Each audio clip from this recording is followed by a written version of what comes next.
from interstate to play in this league. It is well, let's be biased for the moment, Austin, and we'll say it's the best league in Australia. We can say that, can't we? I think if people are coming from interstate to play here. Yeah, it must be pretty good. It's great to hear that. People making such a trip over. That's an extraordinary commitment. Absolutely. Isn't it? Yeah. To be able to play footy in this league that facilitates their needs, it's fantastic. Gee, we probably should stop complaining about teams coming on 5-day breaks or going from Melbourne to Geelong or the other way. Fair dinkum. Yeah, going down the Humes not as bad anymore. It just shows how much it means to everyone who competes in this league, and what a great initiative. As the St Kilda team gets their pre-game huddle going. As Hawthorn's going to have a little chat before the game gets going. Some tactics about how to get that first win on the board against the top of the table, St Kilda. Yeah, come close against the Bulldogs like we mentioned a couple of weeks ago. The Bulldogs 10-39-99 defeated the Hawks 12-23-95. So just a 4-point loss for the Hawks. That was their closest result all season. Just about set to go. Of course, it'll be the Hawks in their predominantly yellow, gold strips. The Saints in their white jumpers. I still think a lot of St Kilda supporters have flashbacks when they see that jumper because of that grand final in 2010 that they should have won. They had 2 cracks in the space of 7 days and couldn't win it. Well, I mean, only St Kilda could lose 3 grand finals in 2 years, but But that's okay. Maybe some success coming with their blind team, who are on top of the ladder and doing very well. 6-1, like we said, and we're just about set to go. And they're going to look to try and make it 7-1, and then potentially 8-1 when they play again later today against the Bulldogs. And we do have a guest from the Bulldogs who will join us in just a moment. I might hand it over to Austin. Do you want to call the opening bounce for us? Or we'll call it a ball up. I don't think we're going to get a bounce. We'll call it a ball up to set proceedings underway. Absolutely. The Hawks and the Saints, round 8. Here's Austin Kruger. Yep, welcome to the indoor sports stadium down here in Tullamarine. We've got St Kilda versus Hawthorn coming up just in a tick. For the Saints, we've got Lachlan Kosick in the ruck, and we've got Ned Brewer, the captain, in the ruck for the Hawks. As both teams show a little bit of respect before the bounce. As we're about to get going here, it's going to be a great day. So sorry, Austin. He's certainly got the height advantage, Ned, hasn't he? He's a big guy. We spoke to him before we came on air. Yeah, he's a big boy. I think it's going to be tough for Lachlan to get the tap out here, but you never know. As the umpire gets ready to ball it up here this morning. We've got 4 10-minute quarters here for the games. It's the umpire. There goes the siren. And away we go here today. And Lachlan Kosick gets the tap out. And Rum grabs his own tap as he kicks it into the forward line. And a great mark there by St Kilda, as he's going to line up for goal. Pretty much straight in front. We shouldn't have doubted Lockie in the middle. Yeah, Shannon Jones. There we go. Big mark over the top. Yep. Probably slide angle, pretty much straight in front here for the Saints as he kicks it. Bang. And geez, that was dead eye.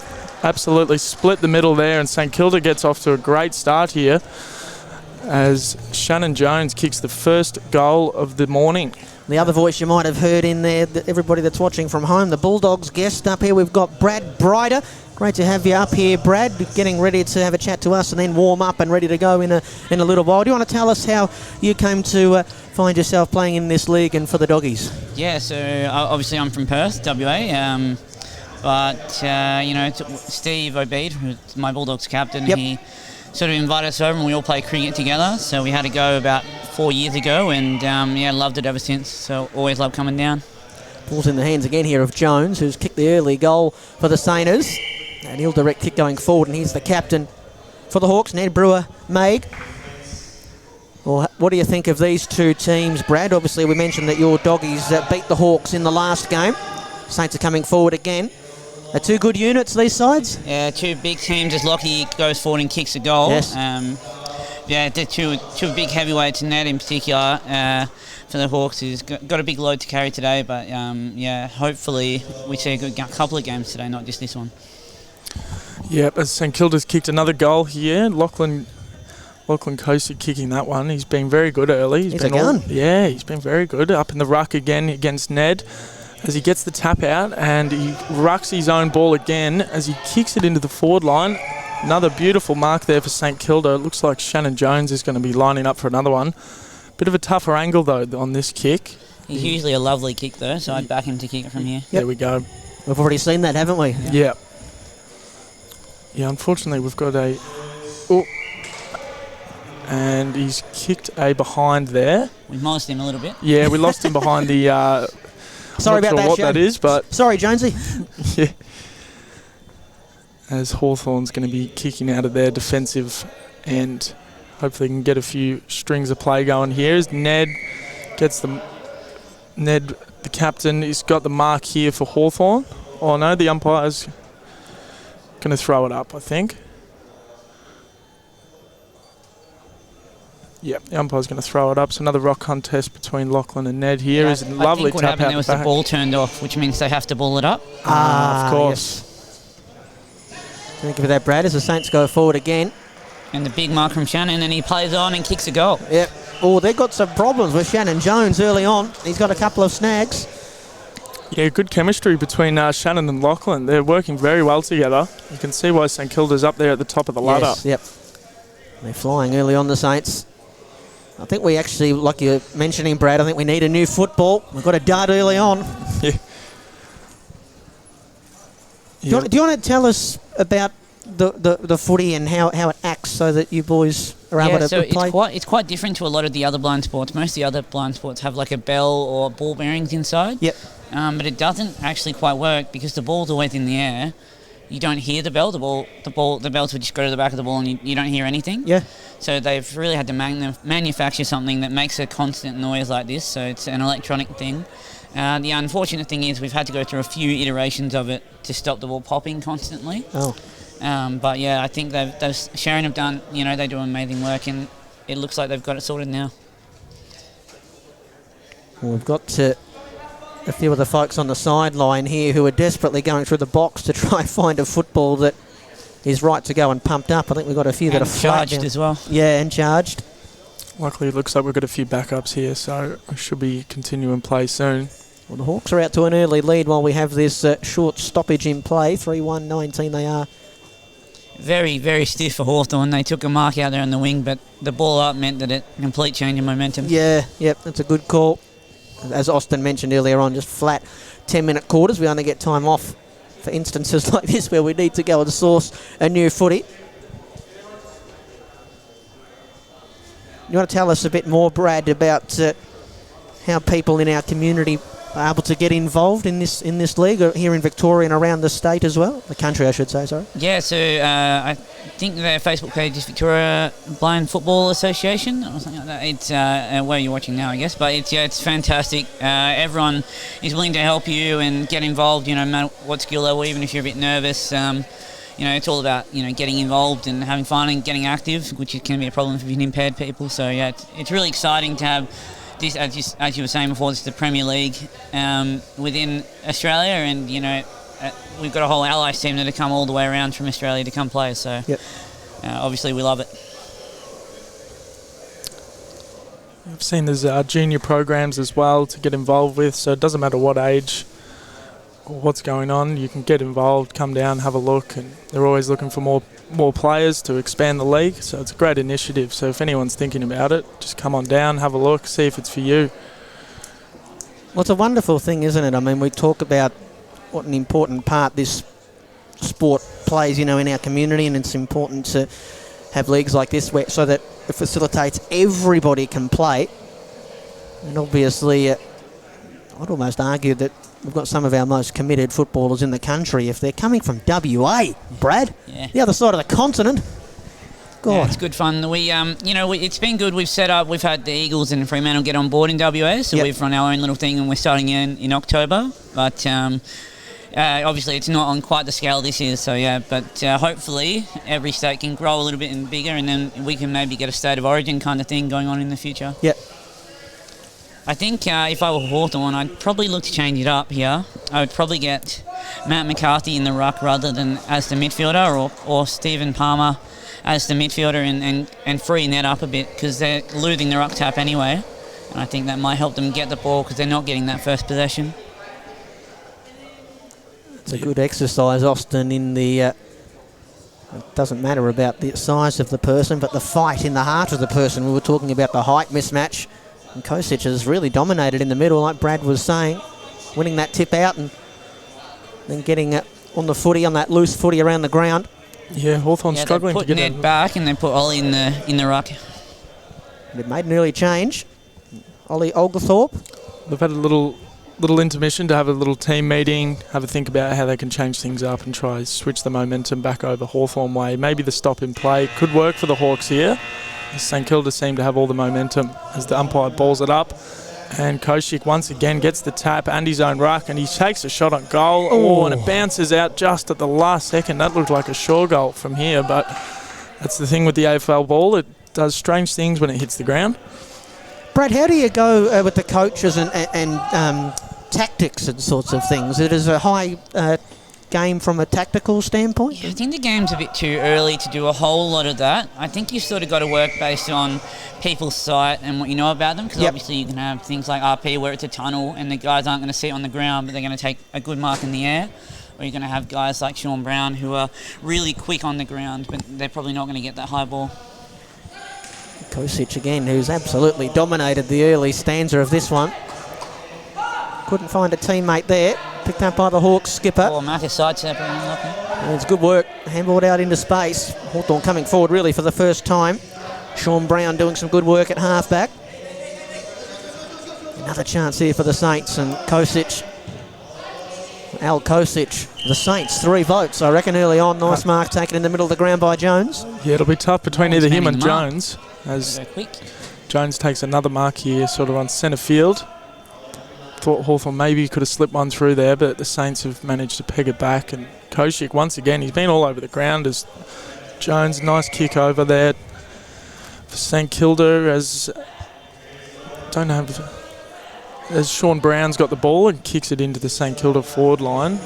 And it dribbles in, and good defence there by Hawthorn as the captain brings it out of the defensive line there for the Hawks. A couple of the Saints players just colliding there, picking themselves up. Thankfully, no harm done. Brown starting to get involved. Good intercept mark by Ned in the centre of defence. He goes forward straight to Matt McCarthy, who runs through. Yeah, fast break potentially here for the Hawks. Servy's in the goal square.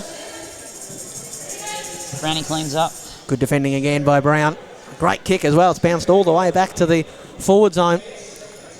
Look at that dash and run, though, off half-back. Yeah, you can see why Ned Brewer's the captain there for the Hawks. He's been instrumental today, keeping them in the game. Has he been penalised there, Brad, I think, for travelling too far? No, holding the ball. So it's not a tackle here. It's a two-handed touch. And he was two-handed touch by Lachlan just before he got rid of the ball.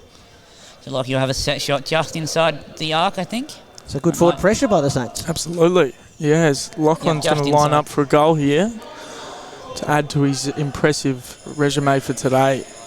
Put the Saints up by over 20 points here with Ned was just trying to get that little bit too much space to get out, but Lachie was too quick. As he lines up for his shot. That's a lovely shot on goal for the Saints. So that's another one here for the Saints as they move to 25 here in the early stages of the game. 4 goals, 125 to 0-0 for Hawthorn. 2 minutes 40 to go here in the first quarter. Brad, do you want to tell us about the Doggies? You've got the Bombers coming up in the next game, and you're playing again later on against the Hawks. You're looking good and feeling good ahead of the finals? Yeah. We I've only been able to play one round so far, but the team have been able to get it done really nicely as we see a mark for Ingrid coming up to have a shot at goal. I'm hoping that we can have a good day out, and then obviously the Allies this afternoon, which is the really exciting one. This is Ingrid McKenna from right in front. Not a bad kick. Not a bad kick at all. Straight through the high diddle-diddle. They've got their 5th, the Saints. Top of the table, Saints. Running amok. And for those that are going to stick around and watch all the action today, you'll be able to see Brad running around in the blue jumpers for the Doggies with the number 2 on the back. Is that your number, Brad? Yeah, it is. I'm glad to hear that it is, because that's what I've got you down on my sheet. Can't always trust those sheets, unfortunately. No.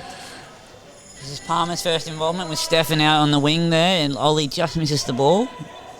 Ingrid chasing, taps it to Brown, gives it out to Stefan. No. Seven goes through, takes a bounce, hand passes it back to Brown, and it's a mark because he's a B category player. With the fluoro yellow wristbands. It was good work there by Brown. Intercept mark by Stephen Palmer. I think it might be his first touch. It's going to be a long left foot kick. He's looking for Ned. Oh, great grab mark. over the top. How's that? That's a mark of the day contender. Right in the middle of the court. Follows it up with a kick great as well. kick. Lovely work rate, Stephen. Stephen Palmer, yeah, he did that initial intercept mark, gave it off to Ned, and That was comes wonderful down the play other by the end. Hawks, wasn't it? Yeah. Yeah, it's good to see them get a bit of link up and forward from the ground. Having their first shot on goal here is Stephen Palmer as he lines up just outside of the arc, and that's a goal. Sneaks it home. Yeah, Wasn't the best looking kick, but they all count. it just says one goal on the scoreboard. It doesn't say how it looks, so it's good for Stephen as the Hawks finally get their first goal here in the dying stages of the first quarter. Stephen Palmer, not Palmy. Palmer. I agree, absolutely. Yes, thank you, Brad. Ned Brewer-Mager is also a big fan of the Palmer, not the Palmy. Yes, lovely. Looks like he's a big guy. We've said that a couple of times. I reckon he might have eaten a few Palmers in his day. Big collision out there on the wing. Stephen Palmer's getting quite involved as it move it into the Saints forward line. Looks like that one might. Here we go. Ingrid hands it off and Ned intercepts, and that's the end of the first quarter here. St That was Kilda. an important intercept because Kate was right behind, and that handball would have been classed as a mark and a kick after the siren. Here you go. So at the end of the first quarter, we've got St Kilda 5-4-34 to Hawthorn 1-0-6. Started to look better late in that opening term, didn't they, the Hawks, Brad? But still got a bit of work to do. Yeah, it's. I think sight's a big key. I think St Kilda have a little bit more than Hawthorn today, and it makes it a bit hard. But Ned and Palmer towards the end there, and Macker at the start were working hard to get a better finish to the quarter, and hopefully they can take that momentum through to the next. Yeah, they certainly looked a lot better there in those last sort of 3 to 4 minutes. You could see a bit of momentum shifting towards their end. Just a 2.5 minute break here in between quarters as we can see the two sets of players coming in and getting some sets of instructions. Wonder what the Saints will be thinking at that break. Obviously a nice 28-point lead at quarter time. They'll be thinking just keep doing what you're doing.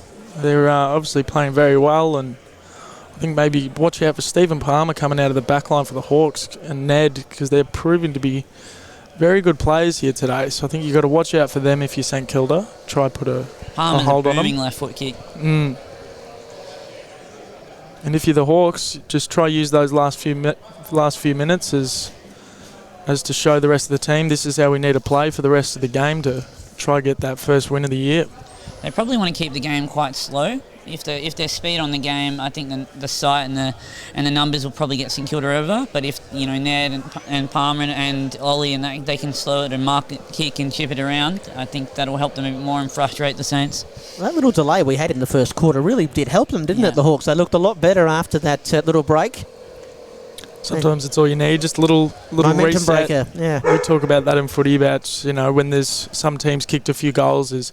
Just close your eyes, reset, redo it, and just go at it with a fresh start. Instead of getting weighed down on what's happened, just reset and go again.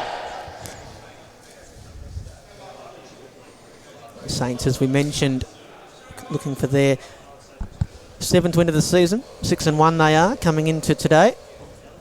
As with the Bulldogs, so we'll be looking forward to the St Kilda Bulldogs matchup a bit later this afternoon. Yes. I know you'll be looking forward to that, Brad.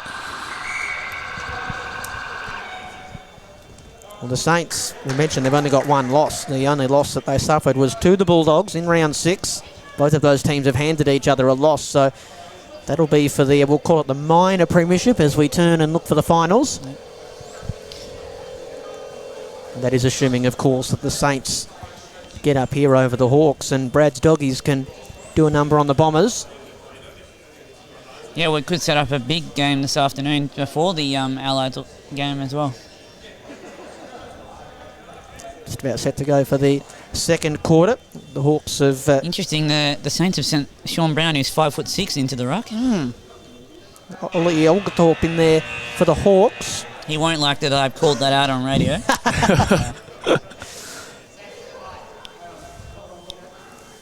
Well, we might have a talking to, Brad, after this game. Look out. The Hawks have Ned Brewer-Mag on the bench here, so he's not going to start this second term. Yeah, directing traffic from the sidelines is Ned. Showing great leadership, the Parmigiana lover. We learnt that about him in the first quarter. Underway for the second. 5'7". Sean Brown going after it. If you mentioned it, Brad, I'm going to mention it too. Oh, Lockie's just had a bounce away from him a couple of times. Good pressure though from Palmer. Lockie not able to score on that occasion.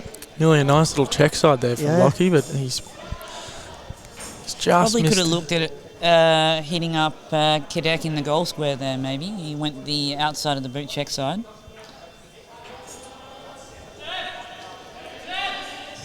Hawks to bring it back in. Kepi Johnson. We saw him down below earlier on, Austin, with the number 33 on the back. We'll call him Cyril. Yeah, Cyril absolutely. Rioli, the magic man. That. It's a nice number to have on the back. In the Hawks jumper, absolutely. Yeah. And I know Nettie goes number 9 for Shawnee Burgoyne as well. Silk. They're in attack early on. Again here, the Saints. They're going to get a look here. That's a mark there for Kadak. He's got low vision, so a handball does count as a mark as he lines up. It's a bit of a tight angle here. It'll be a tough kick. This is a good opportunity for them. Great calling out by Sean Brown. Good communication, which is very important. And if you can hear the sound coming from behind the goals, that's just to help the players realise where the middle of the sticks is as he takes a kick, and I reckon he's just missed that to the left. Looked good off the boot, but just hanged on the side there as St Kilda gets another point here in the early stages of the second quarter. As we've got Sebi Johnson here kicking out for the Hawks, number 33, Cyril Rioli. Cyril Johnson. Cyril Johnson. Nice kick out to Palmer. Hands it off there to Matthew McCarthy as St Kilda runs back into the forward line. Play. It was a great pick up there, and he's going to follow up his own. He's followed up his own kick. And marked by Palmer. Yep, he's been everywhere today, hasn't he? Maybe he's wearing the 23 and he's back for Lance that long Franklin. left foot kick. Maka is chasing after it. Is he going to get there? We blocked a bit. He might. Just got our vision obscured a little bit here at the Action Indoors Footy Arena. The Saints should be able to bounce off half back here. Lockie will go for a run. Only allowed to have one bounce, of course, in the Brownie at the back of blind the footy. square. Is he going to get Yeah, it? beautiful. Yeah, Just through the not giving arms. it. Still a chance. Yeah, Bang. he's got it. Good work by the Saints. It's a goal for Sean Brown there, set up by Lachlan Kosick. Once again, Lachlan's just everywhere today. He just waited nicely, didn't he? He did. He had a bit of time and he used it. Yeah, he didn't rush things. He had his bounce, knew he had to get rid of it, held up for a second, lovely kick in. St Kilda moves to 7 goals, 950. That's something that's quite important with this game as well. You know, you see in regular AFL, you know, you guys get bulleted on the chest, but, you know, it's not really going to work because, you know, eyes aren't going to adjust to it quick enough. So a ball like that that's floated over the top is really good. Yep. Coming forward again here, the Saints. Brownie. Ned. He's back out here. He's back on the field. Fighting for it across half back. Oh, Snap what a goal. off the ground. How was that? Great stuff there by Lachlan Kosick. Great footy. What a finish. Yeah, great pick up the ground. Straight on the boot. Snaps it in. He just knew where the goals were, didn't he? He did. He seems Instinct. to... Is that his third for the day? Yes, I got him down for 3. There's going to be a few more to come. The form he's on. The captain for the Hawks. So now the mercy rule's in place, so they start. Hawks get to start straight out from the centre. And the ball's hit the roof, so we'll have a ball up. We also have something to look out for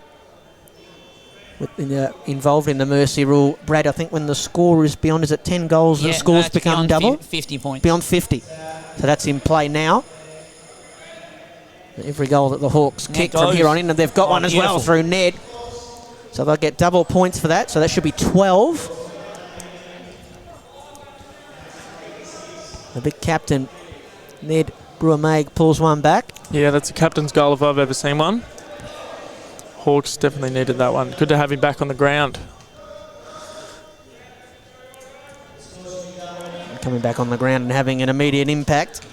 Big tap out there from Ned, but looks like Lachlan Kosik is going to wrap that one up as he moves the ball into the St Kilda forward line. But there is Ned once again, gets a nice handball out there under pressure. As St Kilda is going to run into another goal here, but he's just missed that one to the right. He's going to be kicking himself for that one. With that. Yeah. Done all the hard work. And yeah, Stefan Nero just missed that one. He's still going to be thinking about that one tomorrow, I think. Right, just getting it out of the way now, not in the Allies game later on. Yes. We'll see him in the Allies jumper later on.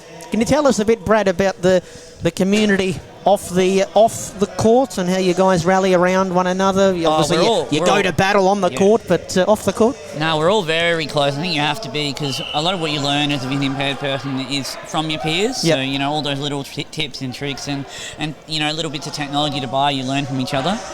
And a lot of us have played other blind sports like cricket together.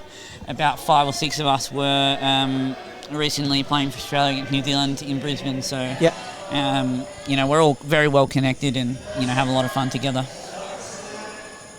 Ned Brewer-Maig again, his kicks just floated away into on the chest of Lachlan Kosik. The Saints defending here. Yeah, weathering a bit of a storm here, the Saints. Hawks have, as Palmer's trying to go after that mark. He's a little bit injured behind the play. The Saints are going to kick a goal off the boot of Kate Aarons. Very unselfish there by Sean. Yep, sharing the cake. Spotted up Kate and she slotted it nicely. Great kick. She didn't think about it. Straight on the boot. Knew where the goals was. And St Kilda get one back on the Hawks there. It seems as though Hawthorn had a little bit going there the last few minutes, so Saints will be happy with that. 40. Yeah, just snuck past Palmer there. Didn't quite get the two hands to it, and they made them pay. He's come off the court as well, Steve, but he looks okay. Hawks will be hoping they can get him back out there. Great kick. Yeah, beautiful link-up play there. Brewer-Maig. I think it's Matty McCarthy who's with ball in hand. McCarthy, the Aussie cricket captain. He hits the roof. You wouldn't be too happy with that. He was online, so it's a bit unfortunate. Yeah, very unfortunate there. It looked like it was going to be a goal. Got a bit too much on the kick there. Can't quite take a trick at the moment, the Hawks. No. They've got it deep in their attack. Brewer-Maig. Maybe another go here for McCarthy. Around the body, it's across the face. Saints called into defence again. Going across the goal mouth. Saints will take over. Look at Brown, work hard straight away. He's right way out the back. Not spotted though. Yeah, it'll take a nice kick here from Lachlan, as that's exactly what he does. It's a beauty. Lands nearly on his chest as he moves it into the Saints forward line. As Big Ned, the captain's fighting for the ball here. But a lovely pickup. Sells a bit of candy, gives the hand off. Lovely work by Stefan Nero there. Kate Aarons is going to be lining up again for St Kilda here. And that's a fantastic looking kick. Split the middle. That's 2 in a row there for the Kate and for St Kilda. Great football there. How was the pickup? Sold a bit of candy. Got the ball in there, and I think that was one of the cases where vision impairment came into it a bit of it, because Ned is one of those ones with a tunnel, and he didn't quite see Stefan coming, and he sort of went at it thinking he had a bit of time, and Stefan ran around in front and got the ball. Yep. 10-goal opening half for the Saints. That was a great kick from Kate. If that net wasn't there, that footy would have dropped right on top of the bell that they were ringing behind the goals. That's how accurate it was. Great mark, Ned. Yeah, fantastic. Yep. Starting to get into the game. He should be able to go back and kick his second goal here. Nice kick in there from Andrew Close, as he takes the snap, and the captain, another captain's goal. He's been good this quarter. Hawthorn's managed to pip a few back here, which is good to see, as we've only got 30 seconds left here in the second quarter. 2 big 12-pointers from Ned this quarter. Kept them in it. I was going to say a moment ago, the Saints number 2 in the league for points scored coming into this round. 694 total, averaging 99 a game, so knocking on the door of averaging 100 points a game as they come forward again. Mark paid here, Brown, Kosic, unselfish. Gonna have a mark right in front. That was good play there, wasn't it, Brad? Yeah, lovely. That was a lot better. You learned from the one before, where he didn't give it to him, and he gave that one to him, and now they've got a chance to end the quarter with a nice 12-pointer. After the halftime siren, Kadak Atayanak had an earlier look in this quarter. There's a much straighter angle, and he's got it. It's a 12-pointer for the Saints right on halftime. Yeah, big 12-pointer for the Saints there. So they're going to take a comfortable lead into the halftime break. Halftime of our first game here today. The margin 56 points. The Saints 12, 15, 87. Leading Hawthorn 5-1, 31. Who have been good value, but just not quite looking as potent going forward. The Saints have shown why they're on top of the table, and maybe the team to beat, although maybe we shouldn't say that with Brad here. His Bulldogs will have something to say about that. No, we're just trying to rev him up to make sure we get a good game out of those two. Yeah, well, the Doggies are the only team who's scored more points this season than the Saints, so it's going to be a very enticing matchup. We're all very excited to see. And it's good to see Hawthorn. I think that sort of second half of that last quarter, that really turned things around a bit. Looked a lot better than they did in the first quarter. Might take a quick little break, and when we come back, we'll have the second half of our opening game here. The Saints and the Hawks at halftime. It's the Saints leading the Hawks by 57 points.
Welcome back, everybody, to the Action Indoor Footy Arena out here in Tullamarine, the Victorian Blind Football League.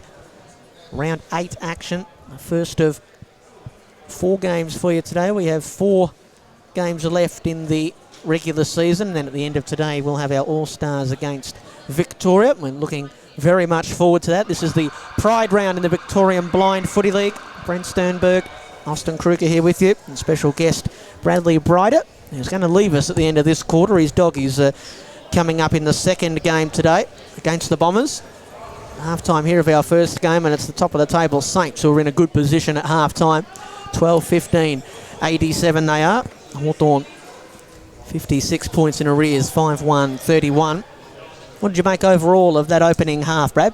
Yeah, I think Hawthorn were fighting hard, but St Kilda just showed a lot of class. I don't think Stefan Ure really came into it until late, halfway through the second, and he's one of their better players. So they've really done it well. I think Shannon spent a large majority of the second quarter on the bench as well. So they're right in front and got the pressure on, but and that last goal didn't help in the Hawthorn's case. Yep. But yeah, we'll see.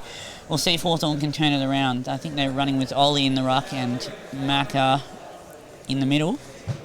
Yep, as the umpire gets ready to ball it up here, we're going to have Lachlan Kosick in the ruck. And Ingrid in the middle. Ingrid's in the middle, and Ollie Oglethorpe for the Hawks also going up against the ruck.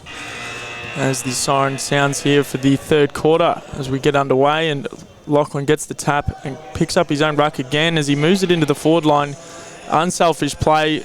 Passes it off to Shannon Jones, and that's an early goal there for the Saints. So second half starts as the first did. To Shannon. Yeah, not the ideal start there for the Hawks, but St Kilda showing us why they're one of the best teams in the comp. Dare we say normal programming resumes. Quick footy out of the middle. That's the third for Jonesy, the captain, of course, for the Saints. Yeah, nice to have him back on the ground for the Saints by the looks of it. As Ollie Oglethorpe's going to be taking the ball out of the middle here as the mercy rules in play at the moment for the Hawks. As he brings it into the forward line, and that was well done. Lovely done there by McCarthy. Well judged. Nice little soccer off the ground there, and 2 quick goals to start off this third quarter. It's been an entertaining matchup nonetheless. Been some great goals we've seen here this afternoon, or this morning actually. That's another little example as well of it doesn't matter what type of footy you're talking about, getting it out of the middle is crucial, Brad. Oh, absolutely. This is Oglethorpe's going to be taking it out of the middle once again. He's a good ball user, so I can see why they've put him up there as it moves into the Hawthorn goals. Oh, big hit big hit there by McCarthy as he puts Sean Brown down. And Ingrid's going to wrap this up. Kick it out to Lachlan Rusick, and McCarthy had him on his tail there, and a lovely kick into Jones once again. Good was that. As good a delivery as you'll ever want to get. Yeah, absolutely perfect kick. Yeah, like I said before, the chemistry between these two is just between Rusick and Jones. I mean Kosick and Jones. And he's missed that one just to the right. So a rare miss there for old Jonesy, the captain. 3 goals, 1 today. How important would that be, Brad, for players to have played a lot of football, this type of football, together? Yeah, I think it's as well as just playing football, because it's not... so an example of it is Stephen Palmer. He's played a lot of outdoor disability football. Yep. And it doesn't quite translate because it's smaller and you need to hit a closer target, so it doesn't work as well for his tunnel. Great defending there. As you see, a great chase down from Lachlan Kosick in the middle on Matt McCarthy. But yeah, it's definitely that connection between players has to grow over time. It doesn't just happen. Yep. And you need to know each other's sights, and that's the big one. You need to know who can see what, and how far, what kind of delivery they need. So yeah, it's really important. That's a good example there. Ingrid was never probably going to get that one, although with a good targeted kick, it's just one that was always going to be difficult for them to get over there in that side. Yep. Because especially looking into those lights. Come away off half back, McCarthy. Handball was just a little bit too close for close. We might have another opportunity here. Maybe McCarthy can give it back. He's gone with a clever handball over the head to find a running Palmer. Oh, great chase there again by Lachlan. Two great chases already this quarter. We saved them a couple of times in this quarter, like you mentioned, Brad. A couple of fast breaks. Yeah, not just an offensive player. He kicks it into Jones again. A great kick. couldn't ask her any better as a forward line. Look, and the And Saints. you can't really blame Stephen for trying to take the game on there. That was sort of his only option. But yeah, just a really good chase by Lachlan and an even better kick to follow. How does Jonesy go here for his fourth? Pretty good. Pump of the fist from Jonesy, and he comes for a spell.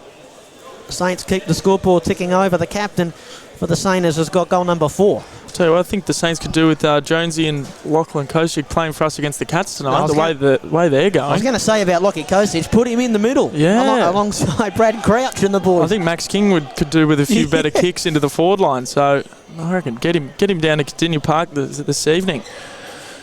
Straight in the V line. That's a pretty good kick as Great well, kick that one. mark. Yeah. There by Ned, just outside the 50 though, so he's got to pass it off. Yeah, so you can only have a shot on goal inside the forward 50, forward arc, is it, Brad? Yes, yeah, just outside the arc. Palmer's got it now, right in the middle. He's got to look to find someone close. He's there. Can he hit him? Oh, not quite, but Ned chases it up, gets around, has a snap, just misses. That would have been a magic goal. Yeah, I'm not even sure how that worked, how we put it on the boot, but it looked good. Great pressure there by Nero as well to make it as difficult as possible. Kosic running off half back. Another nice kick. Brown's chasing after it. Can he get a good pick up? He has. He's handballed it back into the middle without really looking. And now Neddy's had a fumble, and Lachlan tries to pick it up one-handed, had the fumble as well. Taps it forward to himself. Now he's in the arc. Had a look, and kicks it just over Brown's head. He's going to find it in the pocket in our obscure area. Wasn't far away, that check side from Lockie. Yeah, he's had a Rolled few. into the goal square and through for a behind, I think. He's had a couple of tries at the check side today, but hasn't been able to manage a goal from it. Well, they've knocked up the ton, the Saints. We said that they've averaged 99 points a game, 14, 16, 100, with just over 4 minutes to play in the third quarter. Well, first to 100 wins, is it? That's normally the method. It's a pretty good metric, isn't it? Hawthorn 7-3, Because of 45. the mercy rule, they kick from the arc for the behind. So Mel has the ball on the arc for Hawthorn, and she's going to kick it forward. Right at centre half back. Ingrid McKenna might be a chance to collect this one. Good pick up. Brown just lost his footing. Good recovery though, the desperate Sean Brown. Ooh, nearly a big collision there. It was brave going back with the flight there by Stefan Great Nero. collect by Stefan Nero, but then tries to do a little bit too much and gets tackled by Stephen Palmer. Just asking our umpire Shiv what that was for. I think Stephen got a little bit surprised by the mark call. Yep. And it just threw him off a little bit, but he's been playing very well so far. So we won't hold it against him. As the captain here for the Hawks, Ned Brewer's got the ball just on centre wing here as he thinks about having a kick in and a handball as he passes that one off. And he gets the kick in and it might come back here to Brewer, but he's nice pick up there as he runs across the boundary. Oh, nearly dribbles in a ripper, but I think the umpire's going to call them back here. Tried to take on Brown, but he got the two hands on him just before he kicked it. Yep, so that's going to be holding the ball as we've got Sean Brown here for the Saints. So it's got to be the space if he wants it. He's nice little kick in there, good competition there between McCarthy and Kosic.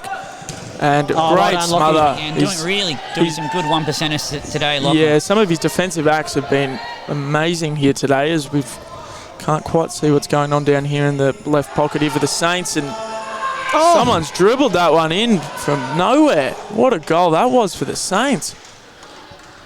Who kicked that? Yeah, I think it might have been Stefan. Unfortunately, there's a big building in the way of that pocket, so we couldn't quite see. A nice little dribbler that came out of the obscured area. We just saw the footy come out of absolutely nowhere and dribble in. Straight through the middle. It's a shame because we can't attribute it. Yeah. It was a wonderful goal nonetheless. As Brewer's going to bring it into their forward arc here for the Hawks. Nice kick in there to Ollie Oglethorpe.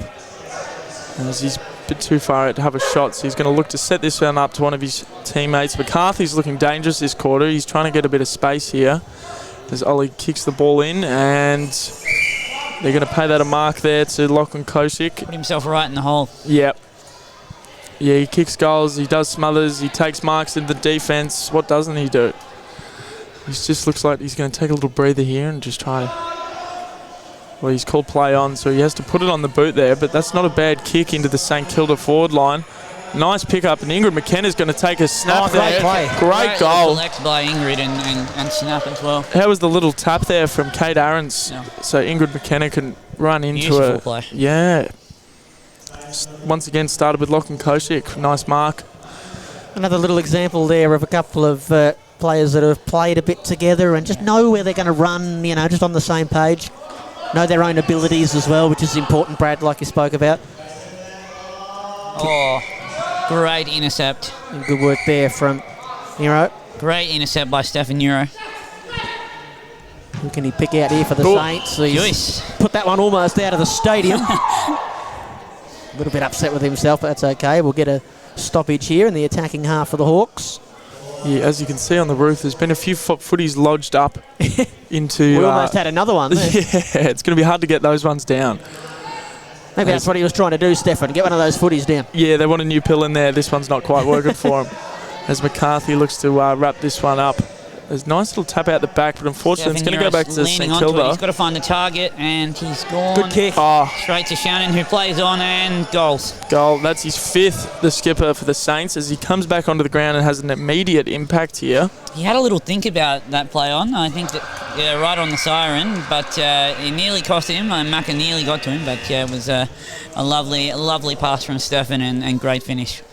And the second quarter in a row that the Saints get one right on the buzzer. 17-19, 121 they are, and the Hawks 7-3-45. We mentioned coming into this one that they were very close to Brad's Dogs in the last game, but looks like they're going to go down here a little bit more comfortably as we bid farewell to Bradley Bryder. And we're going to see him play for the Bulldogs in the next game, but he'll also be, Austin, a part of the Allies squad as well a little bit later today. So hopefully he won't be able to hear us barracking for the Vicks in that final game. No, I'm only kidding. No, none of that happening. But yeah, we're very excited for the Allies versus the Mix matchup.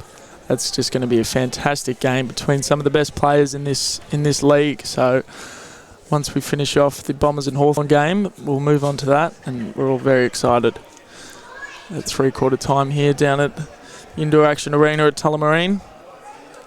And St Kilda, big lead here coming into the last quarter. Well, this is good for the Saints. They will get their 7th win of the season.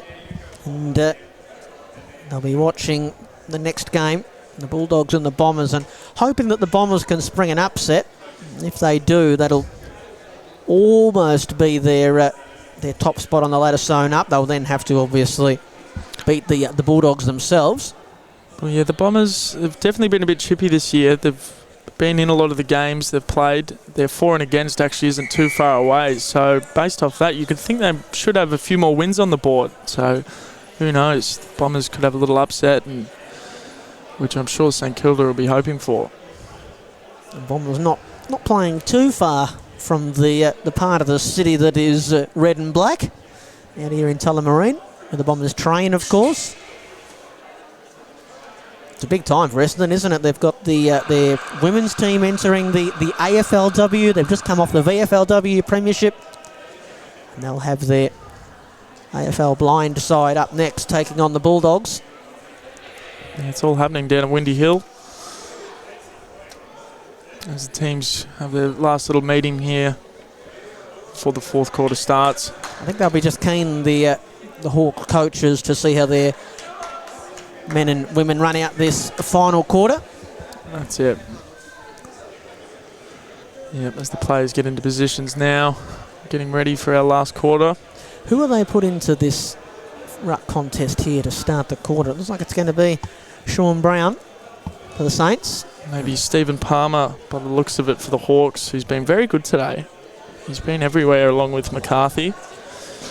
So, yeah, it's not a bad decision, I think, setting those two in the middle. They've both been around the ball a lot. So, try and get that red-hot start here for the Hawks, as the Saints have got Ingrid McKenna starting in the middle as well. And looks like Sean and Stefan Nero. Oh, no, Ingrid's going back into the forward line as the umpire gets ready to ball it up here. Players getting a bit chippy there in the ruck by the looks of it, as as he balls it up. Great tap there, and fantastic spoil by Stefan Nero.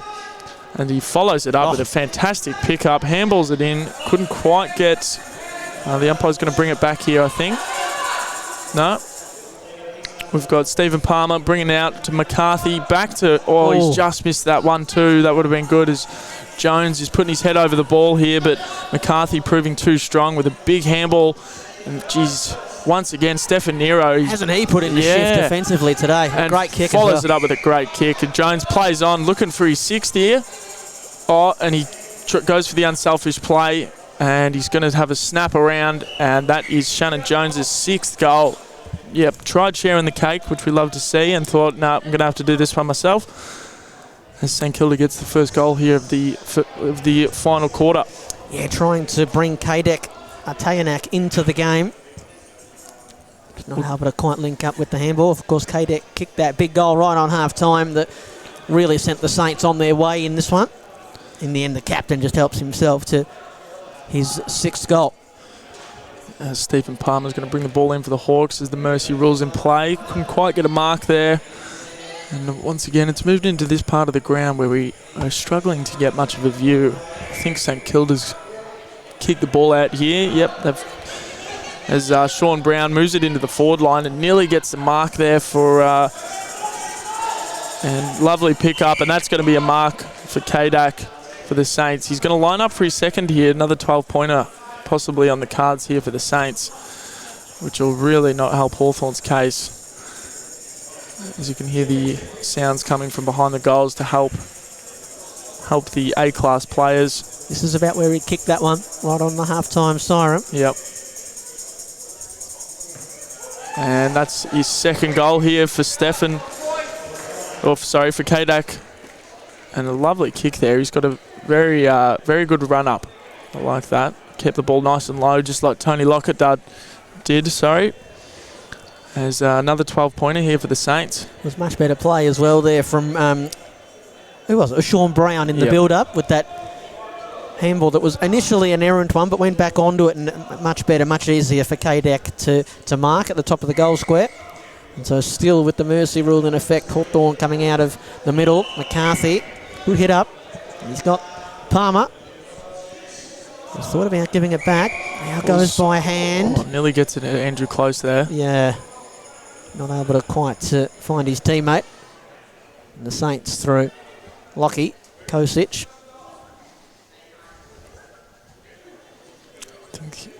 Another little problem with the ball there. They've just had to switch it back on. Yep, I think we're coming back. I think Hawthorn have a free kick here. Yep. It's going Palmer's way. Won't be able to score from here. Can't score from beyond the... We'll call it the 50-metre line. Not 50 metres, of course, but we'll call it that because that's that's our reference point normally.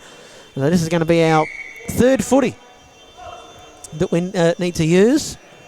We had Brad Bryder earlier on telling us about all the issues that they've had with designing a football that can suit all of the players out there and their certain abilities.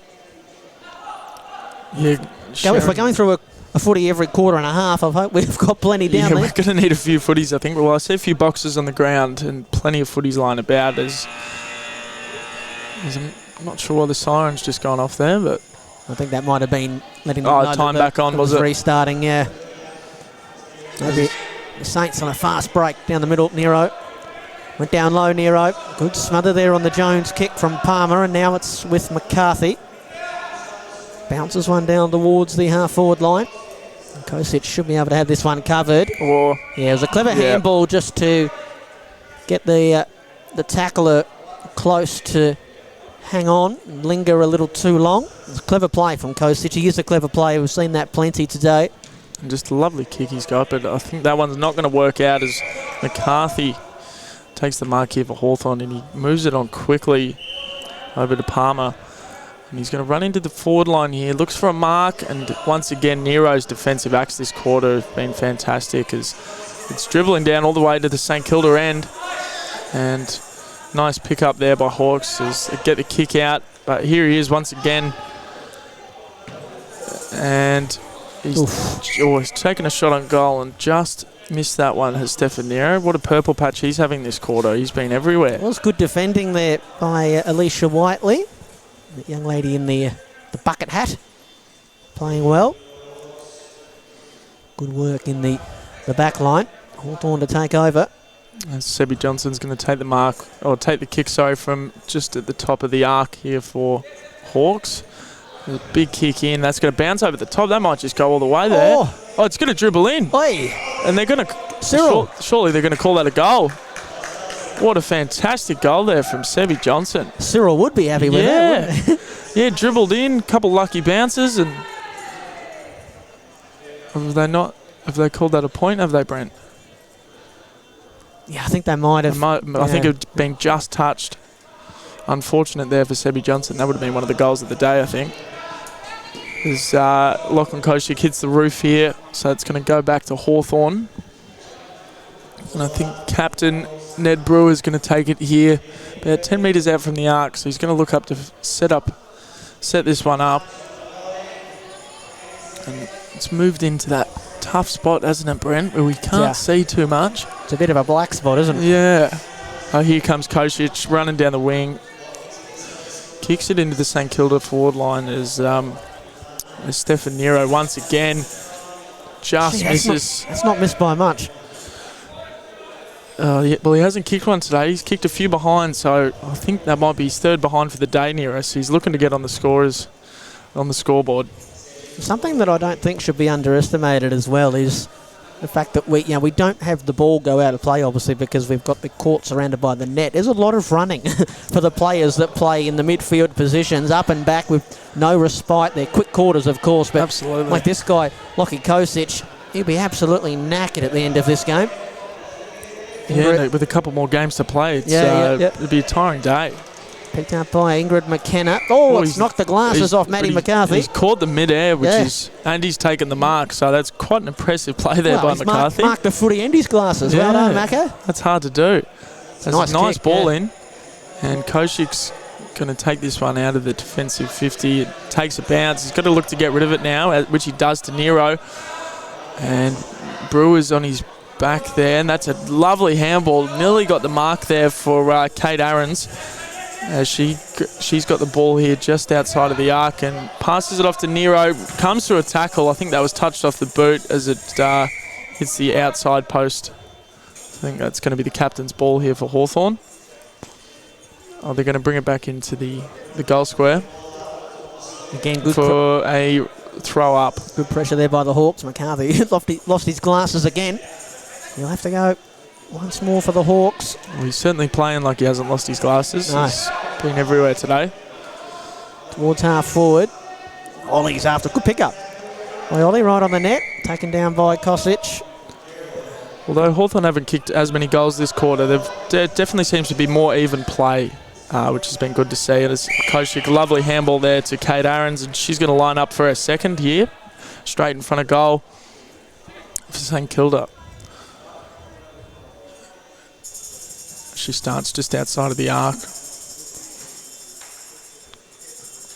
Runs in with the ball and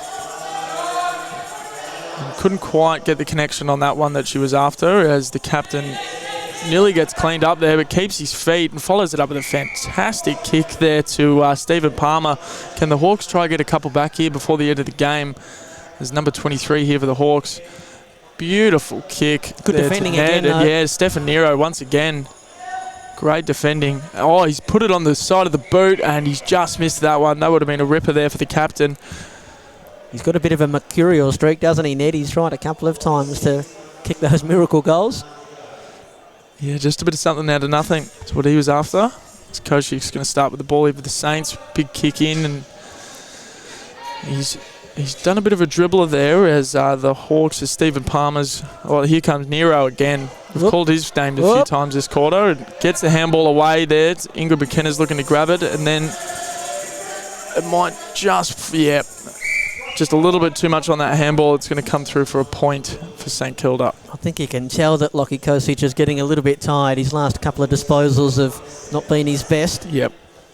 He must have run a mile out there today. Here's Johnson for the Hawks. Going to have another kick from centre half back. Just about kicked a goal here last time. Yeah, I say go for it, Sebi. Why not? Chuck it on the boot. There's no one in the goal square, so go for it. Or that might just fall over to close, but Kosick once again for St Kilda puts the burners on there, and another little dribbler there. So you're right, his last few possessions just gone a little wayward, but good attack. Yeah, putting his head under the ball is there, Sean Brown.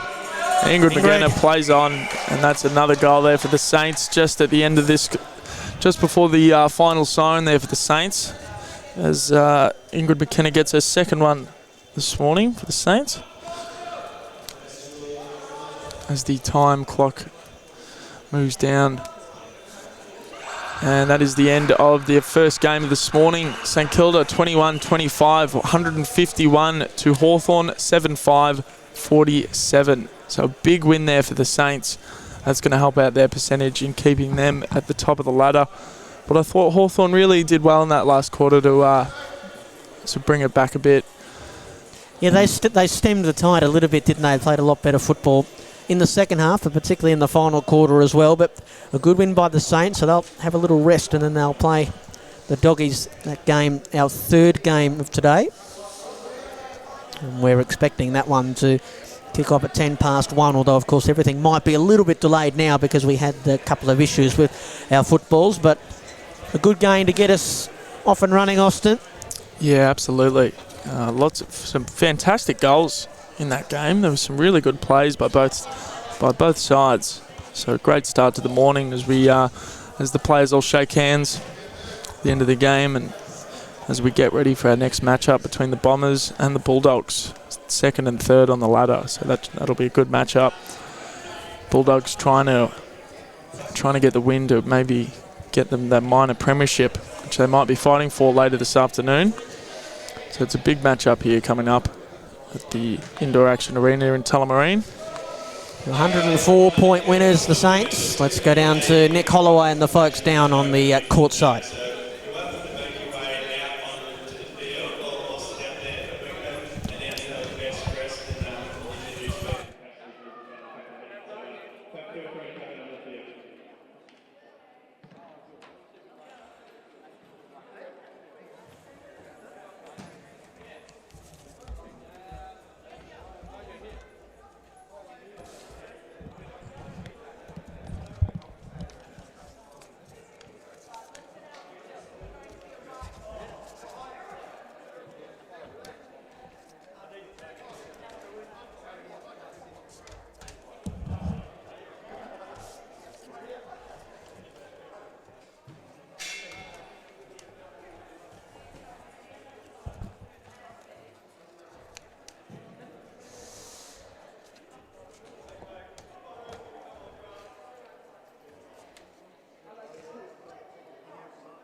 then lastly from me, before I hand over to Beck and Cass, to our clubs and to our players, to Oscar from Hawthorn, Bridie from St Kilda, without your guys' support, obviously these things wouldn't happen. And so thanks for really wrapping your arms around this round and attending education and all the work you do to get this legal thing around. So thank you too.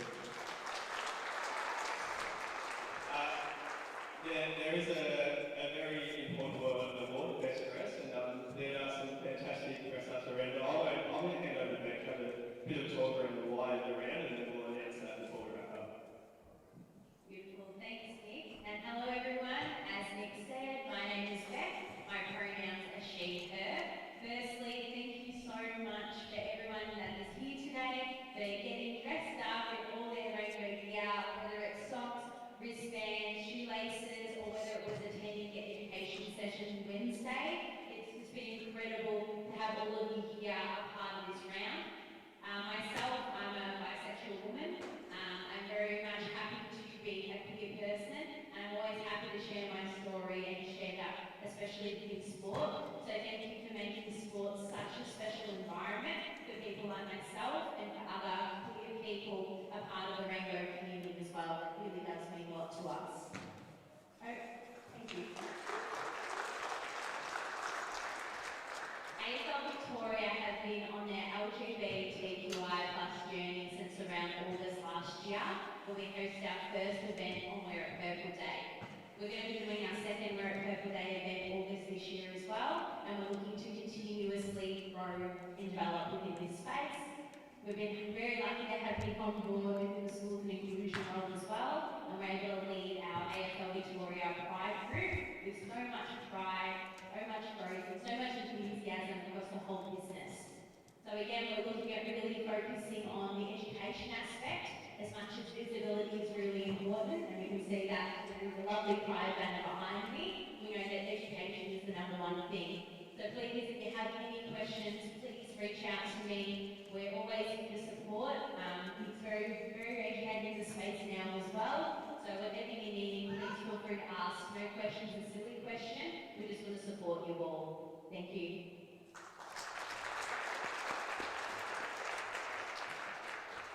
Hi everyone, my name's Cass. My pronouns are she, her, and I work for Pride Club. Pride Club works with mostly community sporting leagues and clubs to help them be more inclusive and safer spaces for LGBTI youth, anyone who's LGBTI. So it's really great to be here today and see the intersection of making AFL inclusive for everyone. I think you would all agree that it's a great sport and everyone should feel safe and welcome participating. And we know that there are only 6% of young LGBTI people who feel safe and welcome enough to participate. So across the board, if we can make people feel like sport is for them and footy is for them, it helps people feel more connected to their communities, to feel less isolated. It has massive benefits just beyond being there and playing.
Sadie Johnson and Tanya Fry.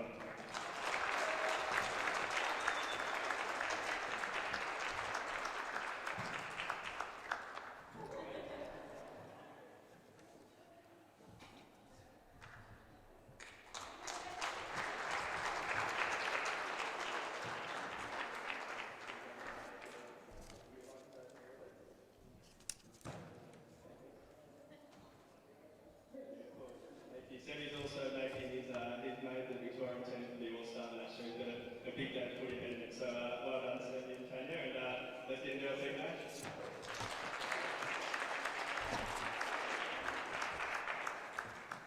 Just a quick one as well. So Coles are the ones that have sponsored the award today. Coles have a fantastic LGBTQI plus vision. So if you ever want to look at a fantastic strategic plan that looks at inclusive spaces for all, Coles do such a great job. So very much thank you, Coles, for the Best Dress Award as well.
Welcome back, everybody, to Action Indoor Sports Stadium here in Tullamarine.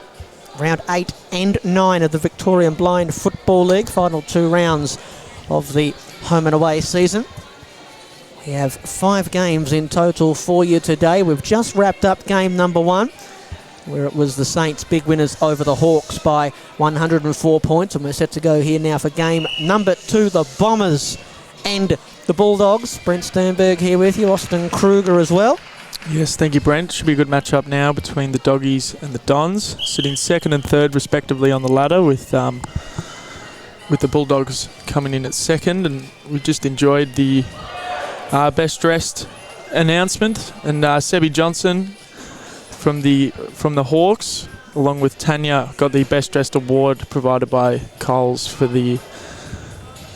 who has been the sponsor today for the LGBTQI round here for the Blind AFL Victoria.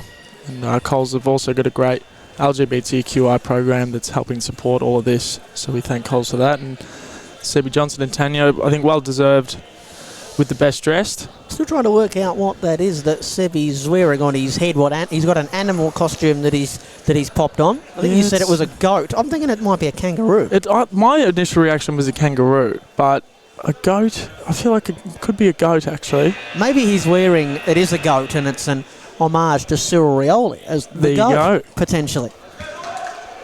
Well, nearly pulled off a Cyril-like goal, did Sebi Johnson in their game, as the umpire blows his whistle, and we get underway here, and Essendon gets the first tap out the back there, and the Doggies kick it into the forward line here, but the Dons, great defence as he takes a nice running mark out of their defensive 50 and puts it on his boot into the attacking end, as 2 players fighting for the ball here, and nice little handball, great pick-up, puts it onto the boot, and once again Essendon will be looking for some good defensive play to get it out, as that's what he does with a good handball. The camera lady nearly getting in the way of that one, nearly got taken out, so good to see that she didn't get taken out.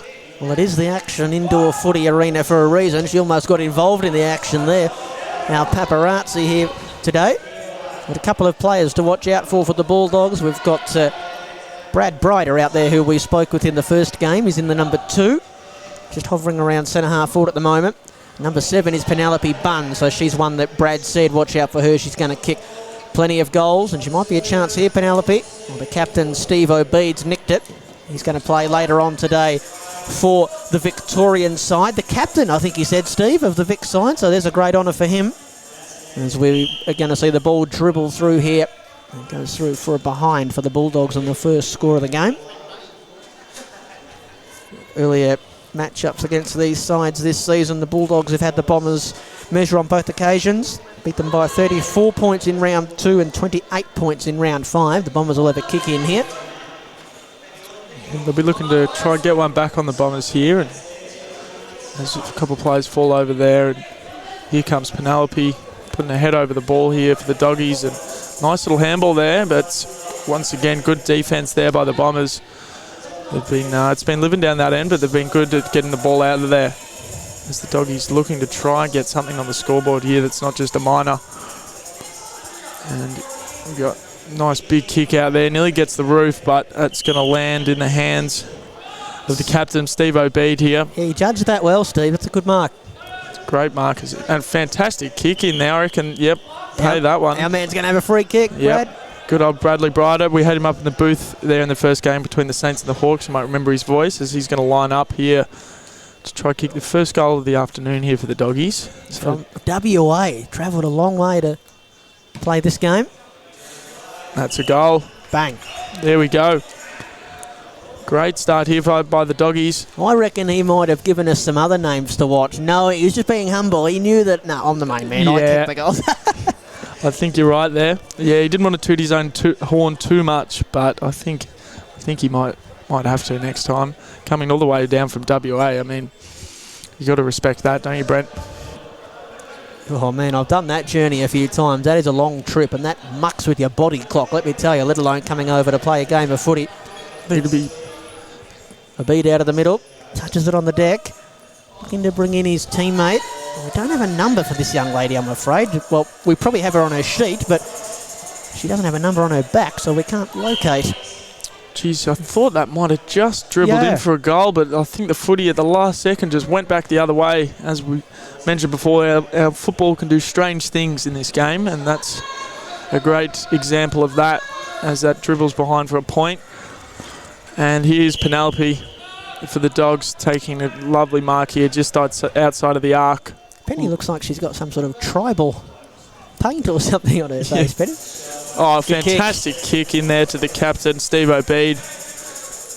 And he's going to line up pretty much straight out in front. Shouldn't have any issues here, you wouldn't think. No, you wouldn't think. And that is a goal.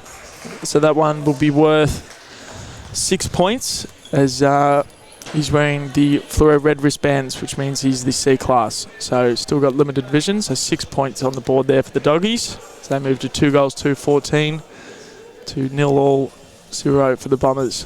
Well, they are the side, the Doggies, second on the ladder, but they're the team that has been averaging the most points per game. They've kicked the most, 739, averaging 106 a game as they come forward again. And I think this might be Courtney Lewis, who we don't have a number for. She's brought her captain back into the game. They only have 2 females on their list. So we know Penny, of course. She's been in amongst it early on. I think this might be Courtney with the no number on her back. You would think so. Bombers with the kick in Gleeson. Here comes our man Brad. Nice pick up there just outside of the arc. Puts it onto his boot. It's going to come back to him, actually. And he takes a nice big run there. Oh, he knew he was gone. Yeah, he knew he was gone before the umpire did, I think. So good sportsmanship there by Brad. He doesn't look too happy with himself, but I'm sure he'll repay that, as a wayward's ball knocked off someone's glasses here. We saw that in the earlier game, didn't we? I think it was McCarthy. Yeah, McCarthy had a couple of glass drops, Spectacular problems. Caught him in mid-air, so caught the footy with one hand and the glasses with the other. That's hard to do. Very hard to do. It's a nice big kick there for the Bombers, and Penelope looks to get it, but it bounces just past her as the Doggies bring it straight back in. And it's going to come back here for the Bombers. He's looking around for some options. Nice handball there. He split him perfectly, but couldn't quite get clean hands on the footy as Bombers finally get a good look, and I reckon that's a mark there. Yeah, Zimmer. How good was that mark? Just off the ground. Didn't give up on the play. Great to see there as we've got Trav Zimmer Bright lining green up. helmet. Hard to miss. Lines up for the Bombers first here, and that's a great looking kick to get the first goal on the board here for the Bombers. They needed that. Yeah, they didn't want to concede another one. It's a good call, Austin. Zimmer goes back, the left footer. Bit of pressure on that kick, only early on. But they've just been outplayed, haven't they, the Bombers early on? They have. The Doggies 2-2-14. Essendon 1-3-9. I'm sorry, the Bulldogs are 2-5-17 and the Bombers are 1-3-9. I think they've just updated the scoreboard as you were reading that out, Brent. So, of course. yeah. That always seems to happen. The Bombers have it here through Bridget Jolly. In the middle of the ground. Penelope Bunn applying the pressure. Good work there from Moxley to knock it back to his teammate. He's been caught holding the ball. It was a lovely little tap there, wasn't it? Our girl Penelope Bunn's going to have a free kick. Yeah, we can see why Braddles is pumped up on Penelope. She's been everywhere, hasn't she? Well, he said she was going to kick a bag of goals. She hasn't got one yet. Won't kick one here. Definitely set up a couple, though. Yeah. You can hear them, I'm sure, through the effects mic yelling out, "Bunny, Bunny!" He's the captain again, Steve. Great defence there by the Bombers. And fantastic smother. Didn't give up. 1%ers as he's trying to pick up the ball here around centre wing and manages to do so. And just a little dribble kick, but that's going to fall in Essendon's favour here. Can they get something going? Maybe get 2 in a row against the stem. Fantastic handball, wasn't it? And that's going to be a mark there for the Bombers. I think that's Bridget Jolly's got the ball there, yes, for the Bombers. And they're just getting a bit of momentum back their way here in the early stages of the game. I love Bridget's got her hair colour-coded. Yeah, she does too. As the captain's got it once again here for the Bombers, looking for some options inside forward 50, and there's Braddles with a great mark and kick into their forward line, and she's got a bit of space here. Does Courtney Lewis, puts it on the boot, and it's gone just over Penelope's head, but she's picked that one up nicely, and handballs it into Kingsley Williams, and he's going to line up here for the Doggies third with about a minute and a half to go in the first quarter. Good work there by the captain, Steve O.B., just telling him, calm down, take your time. Obviously he knows the capabilities of Kingsley.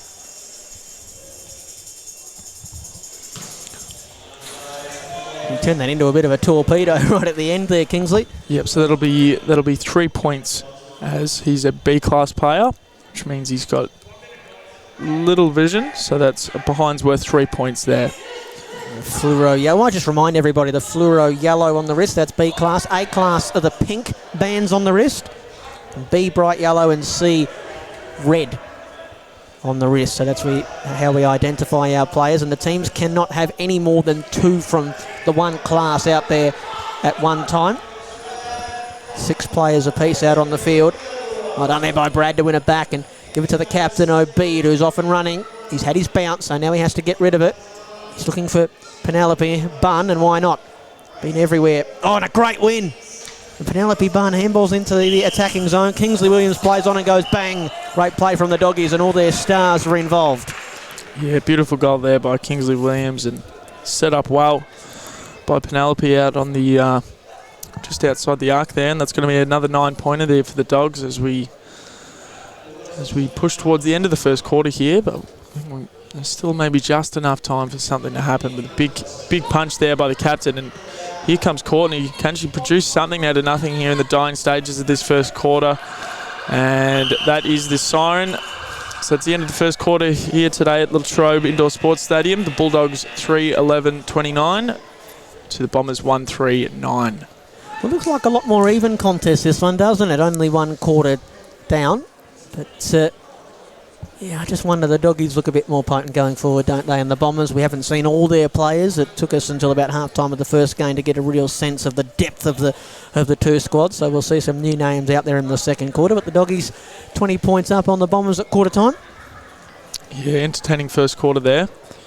And you might see, we mentioned earlier on, the Doggies are actually playing in 2 games back-to-back. They're playing the Bombers here, of course, and then the Saints, who had that big win over the Hawks earlier on today. So there might be the onus on the coaches to keep the rotations going, given the fact that they are playing 2 games in a row.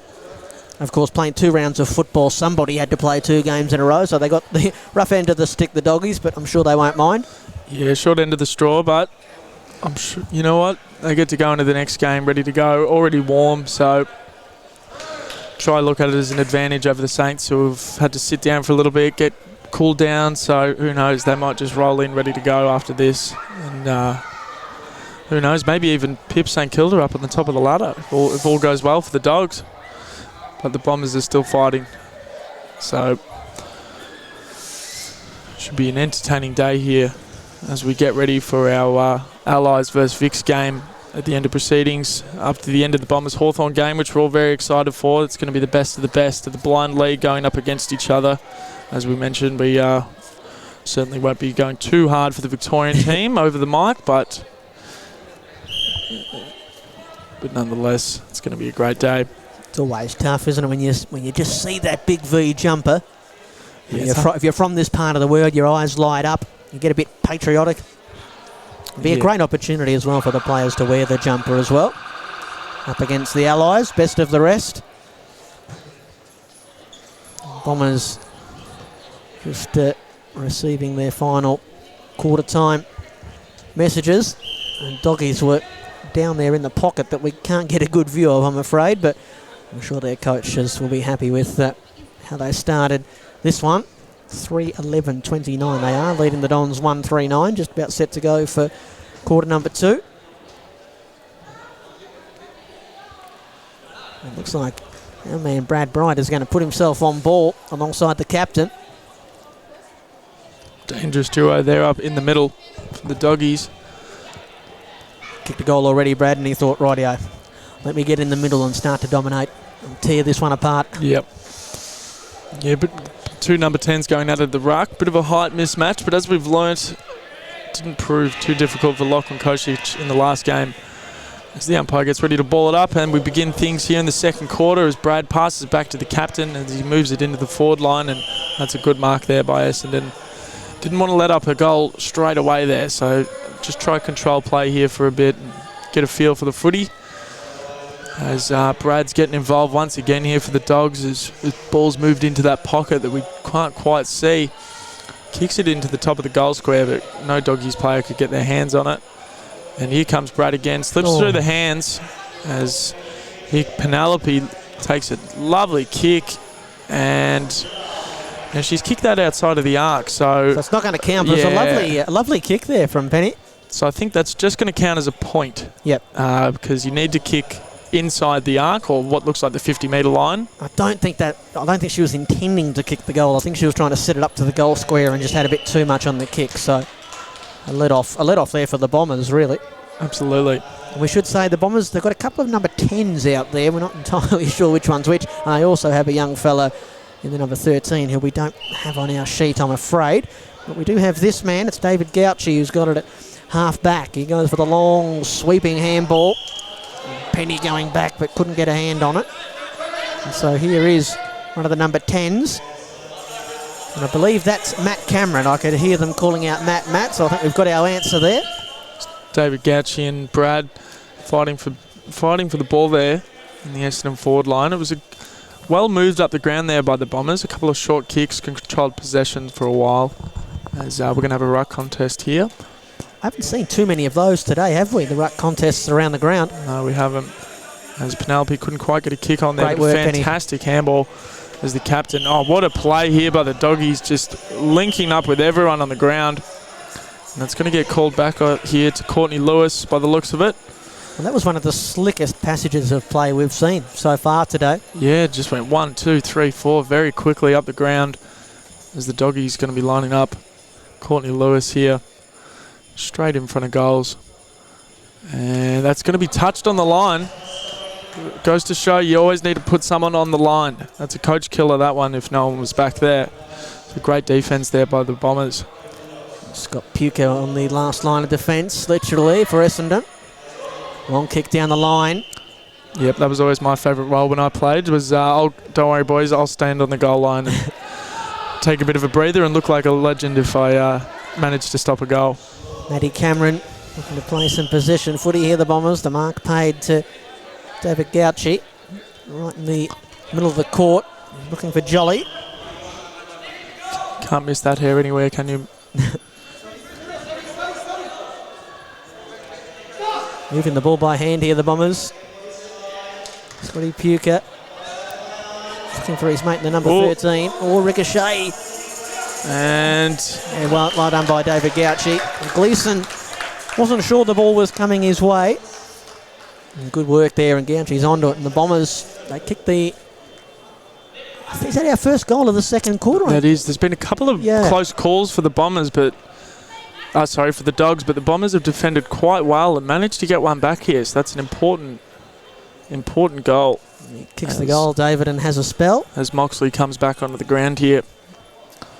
There's a nice rock contest, and looks like Penelope's going to grab this one for the Dogs. She's a bit lucky there, Penny. Yeah, I think so. As the captain kicks the ball in, a fantastic mark there by one of the number 10s that we've got here, so... either Scott Puker or Matt Cameron, we're not quite sure which one. And here comes Penelope again with a nice mark, looking to bring it back into their forward arc, but has a bit of a dribbler there. That's all right, Steve Obeid's there to get it back, and nice little 1-2. Good smother there by the Bombers. Their defensive pressure has been really, really good this game. You could think the Doggies could have kicked a couple more here, but they've been very good down that end of the ground as the umpire gets ready to throw it up. He's got quite the leap on him, doesn't he, old Scott? Yeah. I mean, Steve Obeid for the Dogs. Kick on both feet as well. I've already seen him going on the left and the right. Here's Courtney Lewis, who's going to have another go for the Doggies.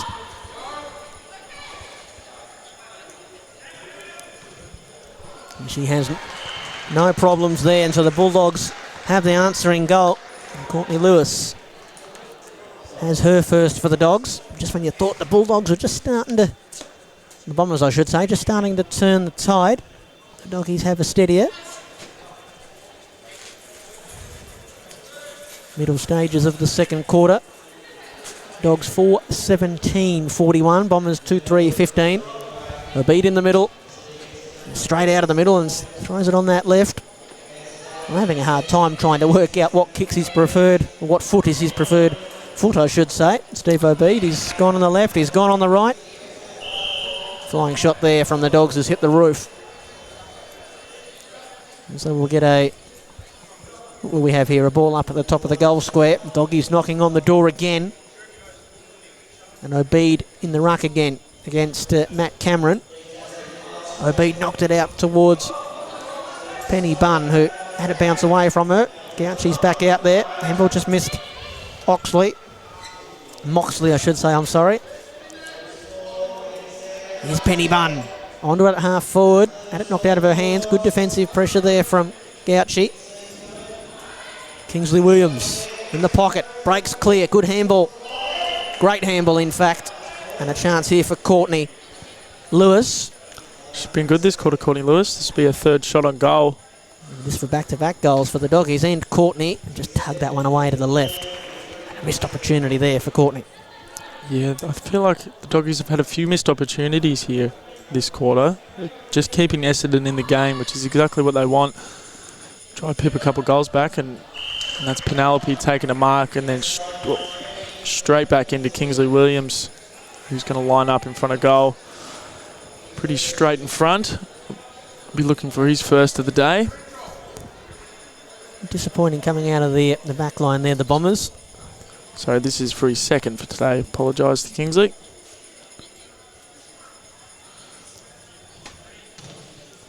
And that looks like a good kick. And that's another goal here for the Dogs, as Kingsley kicks his second. He loves the torpedoes, Kingsley. He does. The second or third time he's gone with the barrel. Well, it seems that the torpedoes having a bit of a renaissance this year amongst the AFL community, so it's good to see, I think.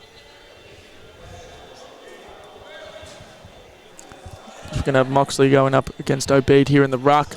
Nice little tap out the back to our man Brad, who kicks it back in.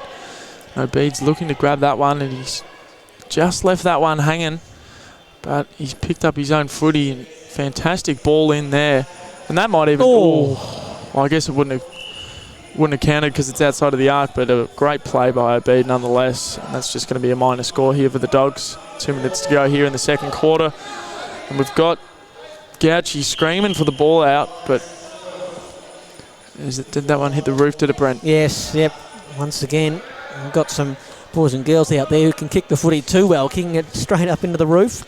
Well, I've counted about 14 balls so far stuck up in the actual infrastructure of the stadium. Obeid knocked that head out straight back towards the goal mouth and through for a behind. Courtney Lewis was after it but couldn't keep it in. So another minor score for the Doggies, 5-25-55 they are. Bombers 2-3-15, 40 points the margin. So we're not too far away from the mercy rule coming into effect. Cameron's kick on the outside of the boot is a turnover. Just having some issues.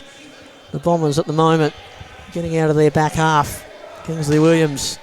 He's gone the barrel again on Kingsley. He loves it. Out into the pocket. A bit of a scrap for it. They might come out here, the Bombers, although Obeid is in the way. Gouchy finding hard for it. Yeah, well done. Obeid extracts it. Handball to Penelope Bunn, who collects it on the run. Kicks towards the captain in the attacking zone, Obeid. Just taking him away from goal. And we're going to get a ball up with the Bulldog sign deep in their attacking half. Inside the final 35 seconds here.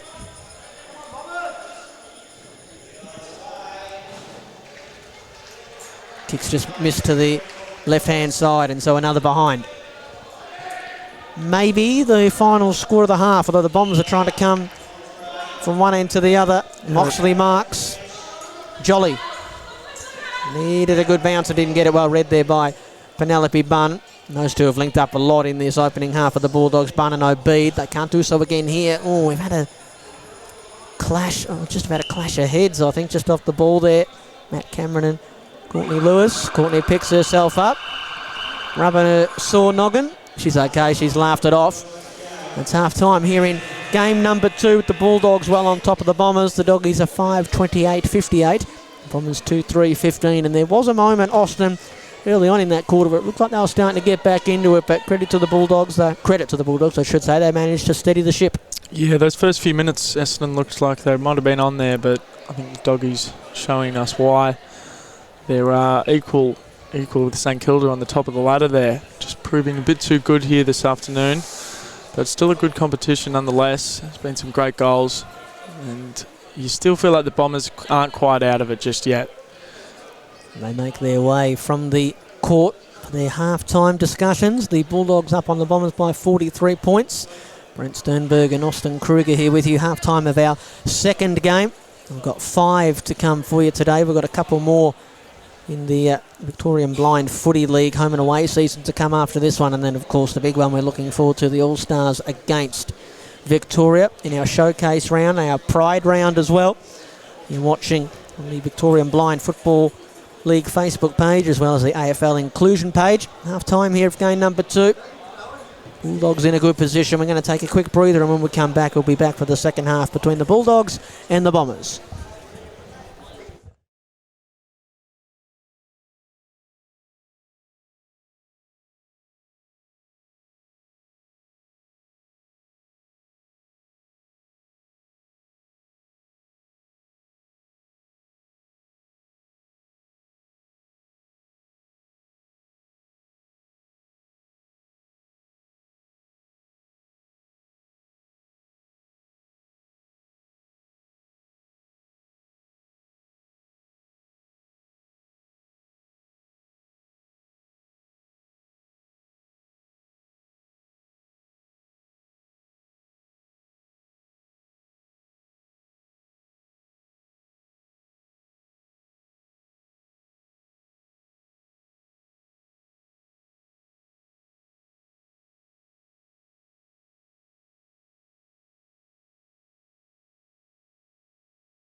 Welcome back, everybody. Action Indoor Sports Stadium in Tullamarine. Round 8 and 9 of the Victorian Blind Footy League, and we're underway here for the third quarter in our second game today. The Bulldogs end the Bombers. Doggies by 43 points as they come out of the middle immediately. And Brad Bridie getting a handball there to Courtney Lewis, who had a couple of opportunities in the first half. She'll have an early one here. Brent Sternberg and Austin Kruger here with you. Yes, thank you, Brent. I just wanted to mention that lovely handball that Steve did. It was behind the back. It might end up in a certain goal here for the Dogs. So great play. As couldn't quite get the kick on where she wanted, Courtney Lewis. And Essendon's going to try bring it out as Brad puts a bit of pressure on, and in comes Penelope trying to collect the footy here for the Dogs. As the two Doggies players nearly have a bit of a collision there, and old Kingsley, he's gone for the torp again, but he's hit the roof on that one, so we're going to have to bring that back. He's got a bit too much of a big boot on him, I think. Yeah, and Penelope just apologising there for the lack of communication. If you're going to go with the barrel, inevitably you're going to kick it into the roof, aren't you? Yeah, well, obviously communication's a big part of blind football. Yeah. You know, you've really got to trust your teammates and what they're telling you and go off their directions. As Steve brings it in, Braddles has picked the ball up and he's going to kick a goal there, Braddles, for the doggies. He puts his hand in his face to say, oh no, I nearly messed that up. That's all right, mate. You still got the goal. That's his second for our man Brad. He's playing well, isn't he, this afternoon? Bulldogs with the first goal of the second half. You mentioned communication. Great to see Steve O'Bead, the captain for the Bulldogs, in the number 10, giving some instructions to Courtney Lewis a moment ago as she was lining up. A real leader for the doggies and for this team. Have we got another football issue? We do. I think so. Well, as Brad mentioned, they're still in the early stages of finding the perfect Sharon to work for the game, because it doesn't work like other blind sports where you sort of put a bell or something in the middle to hear the sound, but due to AFL, the ball's in the air a lot, so they had to think of a different sort of design for the ball, so they've gone through many different prototypes. Hopefully we can land on one soon that's not going to have too many issues. As the mercy rule, I believe, is now in play, which means if a team reaches a margin of 50 points, the mercy rule is activated, so the team that is behind gets to take the ball out of the centre square without a ball up.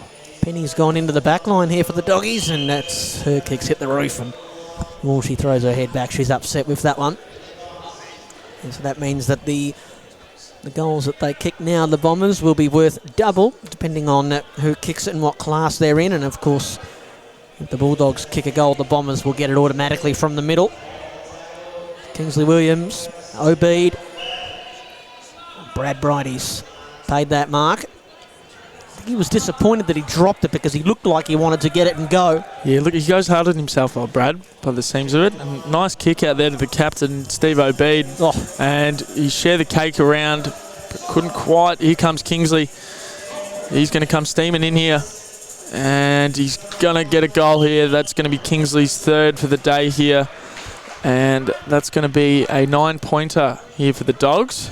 Kingsley's been very good today with his big right boot. It might be a good time as well to just remind people that there's no kicking off the ground in this format, so people might be wondering. Kingsley had a chance there where he potentially could have socketed it through. Of course, if he had, that would have been a no goal and a free kick. No harm done. He kicked the goal anyway, Kingsley, and like you said, Austin, he's got a bag of 3. Gouchy's hit the roof once again here for the Bombers, trying to come out of there, coming out of the middle, and no, he didn't wedge it in there. It's come back down as we get ready for another ball up here. And in comes Brad, up having a nice contest here with Gouchy and Penelope, and she comes out with it. Fantastic handball here. Great linking play here by the Dogs. Back to Penelope. She just runs past it a little bit, but the play's still on here. And he taps it out to O'Bead. Here comes Kingsley. And they're going to pay that one for a mark. I think they're going to bring that one back. Yeah, I'm not sure he's heard the call, yep. Kingsley, but it is coming back for a doggies mark at half forward. Yeah, just outside of the arc. So I think he's going to have to pass this one off. I think Steve's letting him know right now. So there's that communication we're seeing. You can see why Steve's the captain. He's directing traffic quite well out there. We're hoping that we might be able to get Steve potentially up here. And special comments for the final game. Of course, he's a busy man over the next hour or so with this game, and then the Dogs backing up against the Saints. That game's set to kick off shortly after 1 o'clock as we've got another ball that's gone into the roof, and the balls going into the roof probably aren't helping the mechanism inside it. Very true. Yeah, there's been a few roof hits in this game as the umpire balls it up, and Steve O'Bead gets his hand off, but only goes as far as Gouchy is. Unlucky. He's just nicked the roof there for his second kick in a row, unfortunately for Gouchy. Just put a bit too much mayo on that one. So it's going to come back to a ball up around centre wing here. 4.5 minutes to go here in our third quarter. Good clearance there, won by O'Bead. Bridie shovels a little kick to half forward. O'Bead's onto it. Mark paid as well. There's going to be an opportunity right in front of goal for the Dogs forward. And this is in the hands of number 26, Austin. Don't have a 26 on my sheet. Might have had a jumper change, potentially, I think. It is a big opportunity for the Doggies right in front. Add some more scoreboard pain to the Bombers. You can hear the tambourine ringing to let the players know where they need to aim with the kick, as that one was smothered by the player on the mark. That was Matty Cameron. I've just noticed the goal umpires are using our pride flags today. Good chance to remind us it is the LGBTQI inclusion round. It's nice to see the flags getting used by the goal umpires. We can't actually see them, but we can see the little flags poking out. Yeah, we can't see the goal umpires themselves, but we can see the flags. Another point for the Bombers. Sorry, Austin. I was just saying Penelope's going to take the ball out here for the Dogs. Fantastic kick. And that's going to land in Obeid's hands here as he looks to pass it off. Here comes Courtney Lewis. That's going to be a mark here. And Brad's going to look for the handball running pass, but just misses out on that one. A little bit too far out to score. As we've mentioned, you have to be inside the arc to have an actual shot on goal. And great mark. Plays on by Brad. And what a goal. That's Brad's third for the day, is it? Wow. That's his best by a long way. You can see he's the sort of player that wants to get things happening, get things moving quickly. He's well within his rights to go back and have a set shot there, but just threw it on the boot. And the Bombers, by way of the mercy rule now, will have an unabated clearance. Oh, bang! Moxley's handballed that straight into OB to the Bulldogs. And paddling it to his own advantage, and now he's off, the captain. Bounce, didn't quite come back to him, and now he's on hands and knees. Had no choice but to knock it back to Penelope Bunn, who drops one to half forward. Here's Lewis. Oh, crunch. Yeah, big collision. There in comes Scotty Puckett. Moxley. Clever handball, interesting handball, back between the legs. Get rid of it any way you can, Austin. Yeah, exactly right. Doesn't matter how, just get it forward, get it into the goals. And that's a nice handball by Kingsley, setting up Courtney Lewis here, Courtney Lewis, she's been very good. She's had plenty of shots on goal, just a little bit wayward in front of goals. Hoping to get one back here. Might be just a little bit too far out, I think. But Brad's looking dangerous here in the goal square. He's got a bit of space. So he'll be looking for another mark and goal. Maybe a little play on again. As Lewis lines up, and it's a nice looking kick. Oh, it's a beauty. Beautiful. That's a goal. And that's going to be another 9-pointer here for the Doggies. So 9-pointer in the B class. Wearing the yellow wristbands this afternoon. So 9 points for a goal and 3 points for a behind. As the Doggies move to 9:41.95 to the Bombers 2 goals, 3:15 with a minute to go here in the third. It's an 80-point lead. This is a bit of a surprise. They haven't beaten the Bombers by much in their 2 previous encounters. As the marks paid here deep in defence for the Dogs. It's Penelope Bunn. And like we mentioned, 34-point winners over the Dogs, over the Bombers, I should say, in their first matchup. And 28 points in the second matchup. So this one's going to be a thumping compared to those earlier two. The Bulldogs, who still have their sights on that top spot on the ladder. And it looks like our man Brad might have copped one there. And I think and they caught a bit of time off as our man Brad Bridie's come off a little bit worse for wear. Yeah, he has. I think he copped one in the nose or somewhere in the face region, but he's heading back out there and waving off the runners, saying, "I'll be right. Let me finish it off." But tell you what, you might want to put him in the sheds if... and fantastic goal there by the Bombers as they managed to pip one back here. Yeah, number 13, who we don't have on our list still, I'm afraid. I was searching everywhere for a name there, but unfortunately we don't have a name for number 13, but a fantastic goal. Good pick up off the ground. Good instinct there by the Bombers. And that's worth a bit more now with the mercy rule in place. Can they try and get another one here just before the end of the third quarter? And here he comes again. Just ran out of time. We move to the end of the third quarter. The Bulldogs 9:41.95 to the Bombers 5:3.33. A good late little flurry there for the Bombers. They're starting to impact the scoreboard, but Plenty of work to do at the final turn. Doggies 9:41.95 and the Bombers 5:3.33. It looks like the Dogs are going to tick off another win here, and they'll set themselves up for that big clash which is coming up next between the Saints and the Bulldogs. Sostam. Oh yeah, I'm very much looking forward to that one. I think Abid and Penelope up against the likes of Jones and Kosic, it's going to be quite the matchup we're all very excited for. And let's not forget about our Allies versus Victoria coming up at the end of the Bombers Hawthorn game this afternoon. All very excited for that. It's going to be a great day down here in Tullamarine, isn't it, Brent? Yeah, we'll be looking forward to the Big V. Always great seeing them and the Allies as well. The Allies team that is made up of our competitors that we're mentioning earlier on this morning. Our players that come from all parts of the country. We mentioned already our man Brad Bridie, who will be lining up for the Allies team. He comes from WA. They come from here, there and everywhere. So a chance to pull on the Allies jumper and try and stick it right up them, as Teddy Whitten might say. Absolutely. Yep. And a good opportunity to remind anyone watching who's knows someone who might be interested in joining the Blind Football League or is interested themselves, is to come down, have a look if it's for you. It's a very inclusive group. You know, everyone's good friends with each other, and if you're interested about coming down and participating, they welcome everyone from all aspects of life. So yeah, if you're interested, come on down, have a look, see if it's for you, and we'll really try expand this great league that we've got here down in Victoria to other states and other teams across the state. So just a fantastic initiative. So yeah, if you know anyone, friends or family or yourself, that wants to get down and have a kick at the footy, it's great fun, and we'd love to see you down here.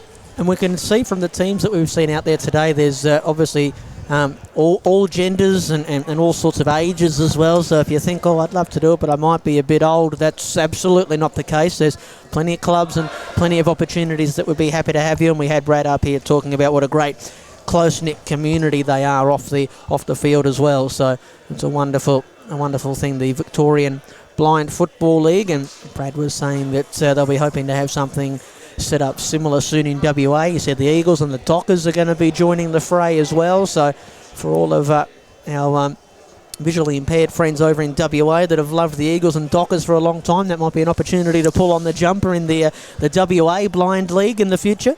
Absolutely, yeah. Well, there's no better man to learn off than old Brad, coming all the way over from WA. Let's make the effort down here today as the umpire gets ready to ball it up here at the start of the fourth quarter. And a nice little tap out the back here as David Gauci picks up the ball and nearly gets a nice tackle, and great handball. Good movement out of the middle there. Those centre clearances are so important in football, as we've just seen. As could be a good little start here for the Bombers. And so I think just centres that ball a bit, and Obeid. Great grab.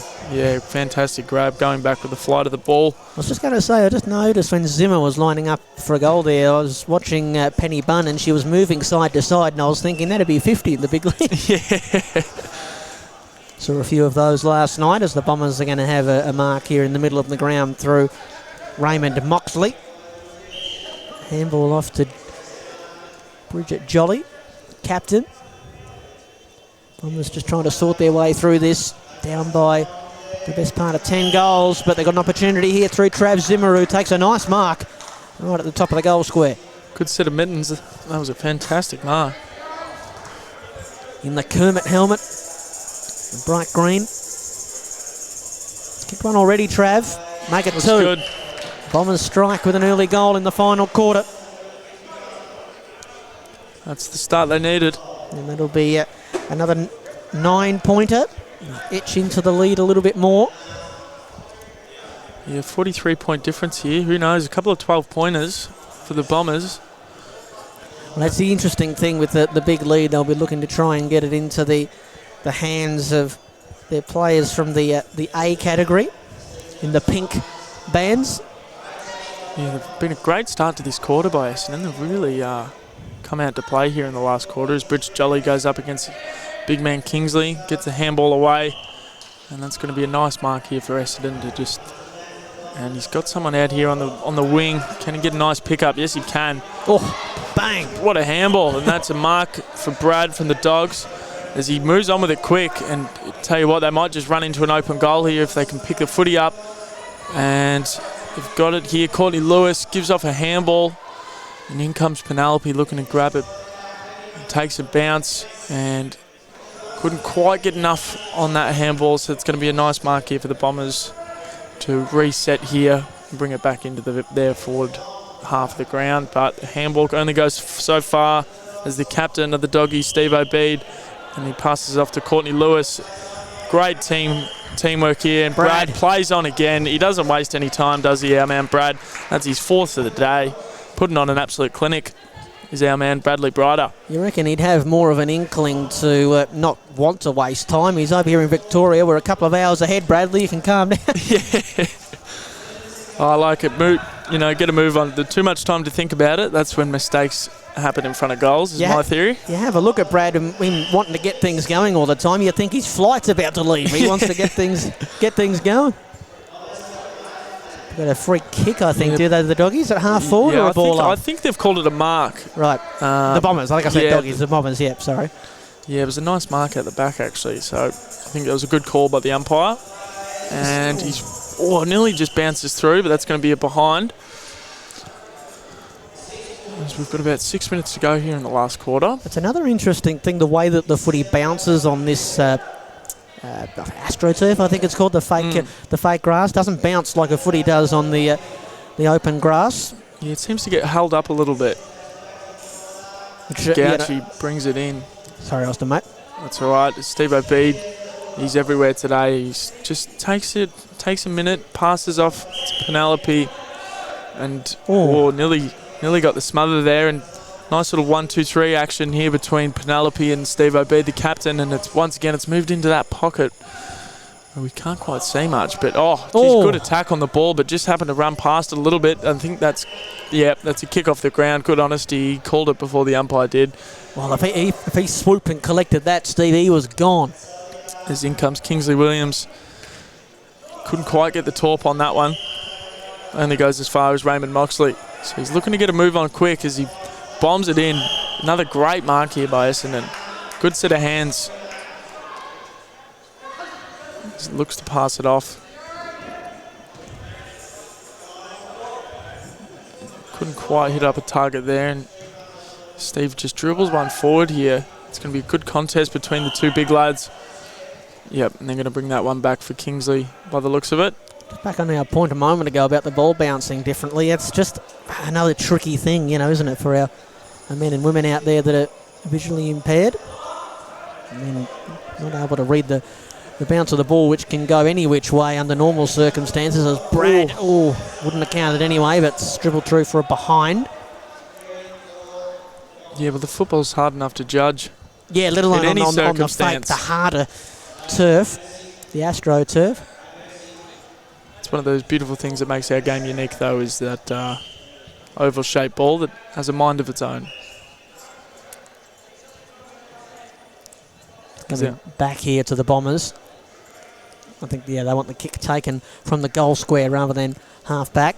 Gouchy trying to drop one right in front of the number 13 there, who's under pressure from Steve Obeid, who can get the handball over the top to Williams, who's unselfishly trying to give it back to teammate, Wilson I should say, to Williams. Hurried kick forward by the Bombers.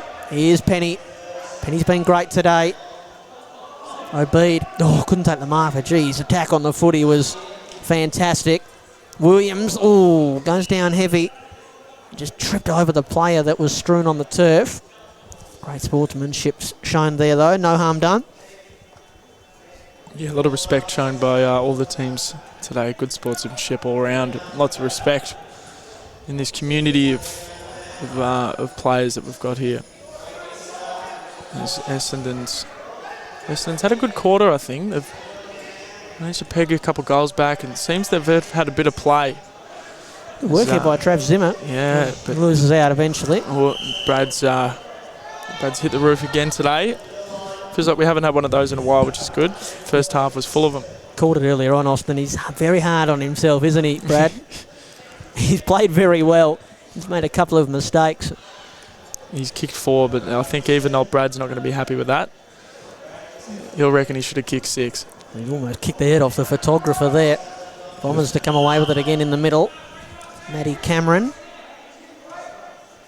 pulling the kick short. He's missing his intended target, but Gauchi's got it and he's off and running.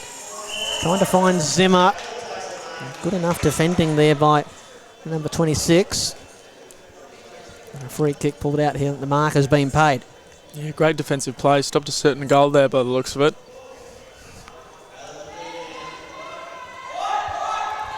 Clearing kick to come. Couldn't get it past the man on the mark, who was Trav Zimmer, who does mark just outside the zone. And so he's trying to get it over the top to Puka. That'll be a mark. They're going to get some points back here, the Bombers. Trav Zimmer's taken some very good marks today. A couple just off the grass, a few in the hair, and a nice handball in for a shot on goal right in front for the Bombers here. This one would mean a lot. Scotty Puka from right in front. Now wearing the blindfold. Wasn't wearing that earlier on today. He goes back and kicks truly. Bombers have a late one.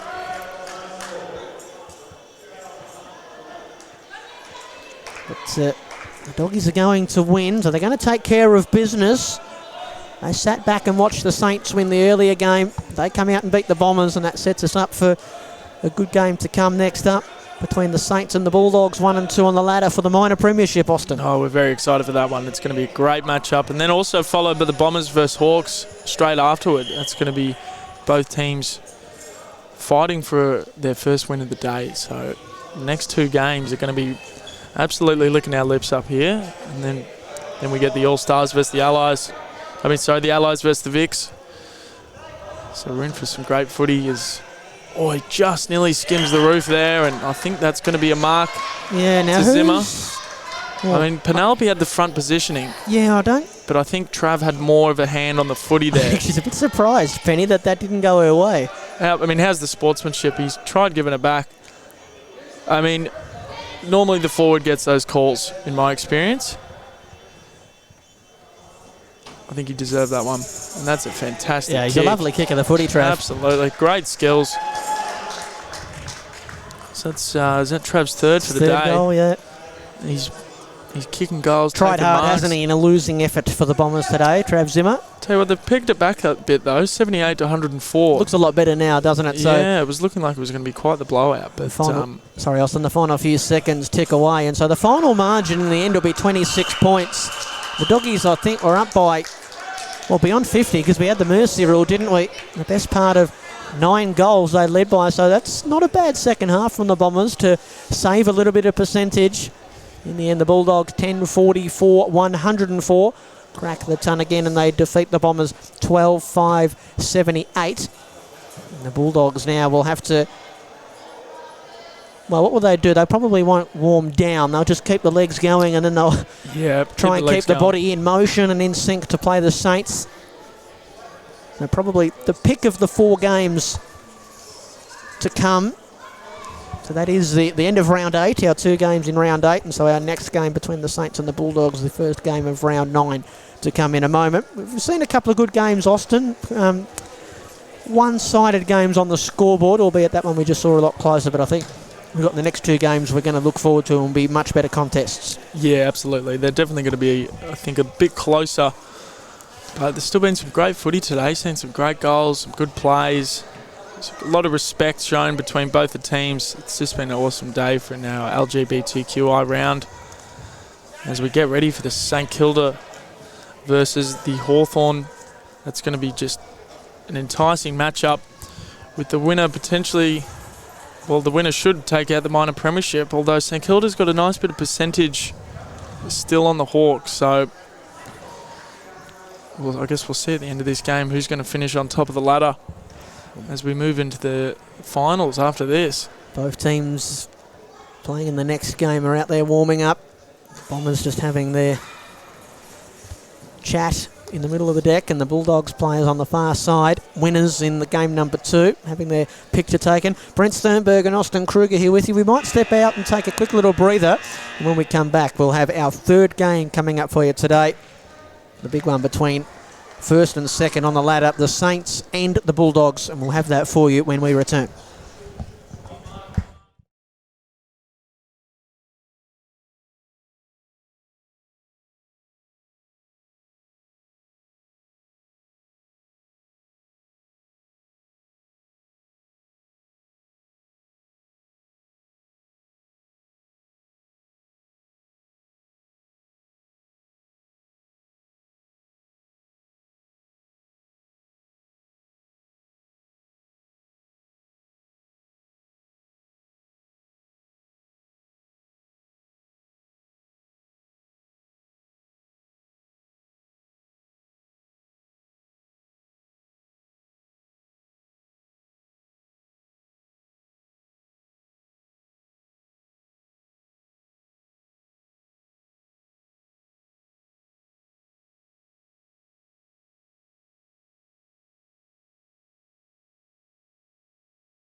Welcome back, everybody, to Action Indoor Sports Centre here in Tullamarine. Round 9 of the Victorian Blind Football League, the final round of the home and away season, and we've got 1v2 on the ladder, the Bulldogs and the Saints, and we're away for our third game of the afternoon. Brent Sternberg and Austin Kruger up here in commentary with you. We've got a special guest. We might get to him in just a moment, but Austin, this is the game we wanted to see, 1v2. Absolutely, this is going to be a very enticing matchup between the top two sides looking to take out the minor premiership in the last round of the year. I think it's going to be it's probably going to be the game of the day here as Stefan Nero brings the ball up for the Saints. And yeah, we're looking forward to seeing the matchup of Obeid and Penelope up against Shannon Jones and Lachlan Kosiak. And speaking of, here he comes into the forward line for St Kilda. He's got a few options, turns around and he's hit the post there. Nearly a wonderful goal there from the pocket, as that's the first score here this afternoon for the Saints. Got a special guest up here in the commentary box, the captain of the Hawks, and you're going to see him in the big V jumper as well a little bit later on this afternoon. It's Ned Brewer-Mager. Welcome, Ned. Yeah, thanks for having me, lads. We were just talking before we come on air about Ned being in the wars in the first game for the Hawks. He's black and blue up here. He's going to need an ice bath. How'd you go out there, Ned? Yeah, it was a brutal one for me personally, but it is every week, I feel. Probably a bit dramatic, but no, it was a good hit out. Obviously didn't get the chockies, but always good fun down here. We're going forward here, the Saints. Penny Bunn is over it, and she's tangling up with Lockie Kosic, and will get a stoppage deep in attack. The Saints, one behind they are, leading the Doggies early on. Couple of minutes elapsed in the opening quarter. Wonderful hit out there from Kosic, and then throwing it on the boot. That's Nero. Get it online, Nero. Yep, Stefan Nero. I think he had a few misses in that first game, so it's nice. He has sprayed that one a bit to the left. I thought he kicked that, but as the Doggies move it up towards the captain here, Steve Obeid. He's a wonderful player who's very slick off the ground as he passes it off to Penelope Bunn. He's a fantastic player as the Doggies move it forward, and that's a fantastic mark here by Kingsley Williams, big man number 37 who loves a torpedo. Be lining up for the first goal. He sure does. Yeah, he's hit the roof a couple times this afternoon as he lines up just a bit outside of the arc. Looking for the first goal here. And he's just missed that one to the left a little bit. So that's just going to be a minor score here for the Bulldogs. Do you want to tell us, Ned, about how you got into this particular competition and how long you've been a part of it all? Yeah, started in 2018 in the pilot season. We ran I think it was about a 6-week sort of season over summer to see if it all could work, and then was lucky enough to get drafted to the Hawks in 2019 in the inaugural year of the VBFL, and yeah, been playing ever since then. We've got another Sharon hitting the roof here, so our umpire Shiv is going to have to ball it up. Kosic and the Bulldogs captain contesting this one, Obeid. Obeid had won it out initially. They're very busy in that first game for the Doggies, was the Dogs captain. Saints are holding up well at half back. Just losing it in between his legs there was Kosic. Pulling the kick going forward. Well done to Nero. He's got Kate Aarons deep in the attacking zone. Good defence there by Brad for the Doggies. Come off a couple of sets of hands of Doggies players, didn't it? They're just trading behinds early on in this one. The Dogs are 3 behinds, the Saints are 2. Potentially an opportunity here, though, for the Saints player. Have you got a handle on who that one is, Austin? Can't quite see yet. Looks like it's coming back towards the Doggies, though.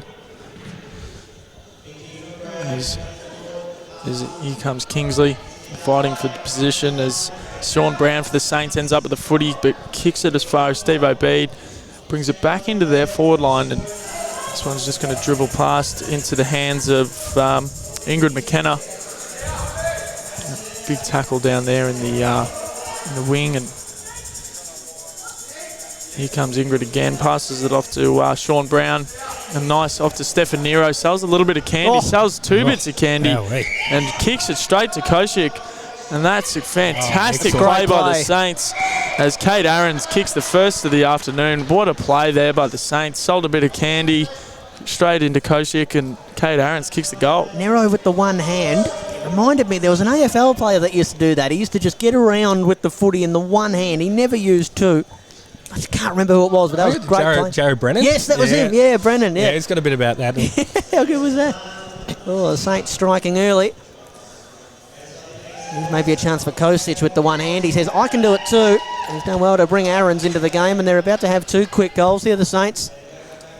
You're looking for 2 and 30 seconds here, Kate Aarons. And she kicked a couple in their first game. And she's got 2 inside 5.5 minutes here in the Saints second, and this is a good start for the boys and girls in the red, white and black. Now, Ned, if someone wants to come down and join in on the league, what's the best way to go about that? Yeah, well, we're always here at Action Indoor Sports in Tullamarine on a Saturday morning. So if you're in the area, definitely come down and have a look. Otherwise, you can contact Nick Holloway at AFL Vic, and yeah, he'll get you in touch with the right people. We'll love as many people as we can get, and volunteers and anyone who's keen on footy as well to come down and help out as well. You said you've been involved for a few years, Ned, since 2018, I think you said, when you Yep. first joined. Yep. How much have you seen the whole community grow and change in terms of numbers and the league and the overall community? I think it's been amazing. We started off with a few more numbers than we have at the moment, but obviously COVID affected so much of local footy around all of Australia and Victoria. So I think it's amazing that we've got such a diverse league this year, and we've got a lot of players from interstate, which really shows the appetite for footy across the country, which is something that hopefully we can grow in the future. Saints back into attack. Looks like they've kicked a goal as well. Another brilliant goal from that dead pocket. It was a behind. Oh, gee, I'm glad we didn't miss another goal. We've missed a couple in that pocket, haven't we, earlier Yeah, today? it was a bit hard to see for us down there, but St Kilda's dominating the early play, but can't quite get too many goals here. So the Dogs will be looking to try just stop the momentum here as Shannon Jones gets it for the Saints, and Lachlan Kosiak, he passes it off, very unselfish. That 1-2 connection between him and Shannon Jones, the captain, has been fantastic all day. They're hard to stop. Yeah, they're quite the duo. As Shannon Jones, he's going to be lining up for his first today, and St Kilda's third with about 2 minutes to go here in the first quarter. And he's got a big run up. 6 in the early game for Jonesy.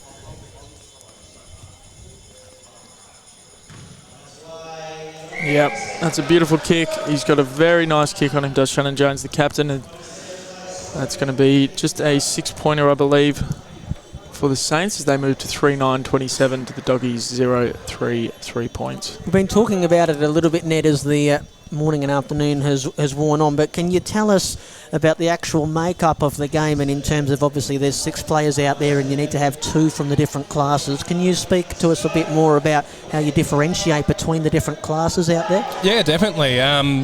So in pretty much every single blind sport that you'll see, we play sort of in a 3-tier site classification, and that is sort of taken into account here. So across the field, you'll have players with various different visual conditions and visual impairments, and there'll be players that can see a lot more than others. We've got totally blind players, and yeah, we play in categories, so C, B and A.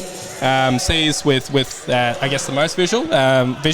You got to be legally blind to play. Yep. B's with I guess low partial vision, and A's are totally blind. So we spread them around I guess evenly between the teams. I think these guys are playing a 3-2-1 system by the looks of it, or maybe a 2-3-1. I can't work it out too much here from up here, but yeah, it's even between both teams to make sure that it's even across the park. What a goal that was by Lockie Kosic. Sorry to cut you off there, Ned. No, An it's absolute okay. beauty. He's probably got just about the 2 front runners today for goals of the day, Kosic. I think he kicked a beauty down this end in the first game. He's a fair dinkum player, that boy. Oh, he's excellent. He loves a good goal as well. So he'll try from anywhere and everywhere. Yeah, I think we missed one of his from the hidden pocket as well. So I think he's had 3 rippers today. That he's been absolutely everywhere as the doggies try to get something going here. And, the siren just blows before it could dribble in. So at the end of the first quarter, St Kilda 4 goals, 9:33 to the Dogs 0-6-6. Well, they were disappointed with that first quarter. Do you think the doggies are 6 behinds, I should say? Yeah, a few missed opportunities. They definitely could have troubled the scorers a bit more than that. So they'll be looking to bounce back here in the second quarter in this huge matchup that's going to decide who finishes on top of the ladder. The Saints 4-9-33 leading the Bulldogs. Just the 6 behinds at quarter time here. Our third game for you. The next game to come will be the Bombers up against Ned's Hawks, and then Ned will be out there in the big blue, or the big V I should say, the navy blue jumper. Yep, very excited for that. Will this be the first time you've played in that game, Ned, or you've been involved a few times, have you? Yeah, it's the first time for blind footy, for us to have an interstate game. And as I said before, it's really a testament for all the guys and girls coming down from different states that play blind AFL, and I'm so excited for it, and hopefully can really showcase our game and spread it around and get more people involved across the country.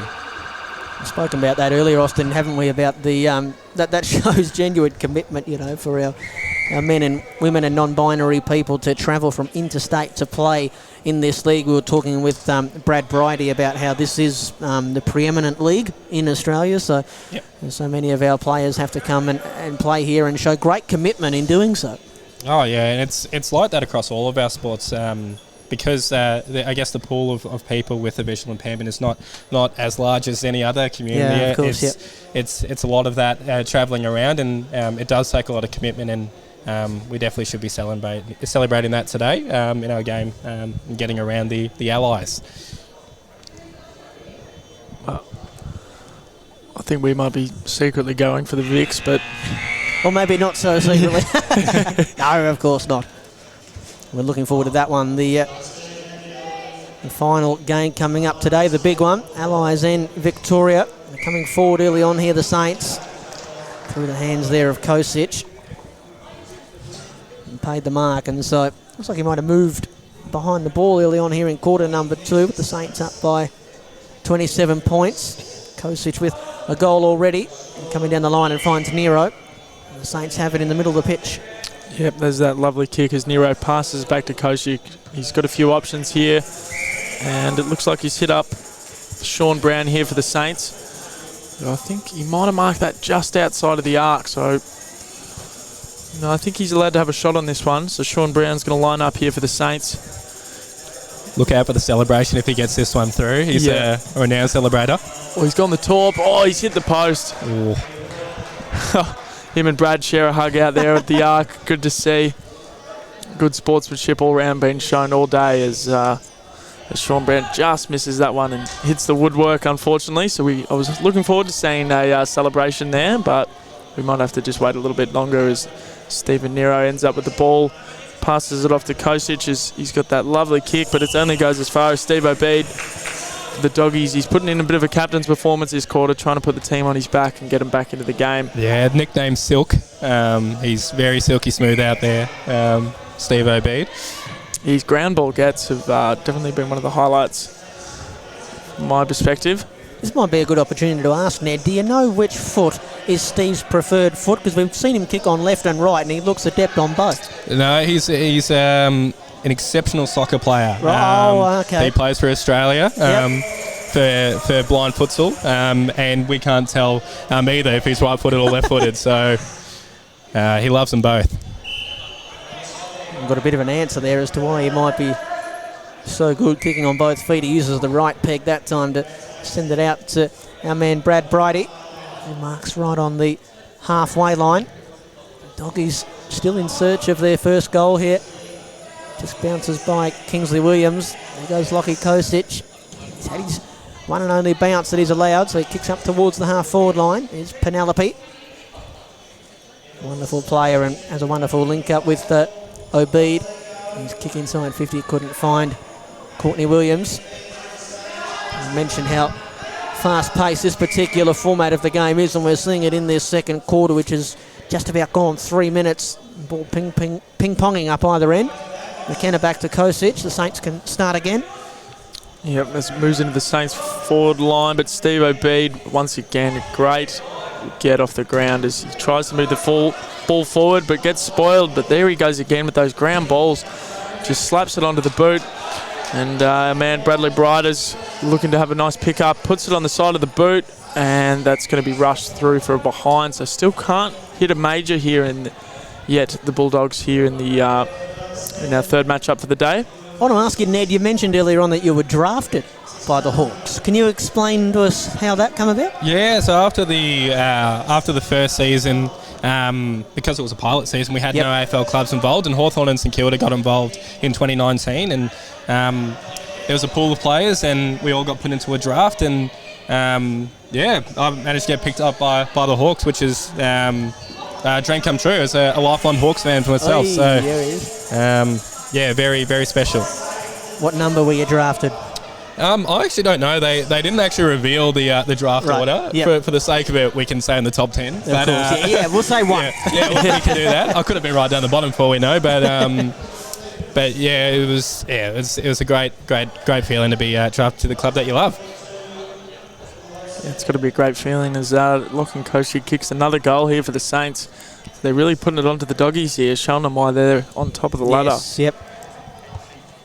Obviously, you've seen these teams a lot, Ned. These are they clearly the two best teams in this particular division? Yeah, definitely. They're a fair bit above us at the moment. The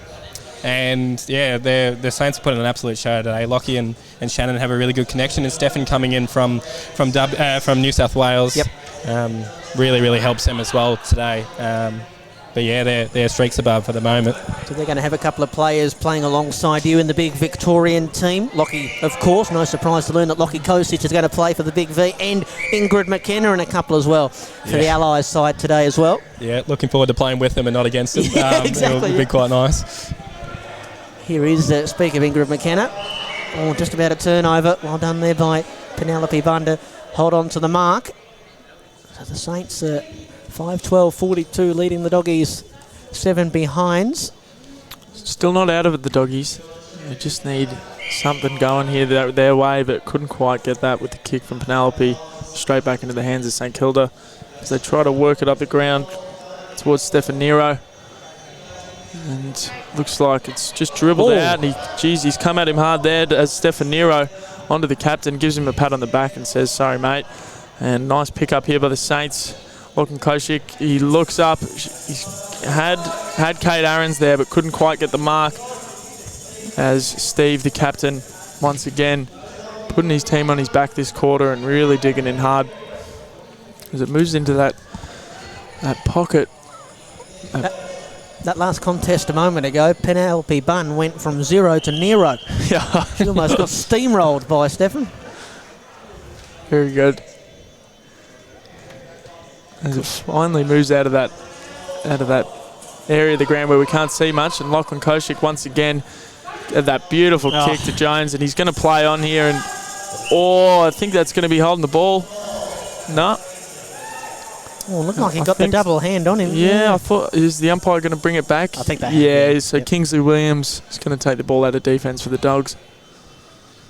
Do you want to tell us the support that the Hawks side gets from the AFL system and all the support that you get from them? Yeah, definitely. It's been amazing since 2019. I think I certainly see it that Hawthorn's a real leader in this space, and from employment pathways, I work at the club now through my involvement with the club, and their commitment to us has been second to none. So can't speak highly enough of the club and everyone involved from all of our teams, our women's teams and our men's teams, through to the admin staff as well. It's been exceptional. We have another shot for goal here coming by way of Shannon Jones from outside the arc.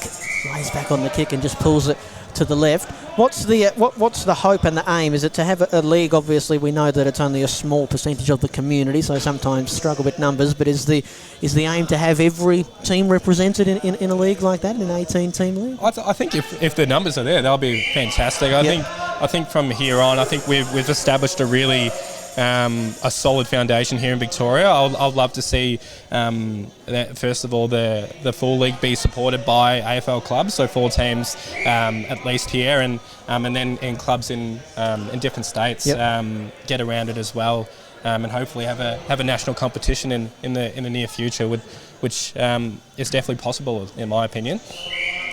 So Bradley takes a nice mark here for the Bulldogs as they're still trying to get that first goal on the board here in the dying stages here of the second quarter.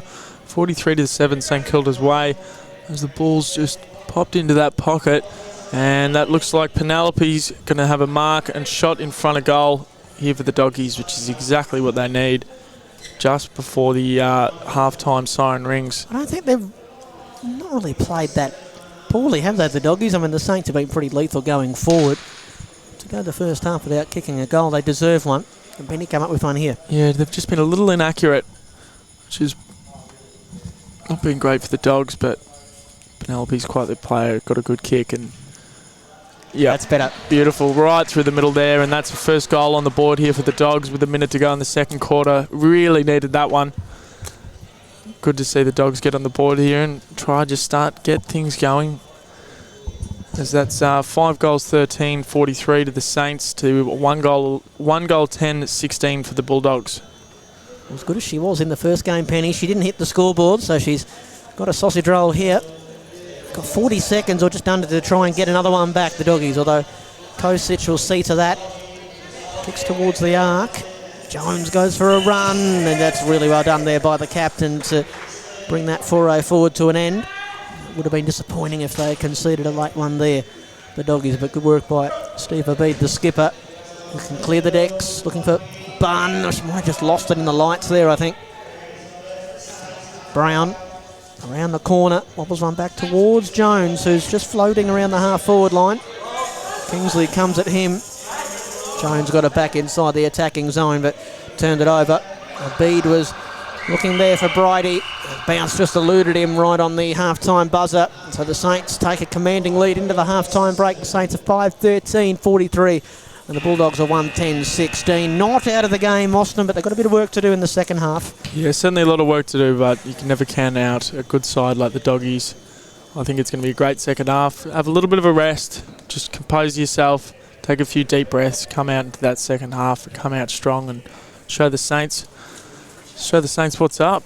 27 points is the margin at the break. Saints up on the Bulldogs. Our third game of today. We've got one more coming up after this in terms of the home and away season for the Victorian Blind Footy League. That'll be the Bombers and the Hawks, 2 old traditional rivals. Ned will be back out there, no doubt, starting fights. No, I'm just joking. White line fever, Ned, I tell you. No, I think I'm the opposite with that, but you never know. It will be a very nice game out there. The Bombers are a great team, and we played in a great spirit each time we play. No hostilities here, of course. We'll see Ned in the brown and gold, and then we'll see him in the famous navy blue with the big V jumpers as well. We might step out and take a quick breather, and when we come back, we'll have the second half of this game. The Saints lead the Bulldogs at half-time by 27 points.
Welcome back to the Action Indoor Sports Stadium in Tullamarine, everybody. Brent Sternberg and Austin Kruger here with you for the Victorian Blind Football League Round 9 action. Bulldogs and the Saints. Doggies trying to come from behind. They're into attack early. And the captain, Steve Obeid, is just questioning a decision there from the umpire. Because Brent Sternberg is my name, Austin Kruger, and we've got a special guest up here, the captain of the Hawks, Ned Brewer-Mager. Be out there playing for Victoria in a little while as well. What did you make of that opening half, Ned? It was a good contest, but the Saints looking a bit more potent going forward. Yeah, no, they do, but the Bulldogs have a really good opportunity here. Obviously, 9-pointers for Kingsley Williams and a 12-pointer for Caleb if they get to him. Sorry, Ned. Boy, what a collision on the wing. Penelope Bunn, the Saints player, I think, was it Shannon Jones? Yeah, Shannon Jones. Oh, that's one of the biggest collisions we've seen today. I hope Jonesy's okay. Penelope's up, she's fine, she's tough. And Jonesy's just come off worse for wear. That was a big hit. Ouch. Looks like he's all right. Yeah, he's calling for a sub. He's going to make his way from the ground. He'll be placed by Stefan Nero. That'll be a big loss for the Saints. One of their better players, Shannon Jones, but potentially with a little stoppage in this game, maybe a chance for a momentum swing. Looks like he's got an issue with that right arm. Shannon, that was a big collision. Yeah, he came down hard. And looks like Stefan Nero's going to start with the ball here for the Saints, I think. Yeah, they got a free kick there, the Saints out of that one. Fair enough. Not bad for Stefan. Comes straight on and gets a kick of the footy. Oh, he's gone the top. Bang! Oh. Nearly worked out there, but Lachlan Kosic couldn't quite get the mark. So the Doggies going to take it out. Looks like Courtney Lewis has got the ball here. And she's looking for some options around the ground. Penelope's providing a bit of a lead. And Sean Brown and Penelope, the two number 7s going at it. There's Nero once again putting his head under the ball. Nice little handball, snap around the corner, and Lachlan Kosic, he kicks his third for the day as St Kilda gets the first goal here in the third quarter. It's not the ideal start for the Doggies, but St Kilda showing that maybe they will be all right without Jonesy. They really needed that opening goal of the second half, didn't they, the Doggies? But it goes the Saints' way, 6-13-49.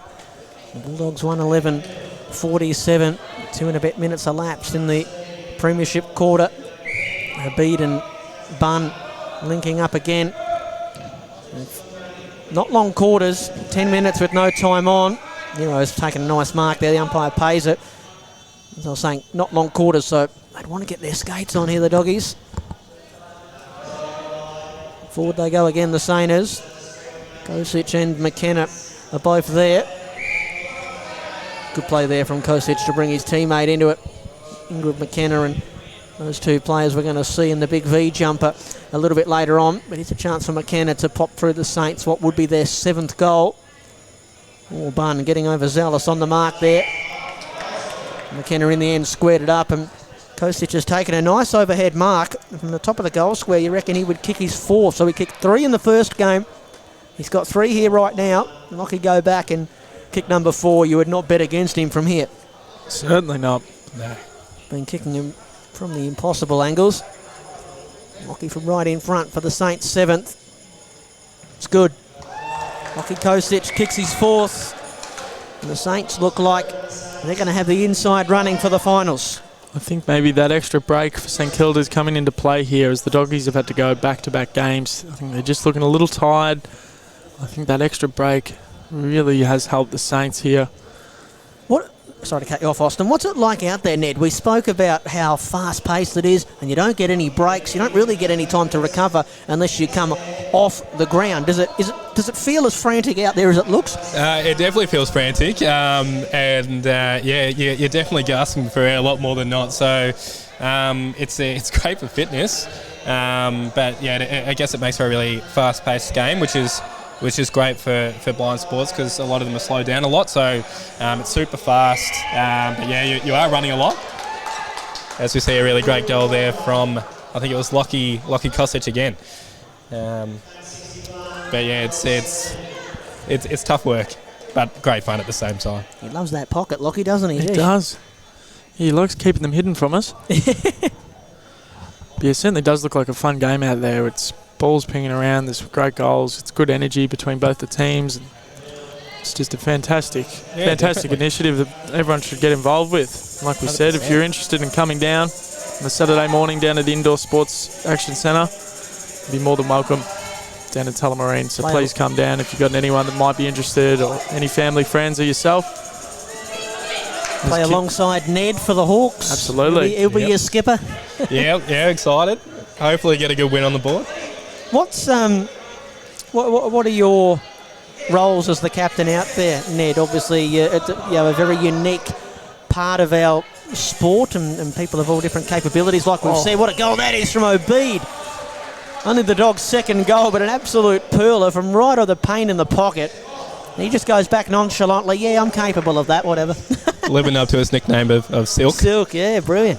But as for my roles, I think for a lot of us who've been around in the community for a while, it's a lot about advocation and trying to get more people involved and making it a safe and inclusive space for everyone in our team, but also as the league as well. So I think as captain you do the normal roles, yep. And then there's a lot of extra stuff that you got to do as well, of course.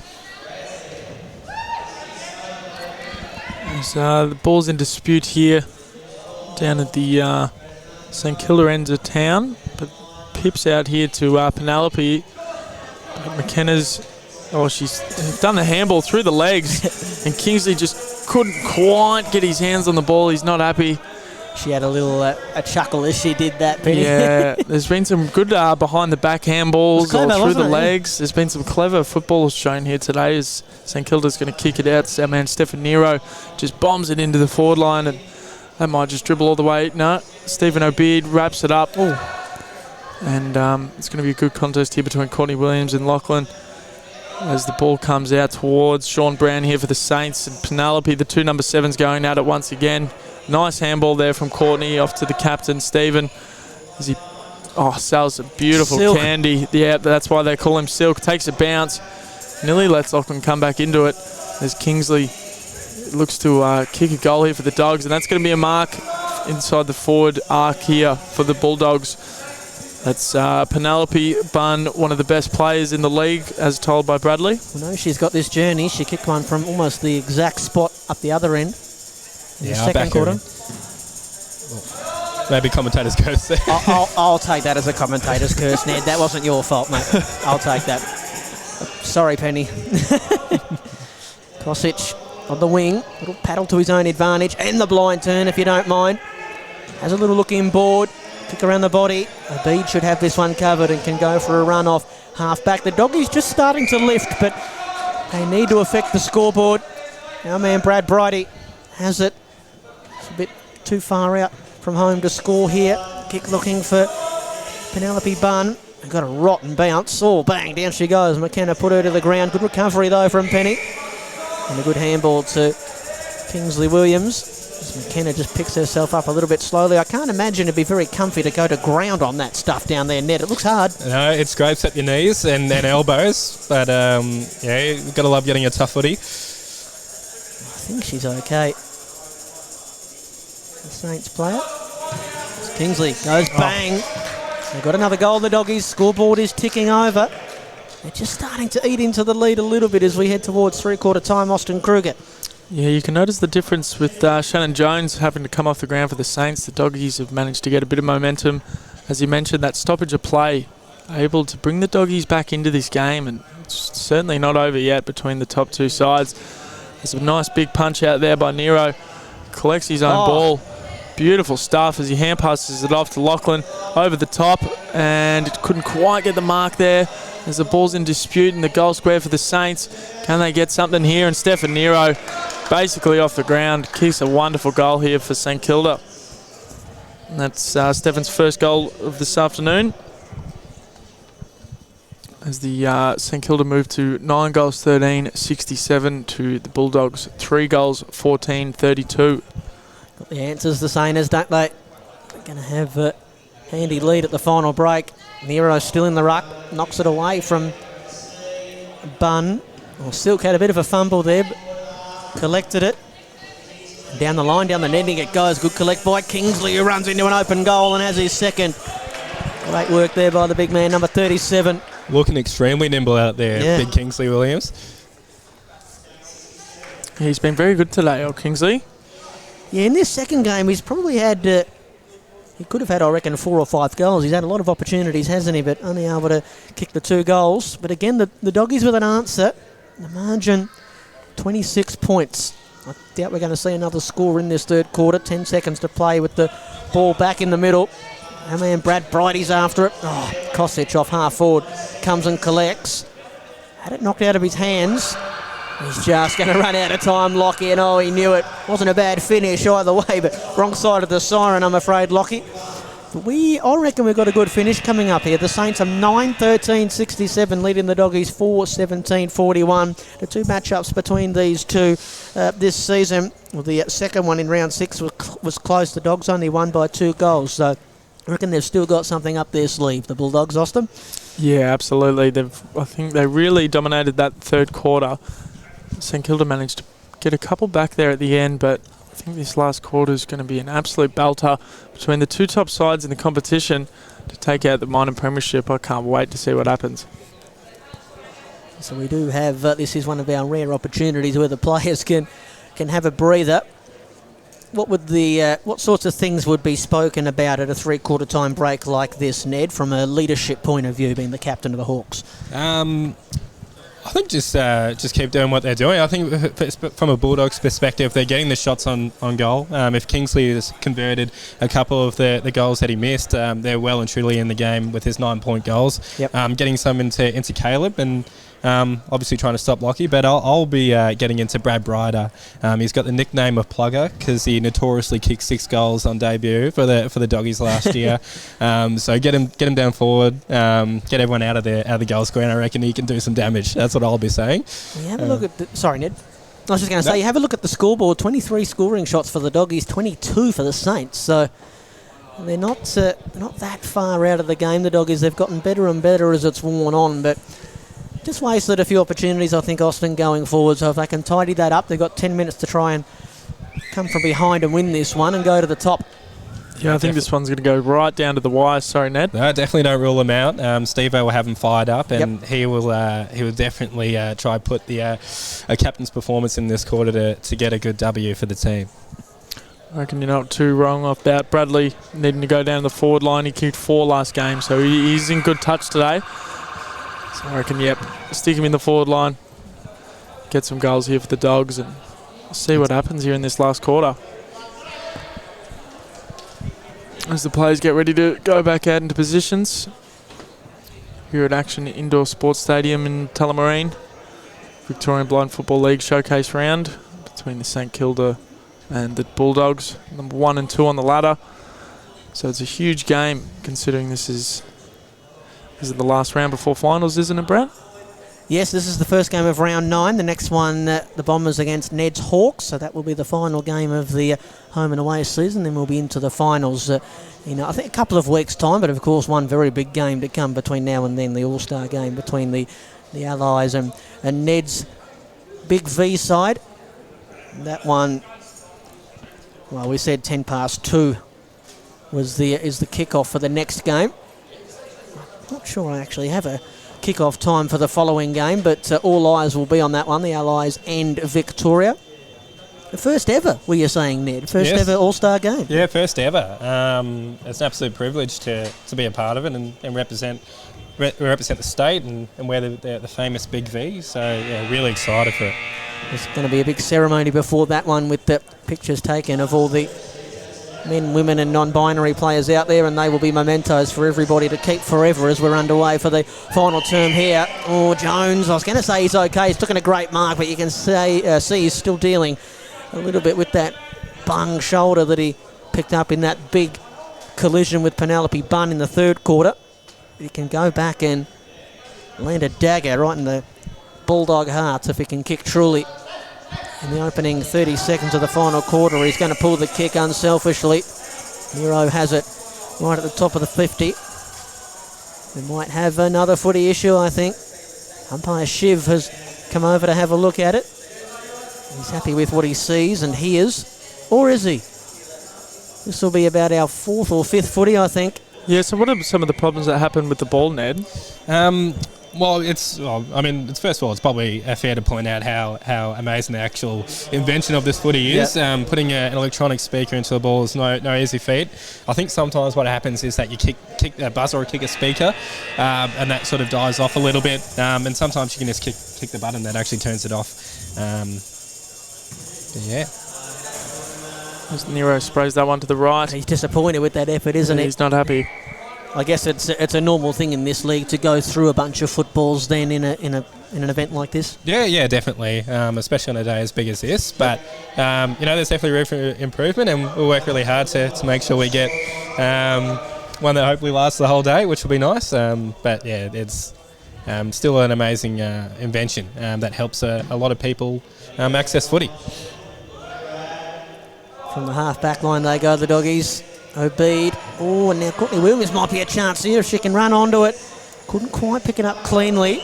It was clever to try and keep it alive rather than concede a score and hand the football back to the Saints. But it looks like there's been an illegal disposal, said the umpire, and so Ingrid McKenna's going to take the kick on the last line. Looks like she's changed her role in this game. She kicked 3 goals in the earlier game for the Saints and now playing in defence. Saints still leading by 27. Brad Brady knocked it away from Nero. A good contest between those two. Ooh. Oh, he got a little bit handsy there, didn't he, Brad? A little bit frustrated. This game hasn't quite gone his way. A free kick for the Saints. As he's kicked that one straight in the roof, so it's going to come back to Braddles, and they're having a couple laughs here, Steph and Nero. And, they're very, very good mates to go back from where they're very young kids, there's two, Stefan and Brad, so I'm sure there'll be a lot of banter out there between them. Yeah, good to see them competing against each other as Penelope brings the ball forward for the Dogs. Couldn't quite get an option here, but here comes Brad and Stefan once again. The two boys going at it quite hard, a bit of push and shove happening between the both of them. And here he is. Fantastic little sell of the candy. Couldn't quite pull it off with the kick. Steve Obeid once again. Oh, he looks a little sore there. Yeah, he's he pulled up a bit there. I think it looks like he's holding onto his left calf. So hopefully just some cramping. Looks like it might just be a bit of a cramp as the Doggies move forward. And Courtney Williams takes a snap. Oh, I thought that was good there for a sec, but missed that just to the left side as it's moved into that pocket. And it's going to come straight back for the Dogs, and Steve's definitely looking. Shannon's. He's nearly taken him out there. I think he didn't quite mean that. As Penelope takes the mark, hands it off to Kingsley, and can Kingsley kick another one here? Yes, he can. Oh, the umpire's called holding the ball, has he? Yeah. Yep. Just didn't quite get the kick away in time. Otherwise, Kingsley would have had, what would that have been, his third. That would have made things interesting too. Yeah, well, they've had 4 minutes elapsed in the final term here. The Doggies without really making any inroads. In fact, the score has actually grown from 26 points at three-quarter time to 27. There goes Silk off the half-back line. Looks like he's recovered. That might have maybe been a bit of a cramp potentially for Steve. He's behind the play here and a little bit proppy. Kingsley. Oh, he's been caught again. A couple of opportunities gone begging for big Kingsley Williams. Now it looks like Kingsley might have a little problem. I was just going to say, Ned, earlier on about how one of the things that has really struck me is what a great way that this game has been played in, and great sportsmanship and sportswomanship. We asked Brad Brady when he was up here about the great camaraderie amongst all of the players, regardless of what team they play for or whether they know the people coming into it or whatnot. Is that something that you've really found amongst the blind AFL community? Yeah, definitely. It's probably the key thing about our community as a whole. We all know Shannon gets clobbered there. Been in the wars today, hasn't he? Yeah, has been. But yeah, the community is really, really strong. We look after each other, we love each other, and we always want to see the success for everyone. So doesn't matter who you're playing for, we always get around each other, which is something that we we hope to keep going in the future.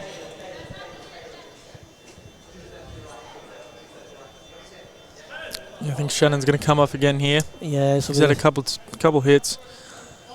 The second, yeah, he's just said it. He's off. I'm off. That'll do me. He's done enough today, Shannon Jones. He kicked 6 in the first game and just the 1, so 7 for the afternoon. That's not a bad day out in the office. Having a look at the at Ned's Hawks teammates getting around down there. It looks like in the next game they're going to be wearing their Indigenous jumpers, which we didn't see them in the first game. No, yeah, the club's very proud of our Indigenous involvement in Indigenous communities, and wearing the jumpers is something we're very passionate about. So yeah, very excited for us to be wearing a pretty spectacular Indigenous jersey. Yeah, great initiative that the AFL's started with the Indigenous round, and some of those jerseys are just absolutely magnificent. They are, aren't they? They're just gorgeous. Great. I think they should wear them more often than not. I'm the biggest fan of wearing them, so that was definitely I was the first cab at the rank to say let's wear them for one of our games today. So yeah, they're great. A lot of ex-players actually design some of the jerseys of family members of the ex-players, so it's just great to see. Yeah, I think the Tigers, I think Marlon Pickett's wife designed theirs earlier this year. We've got a ball up here at half forward for the Doggies, who still trail by 27 and just over 3 minutes to play in this one. We'll have one more game in the home and away season to come after this. The Bombers and Ned's Hawks. And we're into the finals in a couple of weeks' time, but today we'll be into the showcase game, the Allies and the Big V, as Penelope Bunn has her kick smothered. It's come to Nero. Can he kick a goal, Stefan? I think he might have missed again. He's had a few bites of the cherry, Stefan, today. Brad letting them know about it. That's great. Wonder what he's saying, Bradley. He's saying it with a grin on his face. Yeah, a lot of love between those two boys. Hopefully the umpire knows that they are good friends. Yeah, exactly. Yep. Yeah, they've got their arms around each other. That's all friendly. They turned it over from the kick in the Doggies, and so Rocky Kosic lining up for his 6th. Yeah. Can he get half a dozen? Shouldn't have any issues based on how this man kicks the footy, and that's beautiful. Textbook set shot kicking. He kicked 3 in the first game. He's doubled his money here in the second. And I have to say, he's going to look good in the Big V jumper next, I reckon. Absolutely. I'm very excited to see that straight kicking in my team, which would be very nice. Yeah, as the umpire gets ready to ball it up here with 2 minutes to go in the last quarter. This is Nero, and Bradley's gone in hard there. He doesn't care that he's his mate. He wants to get that footy. But Nero's come out with it. Gets the kick away. A little push off the ball, but Steve Obeid gets the jump on Lachlan. That's a good matchup between those two. As looks like Courtney Lewis is trying to get the ball going here, and just spills out to St Kilda with a nice little handball, but couldn't quite get it over the way.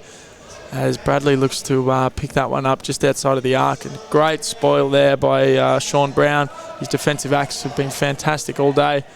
As he just holds up the play, does a nice little snap back to Sean Brown, and he's shared that off beautifully off to Stefan Nero. And he can't mess this one up, surely. No, he can't. That's his 2nd for the day. And he's kicked a goal, so he'll be pretty happy with that one, I think. A bit of bragging rights between him and his good mate Brad. That's great play by the Saints. Fantastic play one end to the other. They're going to run away with this one in the end. 40 points is the margin. We'll get a ball up back in the middle with 30 seconds left. The Saints 11-15, 81 on their way to top spot. The Doggies 4-17, 41. Coming forward again here, the Saints, although Obeid tidies up at half back. And balls to Penelope Bunn. Those two have tried hard all day today in the back-to-back games in which the Doggies have played in. Obeid might have to get it back to Penny. Clever underground handball. Bunn runs onto it in the middle of the court. A bit unlucky there to be penalised for holding the ball, but Nero will not have time to take the final kick as the final quarter of the time elapses. Ned, thank you very much, mate. Good luck in the next game, and good luck playing in the Big V jumper as well. Mate, we can't wait to see you, mate. Thanks so much for having me. Really appreciate the work that you guys are doing and helping spread the word of AFL Blind. But yeah, thanks very much. There we go. Good luck for the next game, Ned. Thank you. Thank you. Ned Brewer-Mega, the captain of the Hawks, and he'll be out there in the famous Big V jumper shortly. So the final score in this one, the Saints 11-15-81, defeating the Bulldogs 4-17-41. And so the final score in this game, Austin, between the top two teams, 40 points in the end. The Saints just able to outgun them in that final term. Yeah, I think they just had a bit too, like we said, I think that extra bit of break for St Kilda really helped them run out and close that game off. With the Bulldogs having to go back-to-back is pretty tough, considering how sort of high-paced, high-intense this game is. They won't make any excuses, but they got a bit of a dud deal with the fixture, didn't they? They definitely not did. only having to play the Saints, but after playing in the game beforehand as well. So. Yeah. But, you know, finals is only a few weeks away, so they might be able to get some vengeance back. The Saints over the Doggies by 40 points. Brent Sternberg and Austin Kruger here with you. We'll take a little break. We'll throw it down to Nick Holloway down on courtside. And when we come back, we'll have the final game for you in the home and away season, the Bombers and the Hawks. And then after that, the All-Stars game, which is not far away now. But we'll throw it down to Nicholas Holloway on courtside, and Austin and myself will be back in a moment.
Penny Bunn.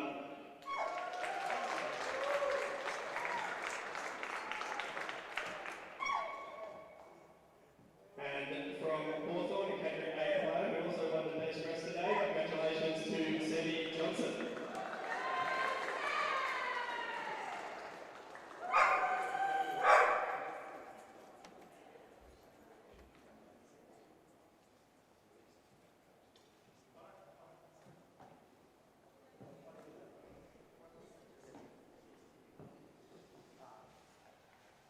From the Bulldogs, Caleb Manhans.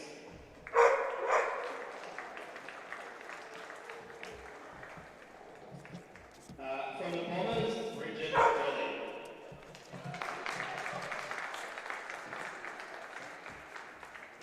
From St Kilda, Ingrid McKenna.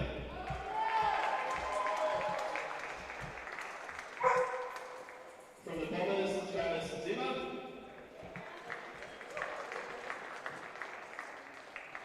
From Hawthorn, Ollie Oglethorpe.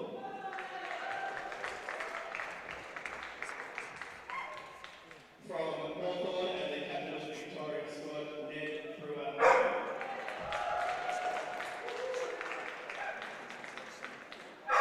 From the Bulldogs and the vice captain of the Victorian squad, Steve O'B.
Welcome back, everybody, to the Action Indoor Sports Stadium in Tullamarine. Round 8 and 9 action in the Victorian Blind Footy League. This is round 9. It's the final game of the home and away season between the age-old rivals Hawthorn and Essendon.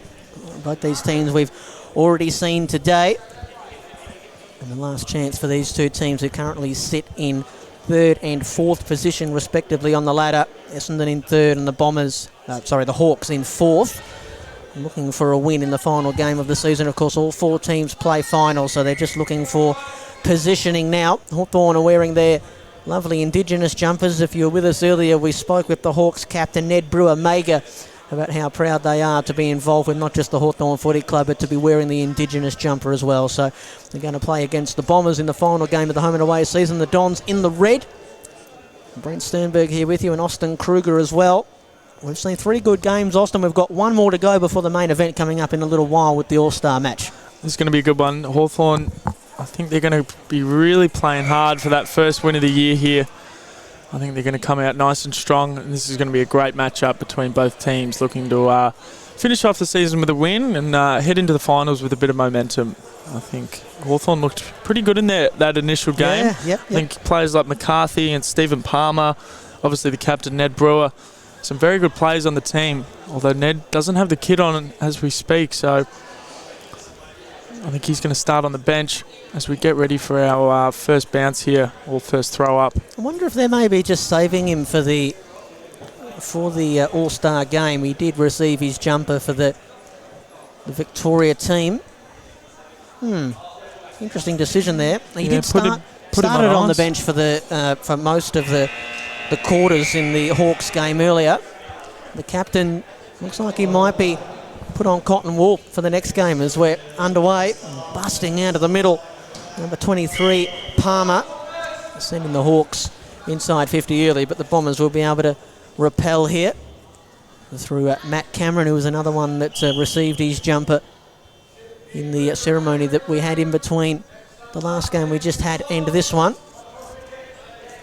Like I said, Brent Sternberg, my name, joined by Austin Kruger, and we've also got a special guest up here, Beck Herft.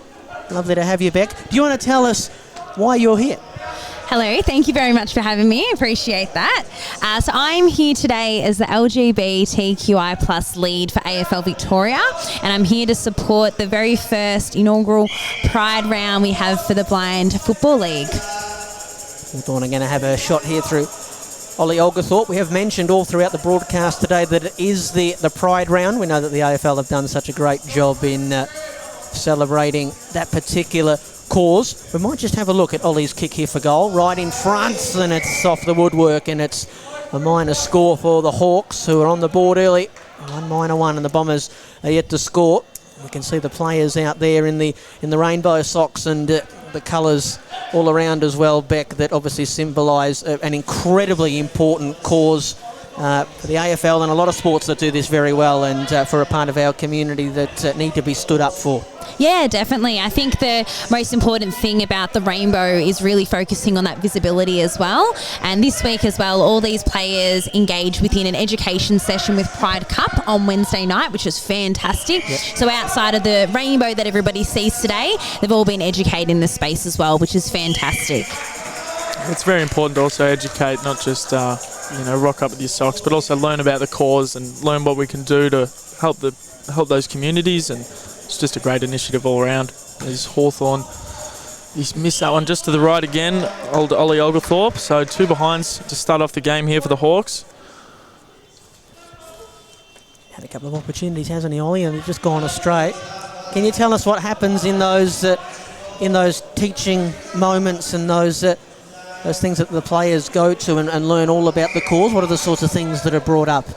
Yeah, definitely. So the LGBTQI plus 101 training is what is run by Pride Cup, and the education within that is very much speaking about what does the acronym mean, how can we be more inclusive as a sport, but then outside of that, how can the players change their language when they're playing their game as well. So it's a massive thing, and little things as well, acknowledging people with their pronouns, and it's a massive type of engagement that they get to learn as well, and they get to bring within this space, and hopefully more queer people that do have a disability feel that they can be a part of this sport as well. Got the ball in the, we're calling it the dead pocket today. We can't see it when it goes in there, but we can see it when it comes out, and it has come out onto the chest of Trav Zimmer, who after Hawthorn have done all the early attacking, Austin, and had a couple of early looks. They might be able to jag the first goal here through the man in the Kermit helmet. He kicks truly the left footer as well. That hurts a little bit. Well, it certainly does. Trav Zimmer following up his great performance in the last game with 3 goals to a nice early goal here. Very good performance. Has a good set of hands, does Trav Zimmer, and a very accurate kick in front of goals. So that's the first major here. But the score is 6-all. Oh no, that was a 9-pointer actually. So that's a B class. That was a 9-pointer. So the scores moved to 1 goal 3, 9 to 0 goal 6, 6. The Bombers in the lead.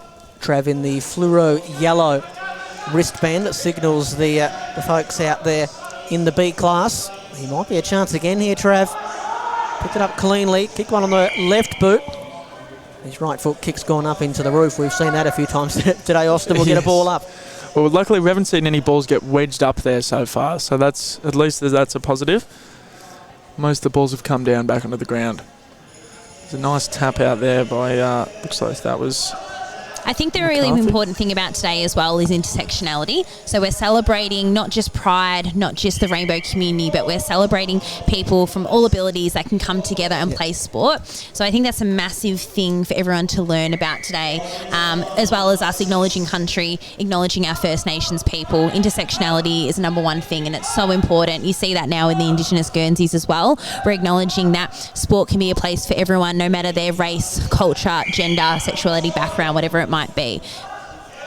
Absolutely, and brings people together from all walks of life, which we've seen here today. You know, it's just a beautiful thing with Pride Round. We've got our Indigenous jerseys and obviously supporting the blind community. It's just wonderful to see. It's been a fantastic day. So thanks for having me out here. Behind another one for the Hawks. Bombers to bring it in. We remind you that the Hawks are looking for what would be their first win of the season, trailing by 3 points early on here. Bridget Jolly, handball to Gauchi, who on the second attempt gave it to Zimmer. Been in everything early on. Trav Zimmer, he can go back and kick his second goal here. We might just watch over this shot for goal before we get back to Beck. Throws it on the left again. And it's hit the post, right on top of it. You can see the post about to wobble out of its foundations. Another behind for the Bombers. Can you tell us about things that you've got coming up, Beck, as well? And obviously the cause moving forward. It's not just a one-off thing today. We see it a lot, and the more we see it, the more important. But some things that are coming up ahead as we head out of this horrible winter in Melbourne and into the springtime as well. Yeah, definitely. So our next event will be Wear It Purple Day, which happens in August. Yep. So that'll be August 26th. So that's a Saturday this year.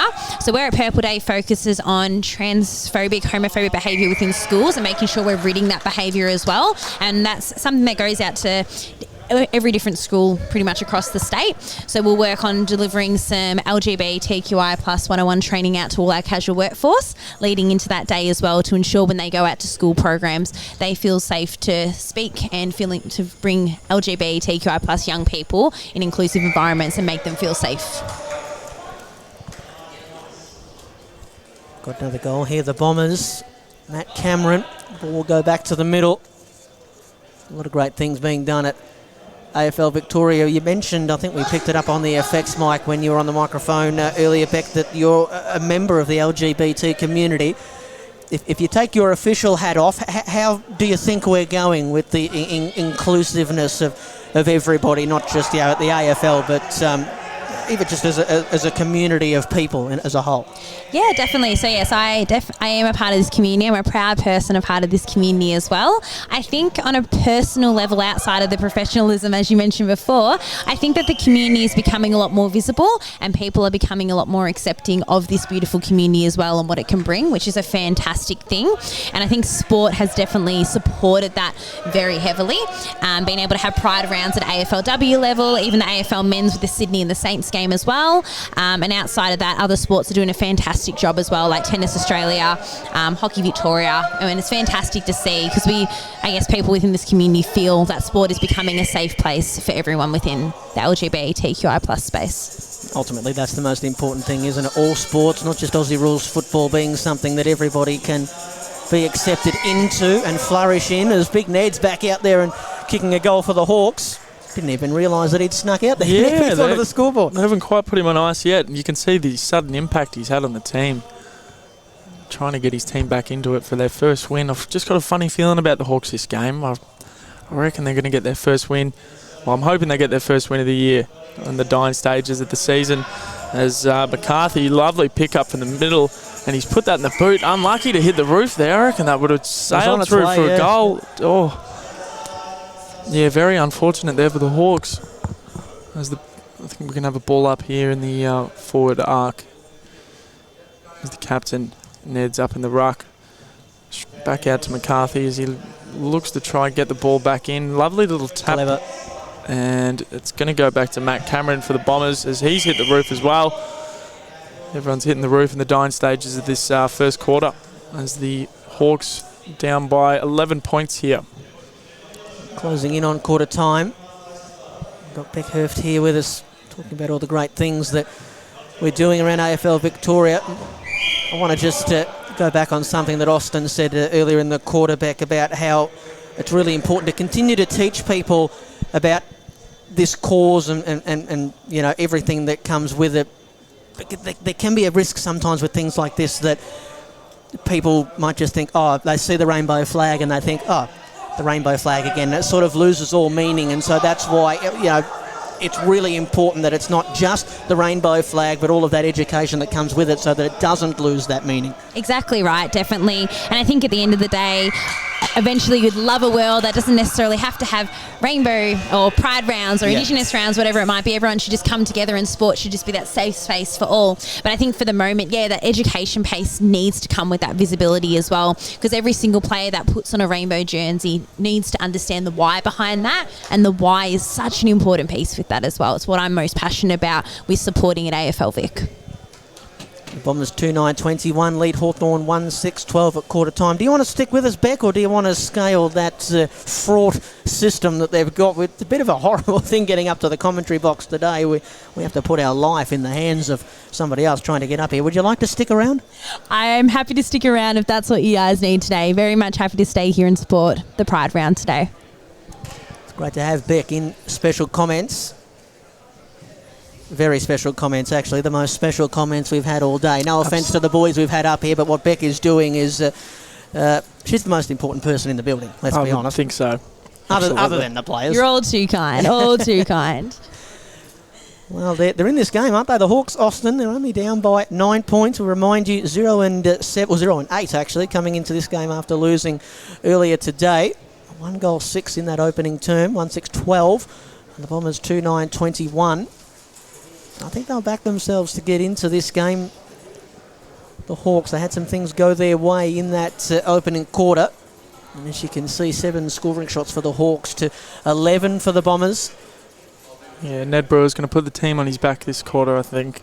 He's got to get a win before the end of the year, and today's the day. You can see him getting around and just getting to his teammates, giving them some advice at quarter time.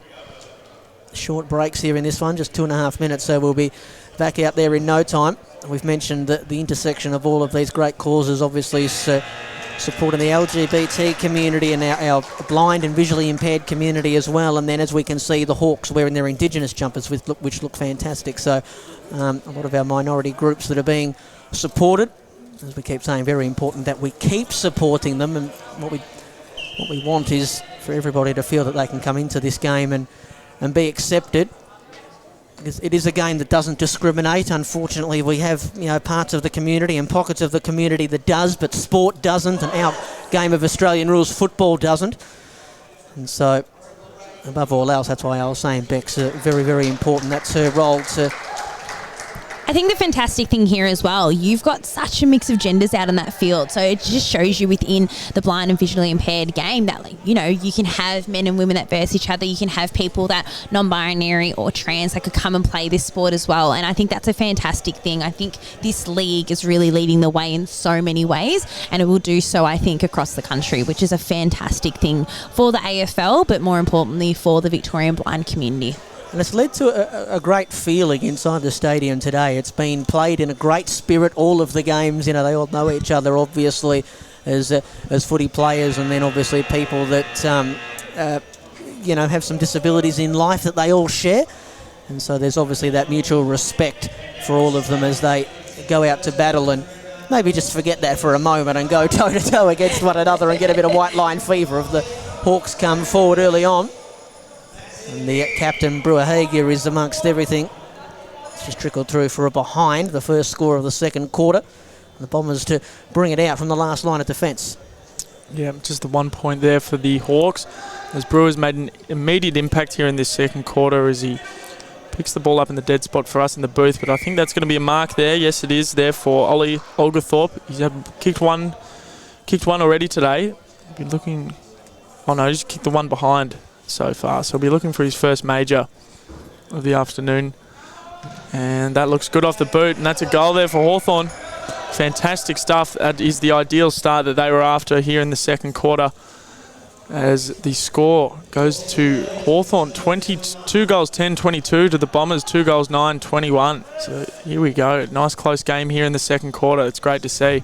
I think Hawthorn's spirit is a beautiful thing out here today as well. Hawthorn have done some amazing things with their Pride group, Hawks Pride, who put them through a lot of different education this year as well. So I think their spirit will hopefully bring them to their first win today as well. They have been fantastic, Hawthorn, with a lot of those things, haven't they? They were really one of the first teams to get involved with women's football and in the VFLW through the Box Hill Hawks, and now Hawthorn and the wheelchair team as well. So no surprise to see that they're obviously keen to be involved with the Victorian Blind Footy League as well. They deserve a win, don't they? But they're just got their noses in front here. Well, if Trev Zimmer's got anything to say about it, they won't be getting that win, and he's certainly providing quite the impact here for the Bombers. I'm sure he loves what Hawthorn's done off the field, but he doesn't care right now as he stands over this kick. Yeah, and that's split right down the middle. So He's that's his hitting them second. well, Trav. That's his fifth for the day, and he's second in this game. He's having quite the afternoon. He's got one of the best kicks I've seen, that's for sure. Very straight. Got the green helmet out there. We'd love to see the helmets on. More players should be getting around that. Fluoro yellow band as well. So 9 points there for the Bombers. Stretch their lead again. Brewer Hager should be able to run onto this one. Oh, Moxley. We've seen him do that a couple of times today. Moxley just knock it between his legs and clear the area. Gauchi. Jolly paid the mark at the top of the 50. As we mentioned, plenty of females out there today playing amongst the two sides. Bridget won for the Dons. We're going to see a couple in the next game as well. One that we were very impressed with for the Doggies, Austin, earlier today, Penelope Bunn. Yeah, absolutely wonderful player, Penelope. She same with Courtney Lewis there for the Dogs. And here's Trav Zimmer again. He's just everywhere, isn't he? Ridiculous. Lining up for his third now. As the Bombers will look for a nice buffer if they kick this one. As he lines up and it's going to be waiting for the goal umpire. What's he called? Looks like they've called that a behind. He's just missed that one to the right. So unfortunate there for Zimmer. Couldn't get his third, but still a nice buffer here for the Bombers. I reckon he thought that was a goal, Trav. He did. To the umpire, come on, all clear. Hawks with the kick in. I was just going to say on Penelope Bunn, we're going to see her playing in the next game in the Big V jumper. First ever All-Star game. Here he is again, Trav. Everything's running through Trav in the green helmet. Kicked all three of their goals. And he kick number 4 here. Just inside the paint of the arc. Missed the last one. Doesn't miss this one. He's hitting him truly. The Bombers get a little break on the Hawks in the midway stages of quarter number 2. Yeah, that's a 20-point lead now for the Bombers. So Hawthorn had a good start to this quarter, but Bombers have managed to sort of own the last 3.5 minutes here. So they need to get something going to get back in the game. And Stephen Palmer's that man, but lucky not to get call holding the ball there. Bridget Jolly had a nice tackle on him, but the ball is still live as a hand pass back out into the Essendon 50, and there's Stephen Palmer. Couldn't quite pick up the footy, runs past it as Jolly picks it up, gives the handball out, and he's looking to go inside. Back to Jolly. It's a good mark there. Size up her options. Plays on, and there we go. Trav Zimmer once again just been instrumental this quarter. He's saying, I'm not letting you guys win today, says Trav. He's lining up for his fourth. He's taking the game away from them, isn't he, Trav, on his own? Yeah, in his own boot. He'll be lining up for his fourth here. Looking for his 7th today.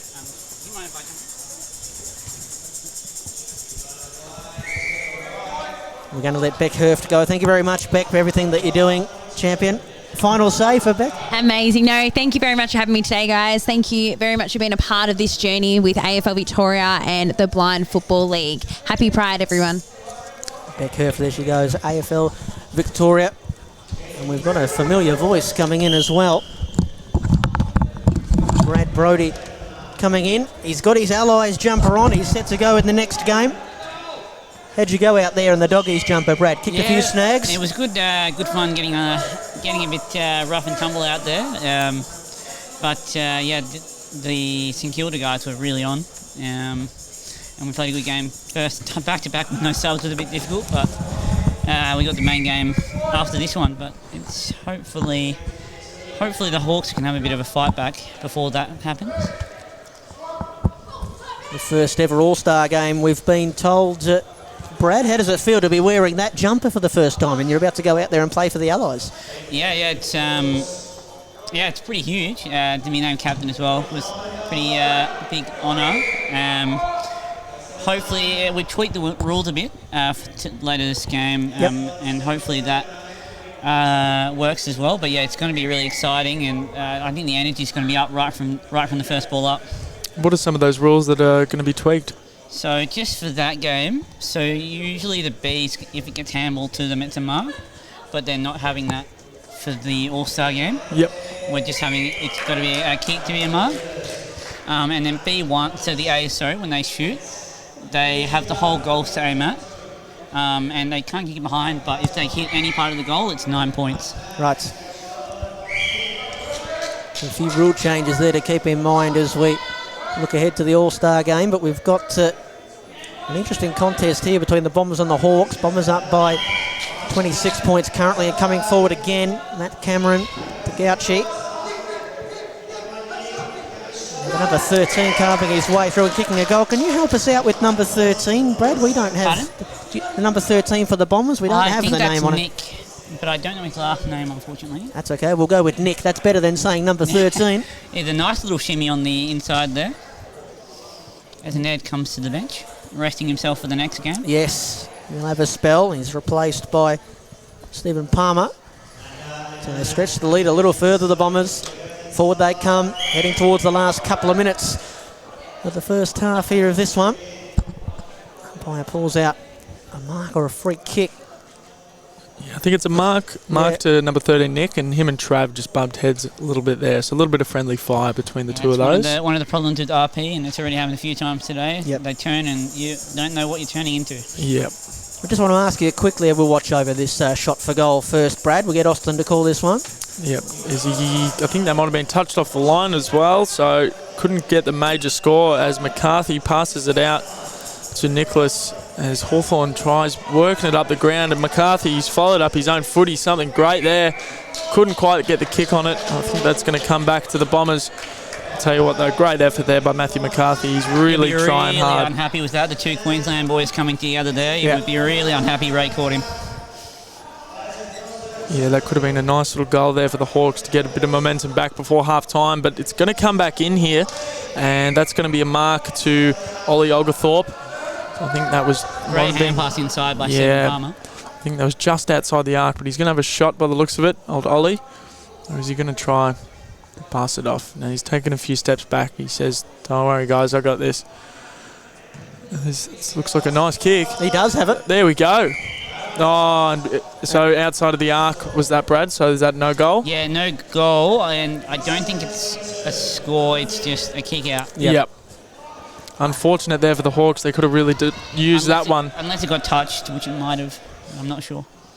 Yeah, with only 20 seconds to go in the half, that would have been ideal for the Hawks, but they just got to not concede. It's great play there by Stephen Palmer. Ooh. Keeps the ball live. Can they sneak one in here?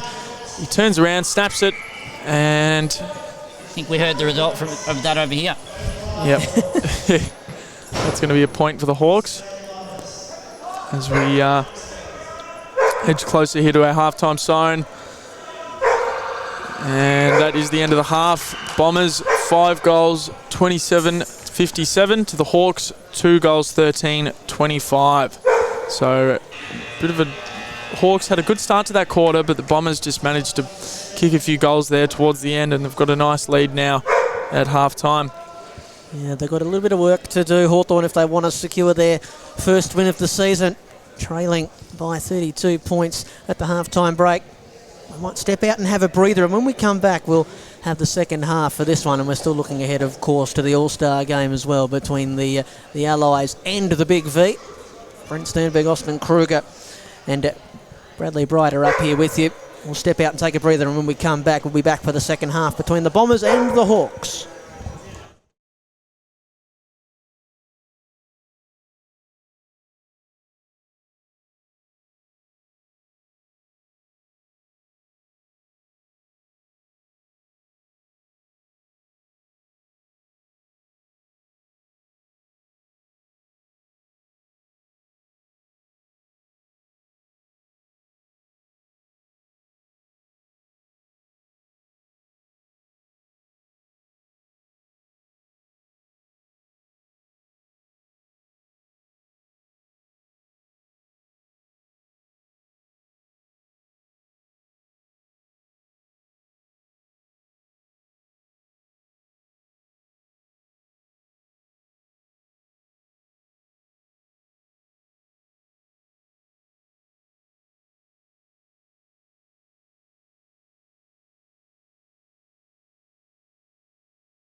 Welcome back, everybody, to the Action Indoor Sports Centre in Tullamarine. This is the final game of the home and away season in the Victorian Blind Football League.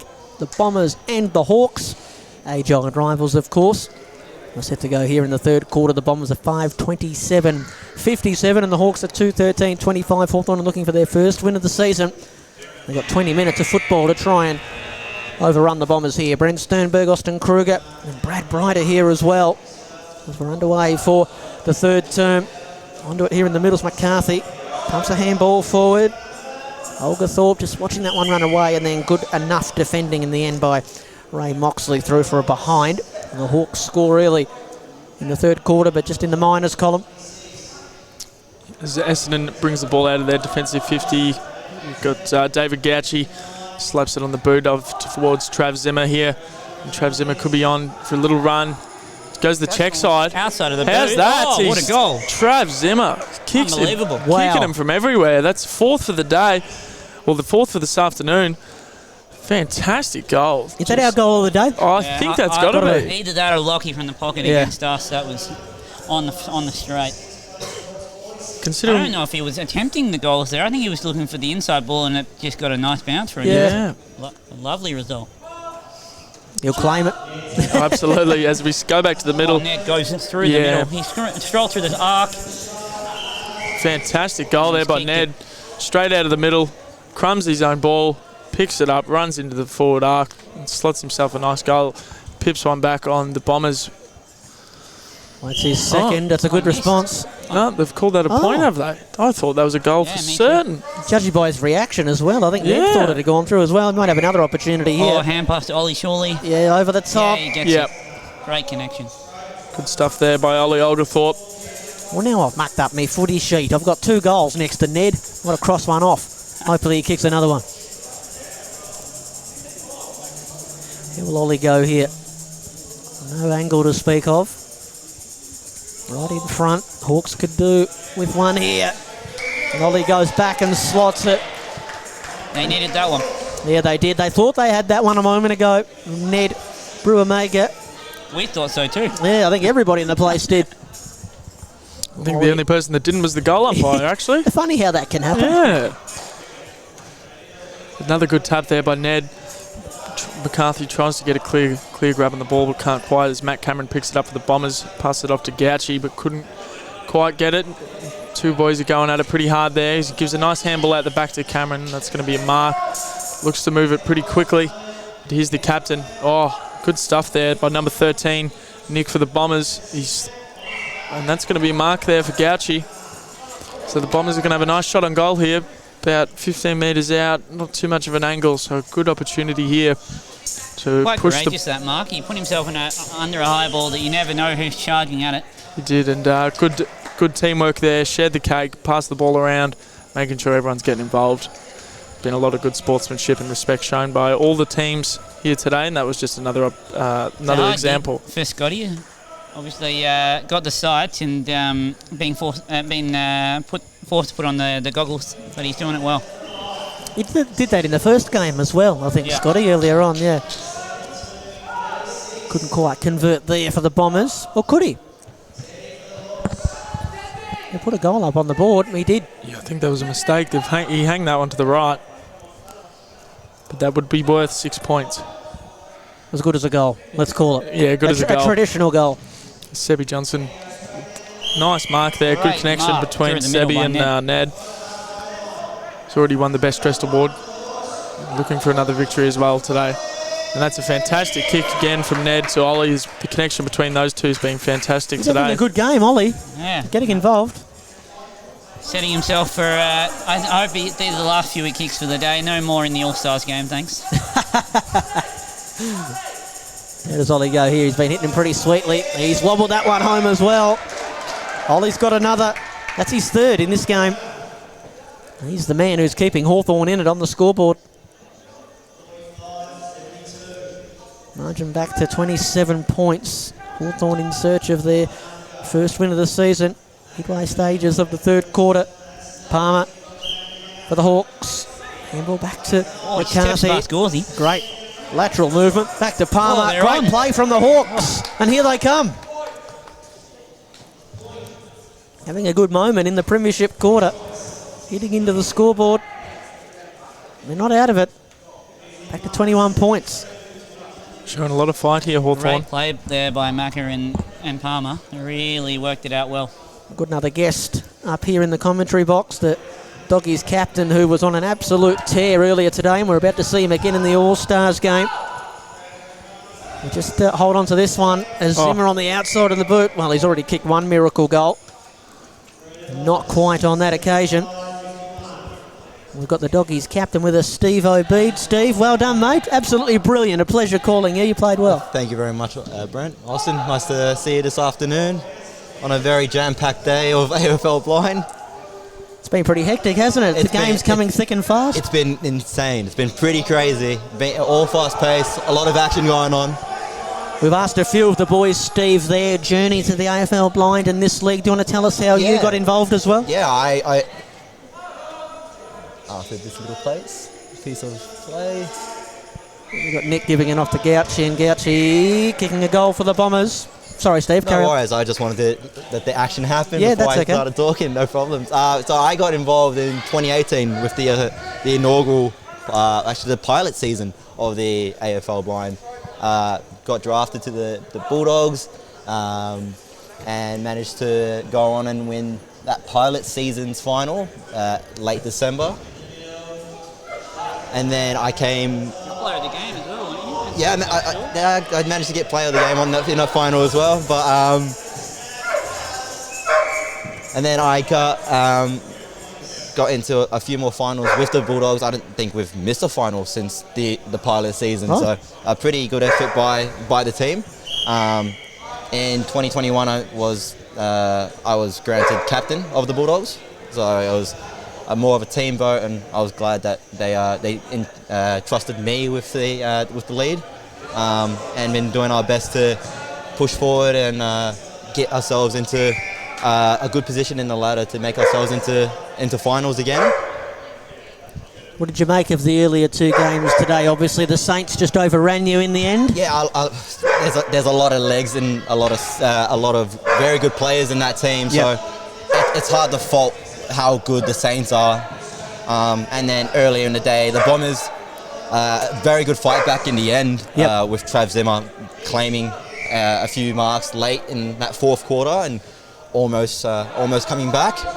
But yeah, pretty proud of how my team did with no subs available and a lot of players who are very crucial in our team not being able to attend this round. So we just do our best and fight back on the 20th of August in the finals. You must be pretty happy to play in this next game with alongside some of the boys that have torn up the Bulldogs a little bit today, but you'll be teammates with them now.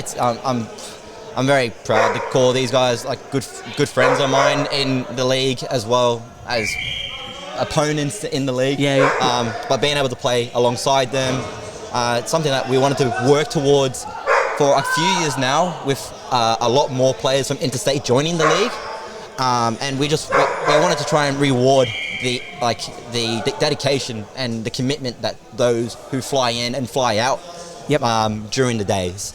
So giving them a chance to represent in an all-stars team, I felt like was right, and I'm glad that we're able to have people like Brad Brighter, Stefan Nero, Sean Brown and Stephen Palmer fly in, and the rest of the guys from Queensland and South Australia. So it's good to have them come along and participate and play, and just very happy with how we've been able to come up with the concept of the Vic First Allies team, and I'm very, very, very happy and looking forward to the game later today.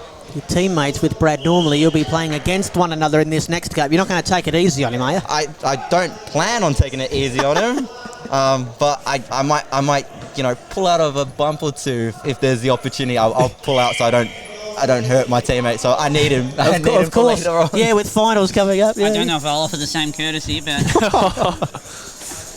Now, me and Brent were saying we couldn't quite tell if you're a left foot or a right foot. You seem to be pretty good on both. Can you tell us? It came from my soccer background. Yeah. I have played when I was younger. I played soccer, football when I was younger, and just the ability to work on both feet is pretty crucial in that game, and being able to adapt it here, I think it's useful as well, because it doesn't show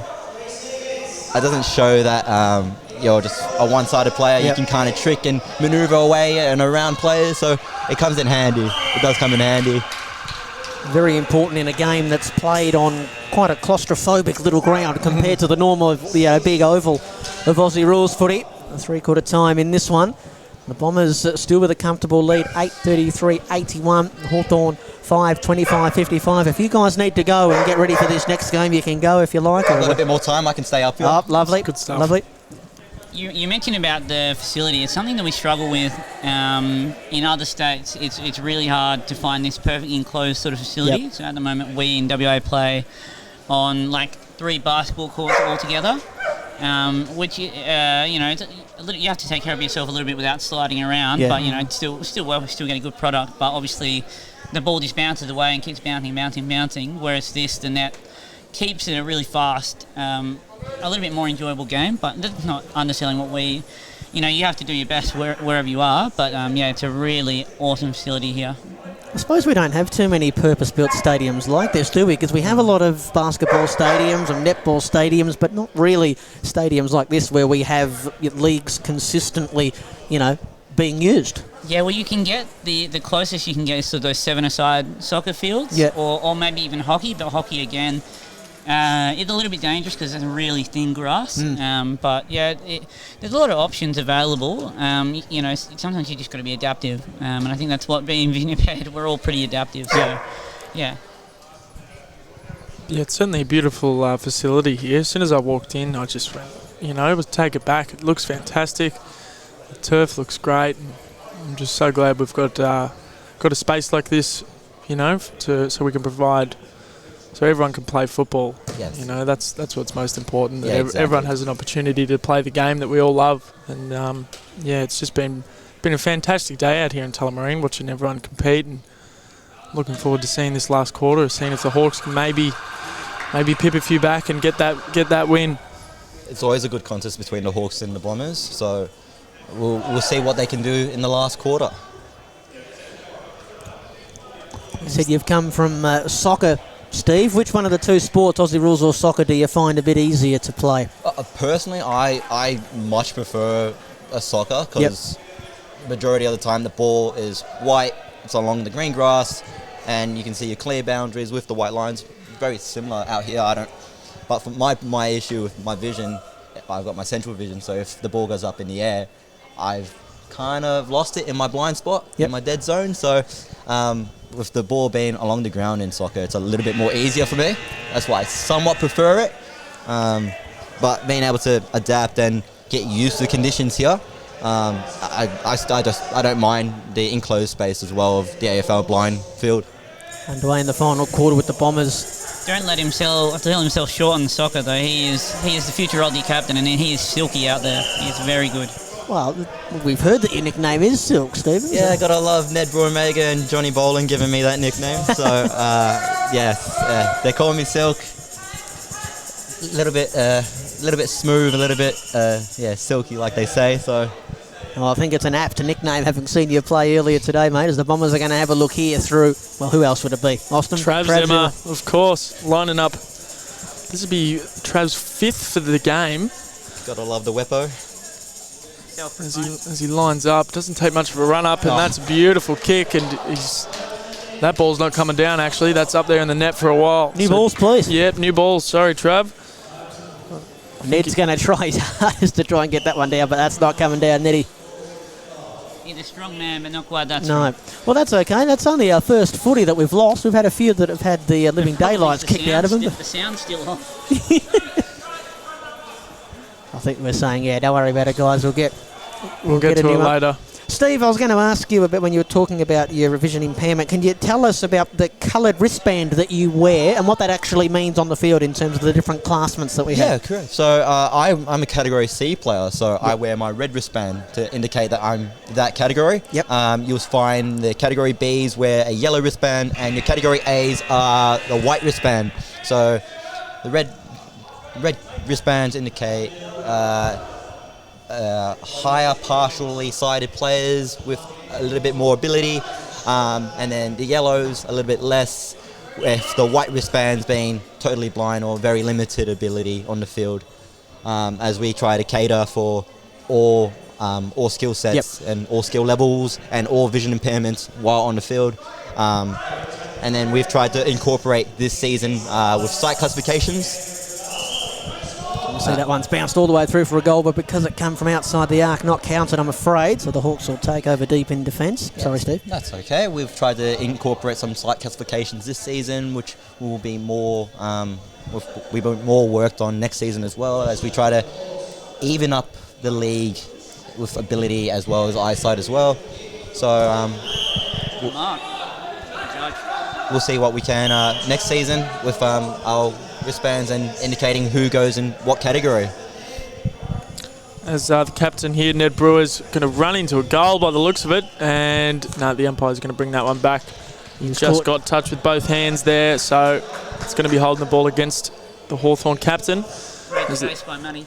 Yeah, great chase by Matt Cameron, that is. He's kicked the one goal here this afternoon as they kick it out to Bridget Jolly. The captain manages to pick the ball up, passes it off. A nice bit of 1-2 action there. That's going to be a mark for Jolly. She looks to pass it off to Gauchi, and he looks inside, and that's going to be another mark for Zimmer. Here we go, the man in green. You can spot him a mile away, lined it up for his 6th of the day.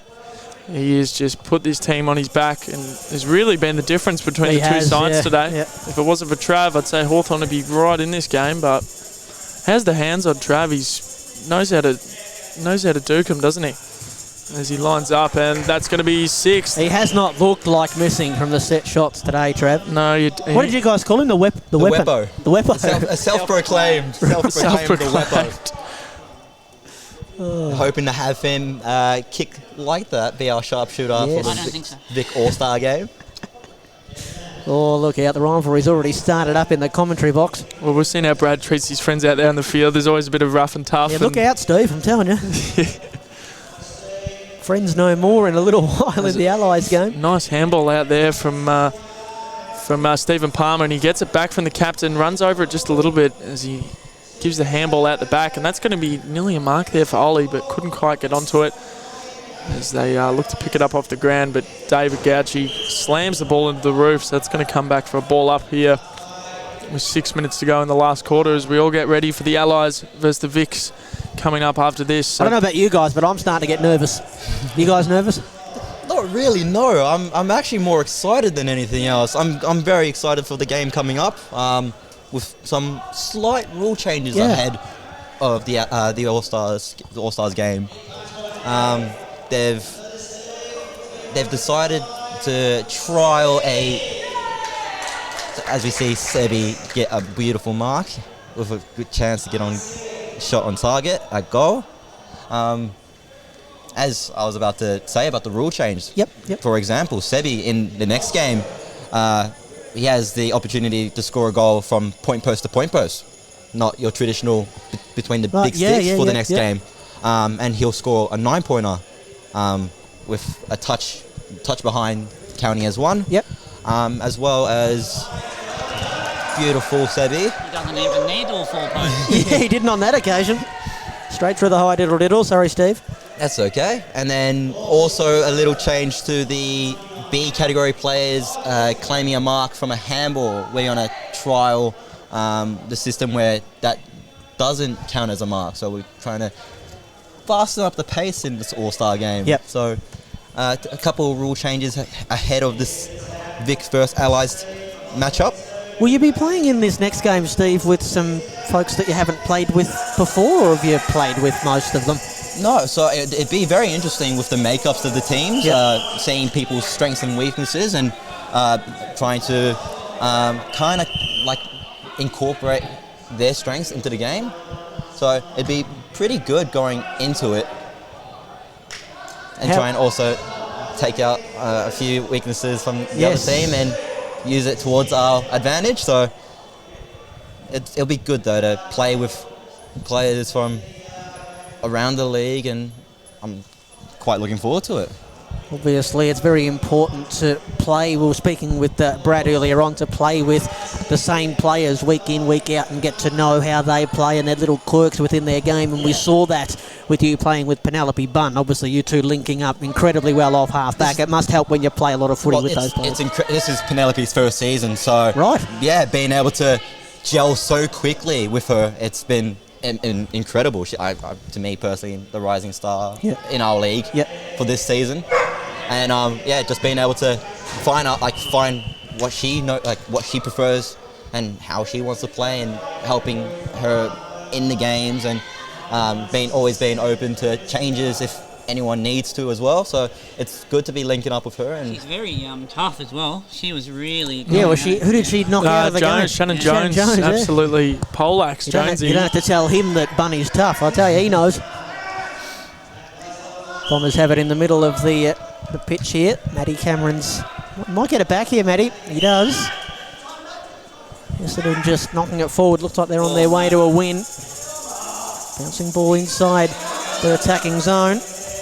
Melody Edge. Searching for it. Zimmer again. A goal. How was that? That was incredible. Just picked it up, threw it on the boot. How many is that now? That's 7. Oh, wow. It was right in front of the commentary booth. The Wepo. Yep, the Wepo. Out the way early. It's good. It's good. Doesn't want him kicking anymore in the next. Oh, was the umpire... Did they not call that? Wow. That was a sure goal. We had a great view on that. They might have called it a behind. That was... Well, the only thing I can think is that must have been touched off the boot maybe, because it definitely went through the big sticks. We were in a perfect position to see it. So I'm sorry. Wipe off goal number 7 for Trav. Sorry to the Wepo. Sorry. Half a dozen is still all right. Oh, look, you'd take 6 any day of the week, I think.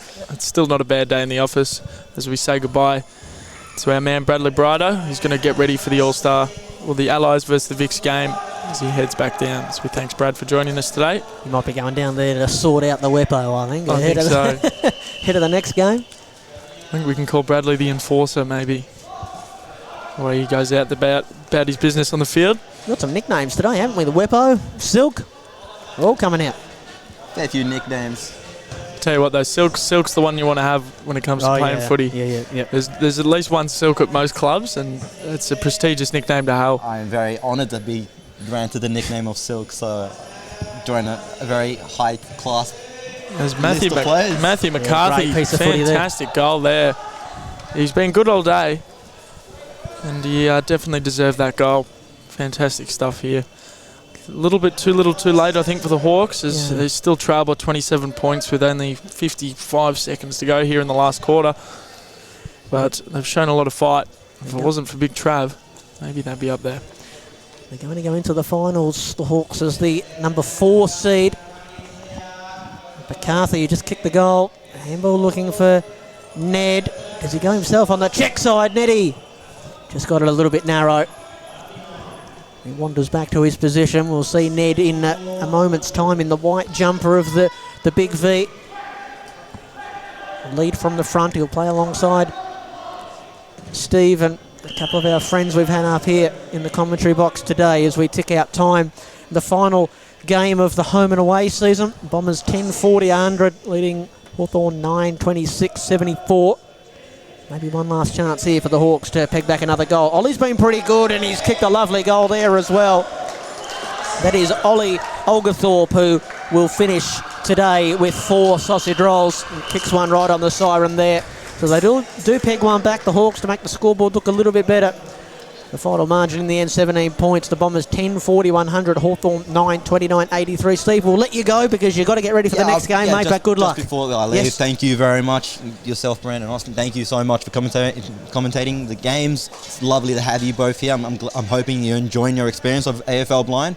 And then for those who are watching, if you're wanting to join the league, if you're wanting to be a part of the league and get involved, feel free to message the Victorian Blind Football page, or I'm pretty sure there's a few links on a few posts on the Blind Football page. So feel free to register, get involved, send your expression of interest, and we look forward to seeing you in the seasons to come.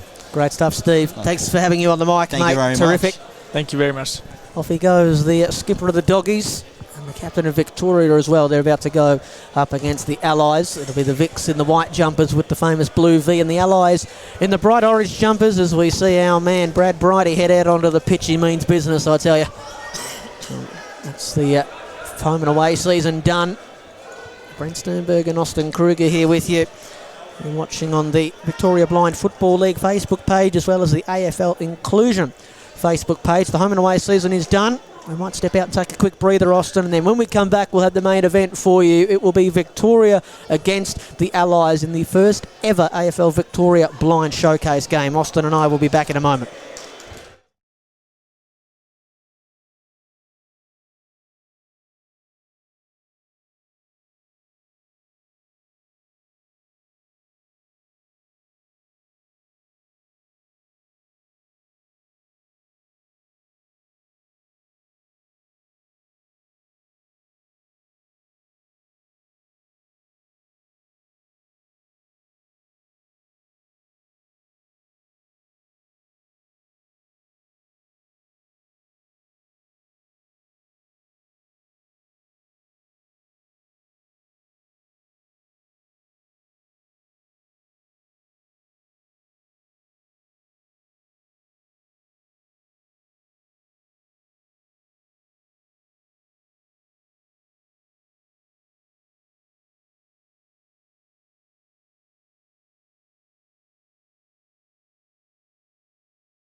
AFL Victoria was quite a good move to our first ever All-Star match. We congratulate all the players and coaches selected in both the Victorian and All-Star squads.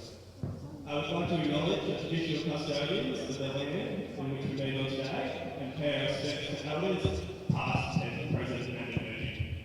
Can you please join me in standing for the national anthem?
Good afternoon, everybody, and welcome to the Action Indoor Footy Arena out here in Tullamarine for the first ever AFL Blind All-Star Game. We've got the Big V, the Victorian men and women and non-binary players in the white jumpers, just going through their last-minute instructions, and the All-Stars in the bright orange as well.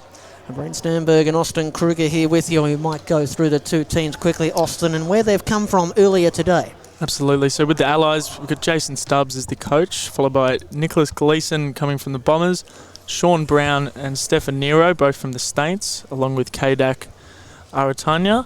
Then from the Doggies, we've got Bradley Berta, Courtney Lewis, Oscar Stubbs and Matt McCarthy. And from the Hawks, we've got Harry Nichols, Stephen Palmer, Michael Lee. And that wraps up our Allies team as we move over to the Victorians. Anthony McDonald is the coach, and then the players representing them from the Hawks, we've got Sebi Johnson, Ollie Oglethorpe and Ned Brewer. Then from the Dogs, we've got Penelope, Caleb Noonhouse, Steve Obeid and Jasper Steeds. And from the Saints, we've got Lachlan Kosick and Ingrid McKenna. And that fills out the Victorian squad as we get ready for the inaugural Vics versus Allies match. What an exciting game. We're all very excited to see how this ends up, aren't we, Brent? Yeah, the two captains were out there for the coin toss. Brad Brighter, who we've had up here in our commentary box today, he's the captain for the Allies side, and he mentioned what a great thrill that was for him. And the captain for Victoria from the Hawks, Ned Brewer. Mega. You can see the Allies just breaking from their photo shoot. A wonderful jumper that looks like, doesn't it, too, in the bright orange with the blue A adorned across the chest. the Victorian team. We cast our mind back to the 4 games we saw earlier today. And, well, we said we weren't going to be too biased, Austin, but that Victorian team, just looking at it, has some wonderful players. Yeah, absolutely. It's hard not to just... As soon as you see that blue V, I mean, it's hard not to get a bit engrossed by it. It's representing your state. It's obviously a very important thing, and what an honour for these players to get to represent their state here today. And along for the Allies, get to represent the players who, you know, make such a big effort to make this competition work. You know, we've got players coming in from Western Australia and New South Wales and Queensland, all over the country. So it's good that we get to show them we appreciate their efforts of coming down this whole way to make this league happen. It wouldn't be possible without these guys. So we should just reiterate that, Austin. These guys playing in the All-Stars team, they come to Victoria routinely from interstate to play for, you know, the Bulldogs and the Hawks and the Saints and the Bombers. It's a massive commitment, so it's a big thrill for them today to be able to play for the, well, I'm sure when they're training and they're playing with their Victorian friends for the 4 teams in the Victorian Blind Footy League, I'm sure they hear all the time about how good Victoria is and we're the ones that created the game, we're the best at it. I'll tell you what, they'd like to roll them out there today. There's this bit of animosity between everybody else and Victoria, so they'll be looking to do their own states proud and their families proud as well, and knock off the Vics at the Action Indoor Footy Arena here today. Yeah, they'll certainly be looking for the bragging rights over the Victorians, and you can tell, you know, it's such a big community and everyone's very good friends with each other. It'll be played in good spirit, but you can tell both sides really want to win this matchup, and they really want to have a little bit of something to say to the other side. So you can tell this game means a lot. And speaking to some of the players throughout, they've all been very excited, looking forward to this matchup, and as have we. You know, this is going to be an absolute ripper. The first ever Allies versus Victorian game in the Blind League, and just what a great day this has been all round. It really has, as we've seen the home and away season come to a conclusion. Now we're about to have the first ever All-Star game on our hands. Had a little bit of a hiccup with the national anthem, but that's okay. The boys and girls were singing it right through to the end, and also Pride Round as well. We can still see the players out there wearing their rainbow socks. We had Beck Hurft up here earlier on from AFL Victoria spreading the great message, and the really important message as well in Pride Round and everything that they stand for and all the education that they're trying to get out there as well. So we remind everybody that it is Pride Round in the Victorian Blind Football League. That's why the players are out there in the rainbow socks bringing awareness to that great cause, Austin. Yeah, it's good to see. It's good to see just what an inclusive league this is. You know, it doesn't matter who you are, where you're from. You know, you can come down, you'll be welcomed, and for all sporting places in Australia. But if you're interested, like we've mentioned before, it's a very inclusive place to come play football, and we're more than welcome to take on some more players. And we've got a few rule changes here for the All-Star game that I'm just going to go through. So the B mark, which is the mark, is when you're awarded a mark from a handball. That's not going to be enforced for the All-Star match and will be called play on. Then B scoring will be changed to 6 points for a goal and 3 points for a behind. And then A scoring will be changed, so instead of 12 points for a goal, it's going to move to 9 points for a goal. And the goal will change for A players. The whole goal face will be changed, so which means they can kick it into either side of the goal or point post and still be awarded a goal, depending on their classification. So effectively the behind posts become the goal posts, essentially. Yep. And the classification makeup will be 1A, 3B and 2C. So yeah, depending on the different classification you are, the rules will be slightly altered to try and create a bit more of a... I mean, I thought it was already a pretty high intense quick game, but they want to even turn that up even more, which I didn't think was quite possible. But so what we're actually going to see in this game is it will be a little bit more frantic, because you're not going to have those moments that we've seen in the earlier 4 games today where you've had, you know, a handball go as a mark and then the player gets a few seconds to decide. That's going to be play on. So I think you're going to notice quite a jump in the intensity and the frenetic nature of this game, which is fair enough because we've got the best players that have come together, so that'll add another element to it. Yeah, the best of the best, as we see a couple of the Allies players trying to get some of the footies that are stuck in the netting on the roof. Now, I hope that's not a good omen. I think that might have been our man Brad Bridie who kicked that up there, so I hope that's not a good omen for the Allies side. Starting to collect some footies up that end. Of course, we had a stoppage in our last game between the Bombers and the Hawks due to a football that found its way up there. Of course, we've marvelled really at the feat of engineering that the footballs that we use for this particular game. We need to have them so that they can be not only seen but probably more importantly heard by a lot of our players out there that have the different levels of disability and visual capabilities. So it's quite a unique football. It looks like a normal Sharon, but it is anything but. And so great thanks to our friends at Sharon and all of those who go into designing a football so that our people in our communities can play AFL blind footy. That's it. Well, everyone deserves to be able to have the chance to play a wonderful game of football or any sport for that matter. So it's fantastic to see Sharon getting behind it and designing this football that, can be quite tough to comprehend. As you kick it a bit too hard and you can accidentally turn the switch off, or it can be a bit confusing. But we've got plenty of footies left for this All-Stars Allies versus Victoria game, as both teams continue to warm up here, as the Vics come in for a huddle. Well, inside 40 seconds to go before the opening tip-off. Look at that Victorian team. I'm just looking at some of the players. Penelope Bunn, Trav Zimmer, who we just saw kick 6 goals for the Bombers in their most recent game. Of course, the skipper, Steve Abede, who we had up here a moment ago.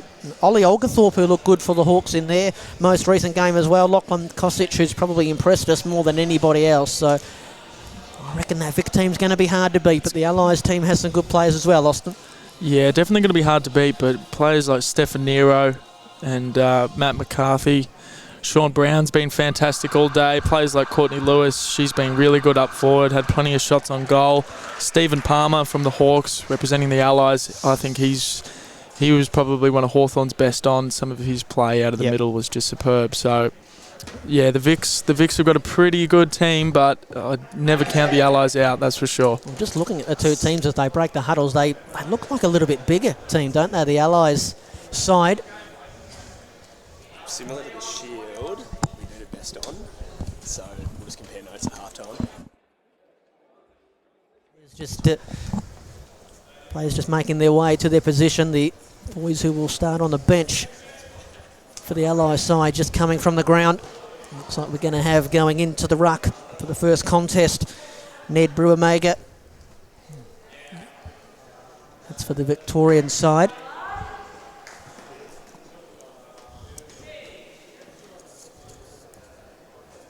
Just about set to go for the first ever AFL blind showcase match. It's going to be the Vics in the white jumpers going to the left of your screen and the Allies in the orange going from left to right. The umpire Shiv throws the ball up into the air. The umpire actually copped a Sharon to the chest there from the opening hit out. Immediately it's Brown over it for the Allies. Great kick forward from Kosic. Trying to read the bounce. Was Brown picked up eventually by Brewer-Mager. His kick partially smothered. Now maybe they can come forward through the middle of the court, the Allies, although they've turned it over. Kosic to Brewer-Mager, kicking just over the head of Ingrid. Out into the dead pocket that we've had some issues with today. Flying shot, it's gone off the post and in. In a lot of other codes, that would be a goal, but just a behind early on for the Vics. One behind they are, the Allies yet to score. Nearly 60 seconds into the opening quarter. We've got our first ball hitting the roof as well. Austin will have a ball up. Yeah, we've had a few hit the roof today, and once again, Stephen Palmer's he's hit the roof a few times. He's got a big boot on him, so we'll be regretting that one. But he'll learn from that mistake as the Allies move it on to our man Brad, who's going to run in here. And that's a mark for the Allies. So they're going to get a nice, good shot on goal here. First big opportunity. No. Oh, they have paid the mark, but I think they've paid it going the Vic's way. They've paid it for the Vic's. Yep. As Bridget Jolly's got the ball in the defensive 50 as Brad. Oh, look out. Oh, nearly got pinned there. As Lachlan Koshik, nice little handball to himself as he keeps the ball live. What a fantastic play. Drops to his knees, and that's just a fantastic kick there to Ned. He's all class, the young Lachlan, isn't he? As Ned Brewer is going to line up here. I think he's within striking distance here for the Vicks. Looks like a nice kick, and he's happy with that. That's the first major here for the Victorians, and that's Ned Brewer from Hawthorn collecting the first goal here. Well, we saw that he was put on ice a little bit for the Hawks last game, wasn't he? They played him sparingly, and it's for the Vicks gain that he's fresh in the final one. Kosic, short to Brewer-Mager, who had to go down low to mark that one. Been terrific in the early moments of the opening quarter, and he's looking for Ingrid. Yeah, might be able to find it on the bounce, although McCarthy doing the defending for the Allies. Handball out wide. Wilson swinging a miss with the handball. Ollie's in there, Ollie Olgave. And now running it out of the back zone for the Allies. Kicking towards the middle of the ground, but it's picked up by Bridget Jolly, the captain of the Bombers earlier today. Good kick, floated it onto the chest of Lockie Kosic. Handball to Brewer-Mager. His handball then came unstuck. Here's Nero. Hopeful handball forward. Our man might be a chance again here. There goes Brad Bridie. Oh, and he hit the post. And how he would have loved the first goal in this one. He puts his head in his hands. The first goal for the Allies, that is. Nothing doing. It's a minor score. Yeah, you know he's not going to be happy with that. He goes hard on himself, our man Brad. He had both hands at his head. There's a nice kick out to the Essendon captain, Bridget Jolly, as the Vicks look to move it up the ground here.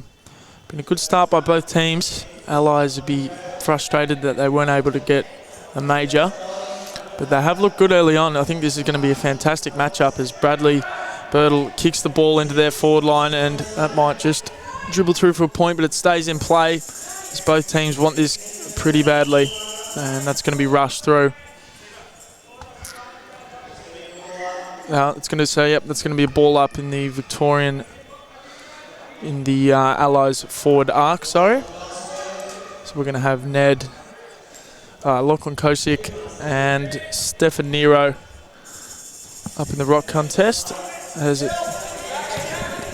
Ned just slaps it on his boot, and that's a big kick into that spot where we can't see too much. So as we wait to see what happens here, it looks like Stefan Nero's got the ball, puts it on his boot, and that's a nice kick out. Bridget Jolly's going to chase this one up, but Bradley's coming from behind with lots of steam. Can he get a clean pickup? Yes, he can. Good work. Great stuff by Bradley. Great pickup off the ground. Nice pass in there for the Allies. Nicholas Gleeson can line up for their first goal. Remember, he only has to get it in between the behind posts. And right in front. Deliberate approach. Didn't kick a goal earlier today, Nick, playing for the Bombers. Just trying to locate the ring of the tambourine, and he kicks truly. The Allies are in front. Gleeson has their first.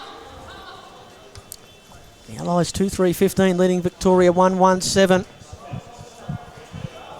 The Allies, Austin, probably haven't had much of the territory battle and footy in their hands. The Vicks have been dominating that as Obeid comes out of the middle, but they've done well there to peg some scoreboard pressure back on them. Yeah, they've made most of their opportunities when they have got it down there as Bradley Obeid comes back onto the field. That's going to certainly help out the Vicks. As it's coming back towards the Allies end again. Here comes Penny. And Penny and Bradley just puts his head down once again. Couldn't quite find a teammate there as the Vicks look to move it out by Steve Obeid.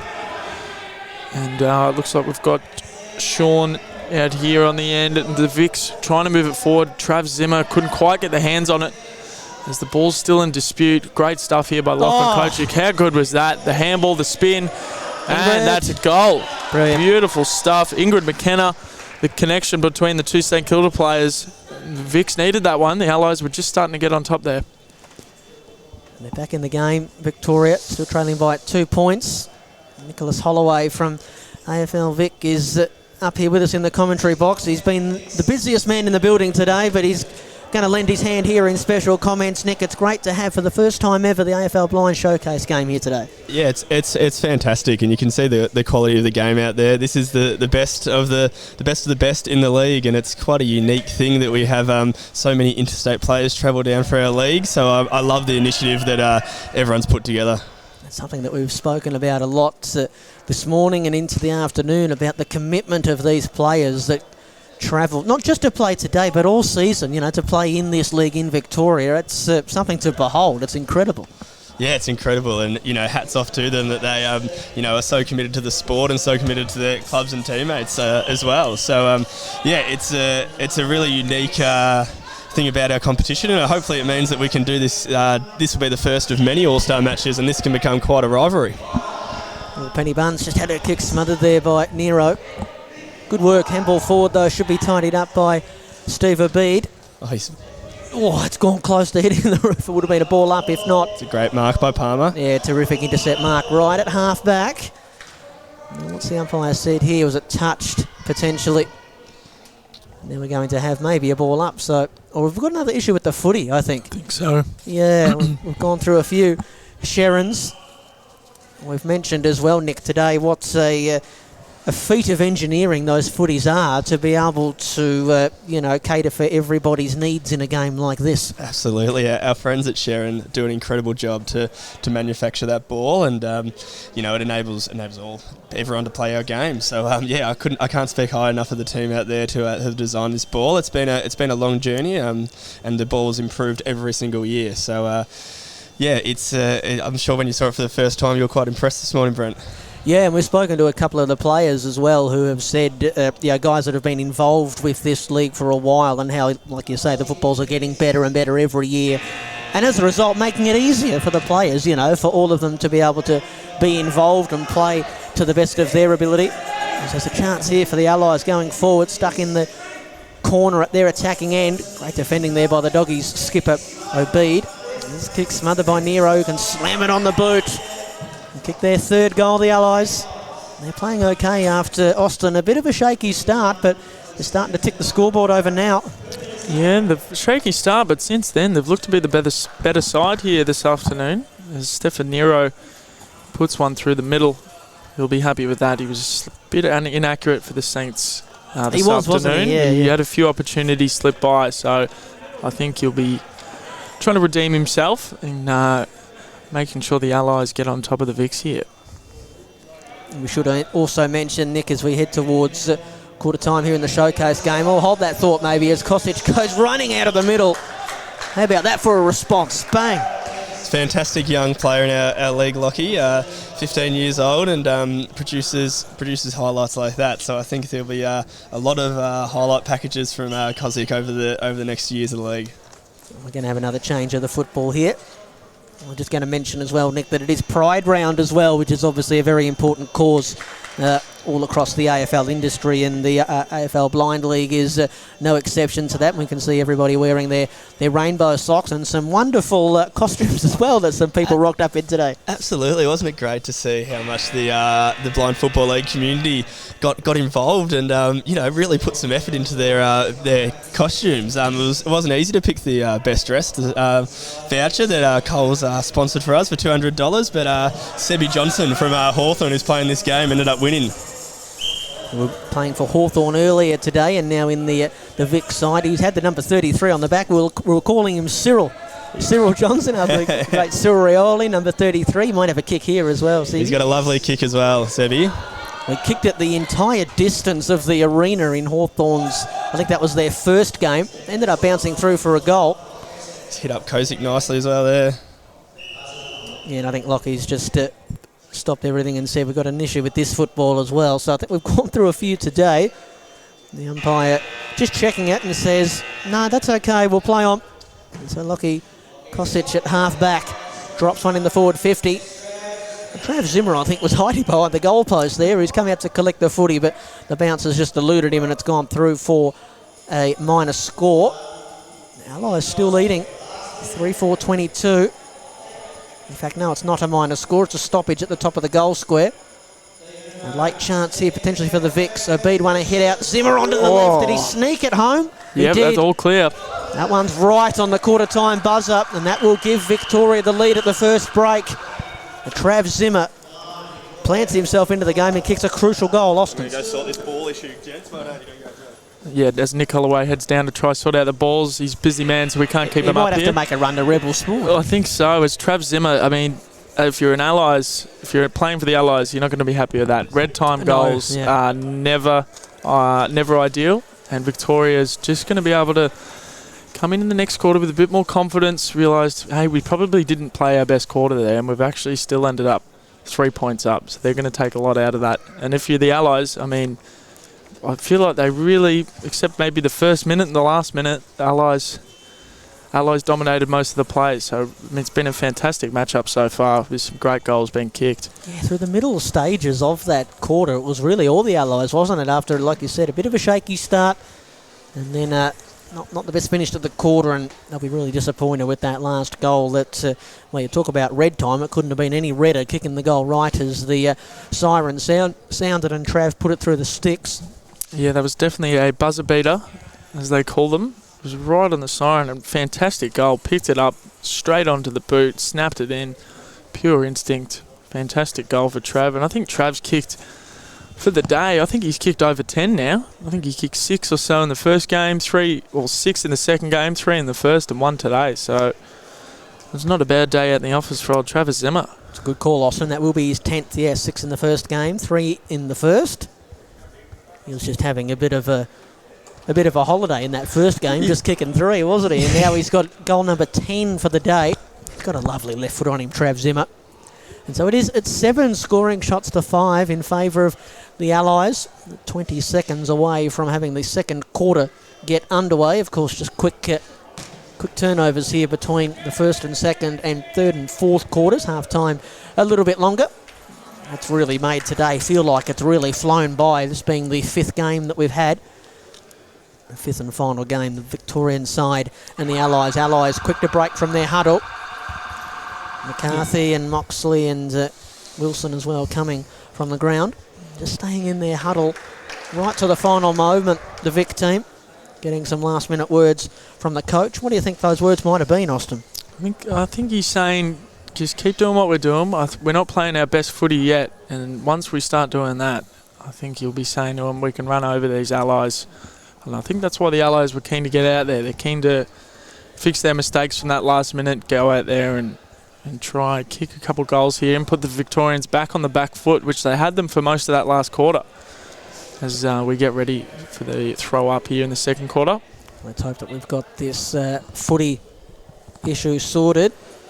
They're making a very late change here, the Allies. Courtney Lewis is coming in. Matty Cameron thought he was going to start the second quarter. He will start the second quarter from watching on the other side of the net. What a palm down from Ned. Down to Obeid, who's cutting it back across the top of the 50.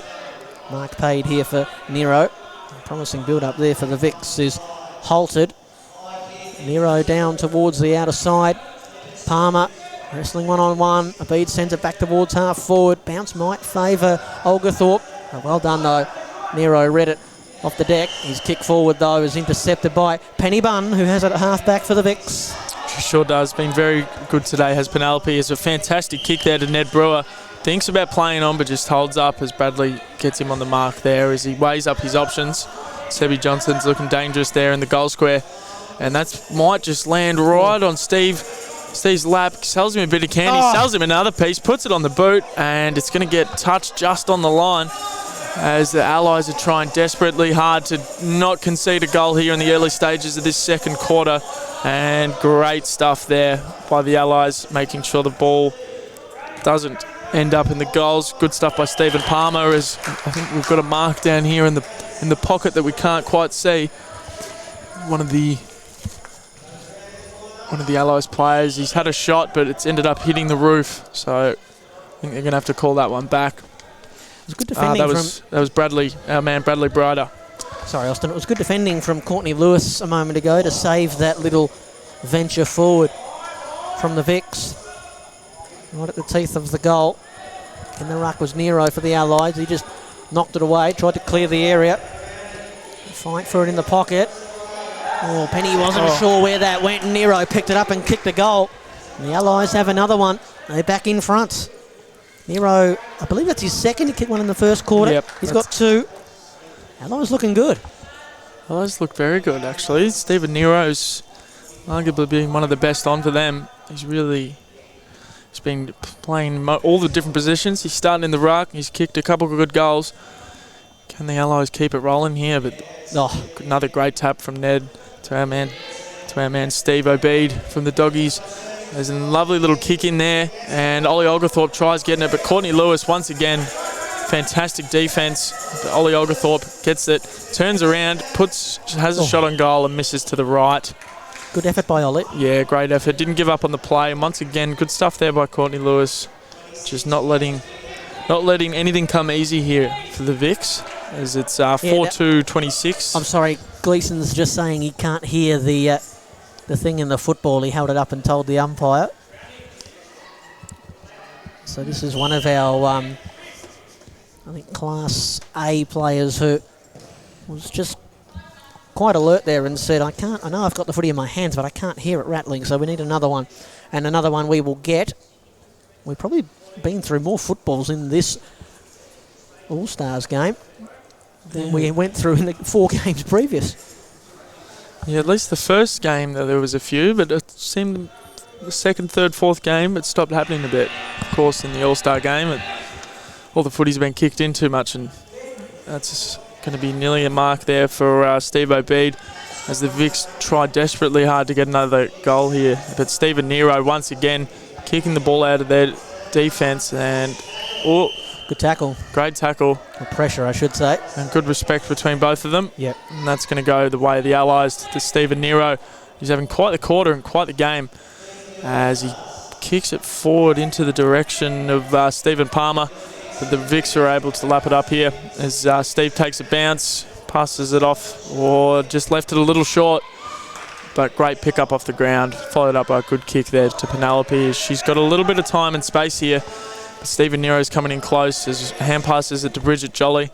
And nice kick there to Steve O'B. Just controlling a bit of possession here, holding on to the footy and just trying to slowly work their way up. And I'll tell you what, I would have called that. But the umpire says play on. And Ned takes a snap on goal.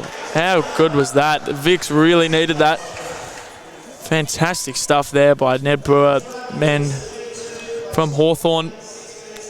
That's his second of the afternoon as the score goes to 5-2-32 for Victoria to 4 goals 4-28 for the Allies with about 6 minutes to go here in the second quarter. That's about our 4th or 5th lead change already. It's a topsy-turvy finale here.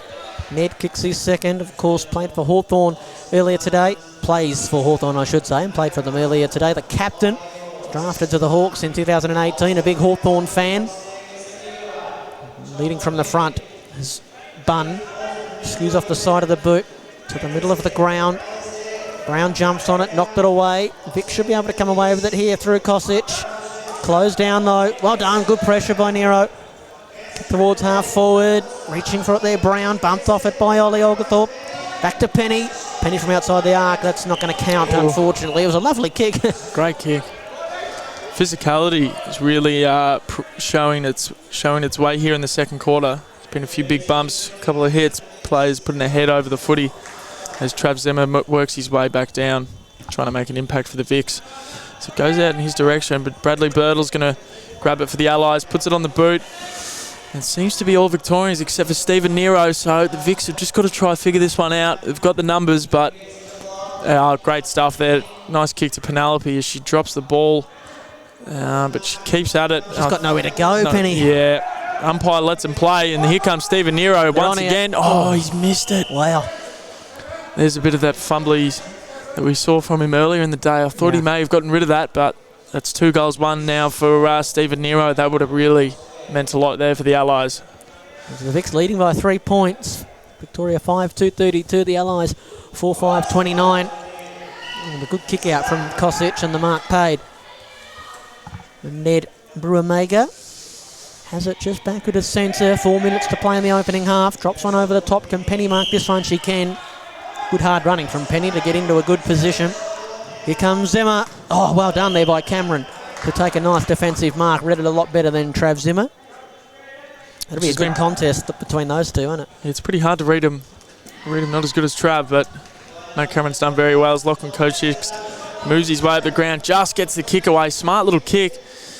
And Stephen Nero, once again for the Allies, is able to defend really well there.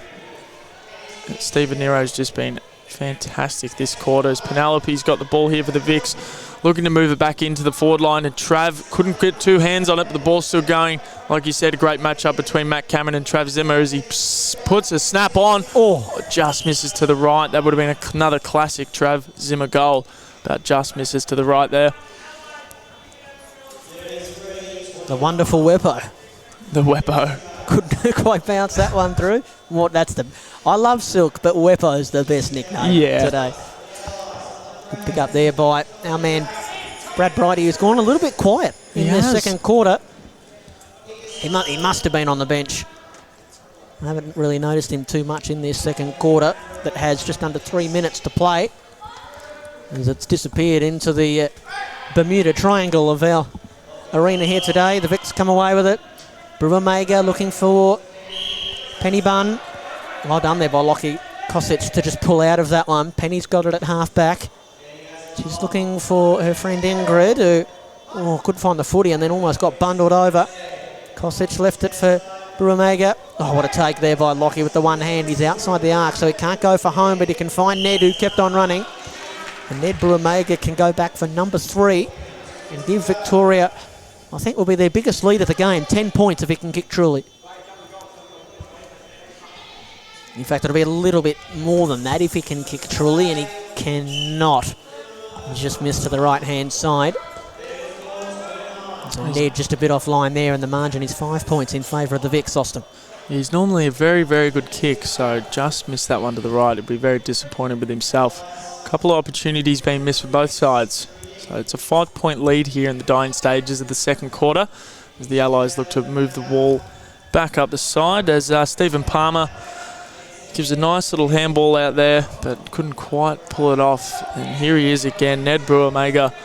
He's been everywhere today. Same with Lachlan Kochik as he spins around. Fantastic kick. A great mark there by Penelope as she weighs up her options here. She's looking for Trav. Matt Cameron. Nice defensive mark. He's been very good so far in this game. There's a bit of that communication we've talked about today. The teammates coming up behind him, letting him know, and there you go. See, the teammate came up behind him, said, kick it over this way. He did that. Look where they ended up. That must have been close to hitting the roof, that one. Yeah, get the snicko out, I think. It might have just grazed a bit of rebar there, I think. As here he is, Bradley Birtle, looking to make a bit of an impact. Kicks the ball in there. Couldn't get a clean pickup, could Sean Brown for the Saints, representing the Allies, and there he is again, Ned Brumamega. He's taken a few marks like that, just off before it hits the grass, and Trav Zimmer working his way up the ground a bit, and he's going to get the free kick here. Got it a long way from home, Trav. He's not used to being down so far away from goals, that's for sure. As the Vics up by 5 points at the dying stages here. Can someone make something happen? As Bradley Birtle's got the ball here for the Allies, puts it on his boot. Kick, Brad. And unfortunately, the Allies are just going to run out of time there at the end of the first half. The Victorians, 5 goals, 4-34. The Allies, 4-5, 29. 5-point difference. What a game we're having so far. They responded in that second quarter, didn't they, the Vics? 5-4-34, Allies 4-5, 29, and so they managed to get their noses back in front at the main break.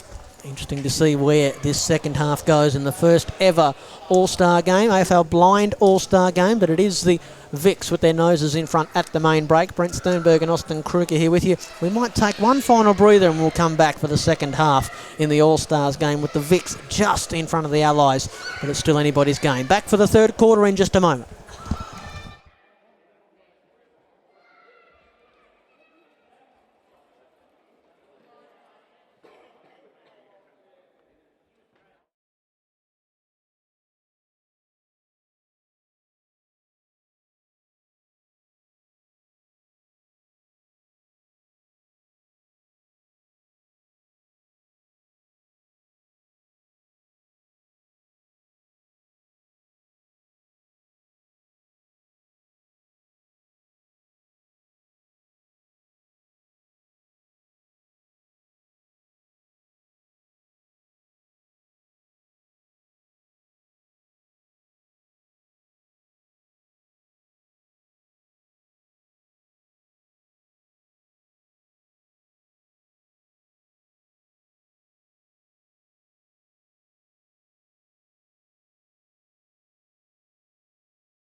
Welcome back to the Action Indoor Footy Arena here in Tullamarine.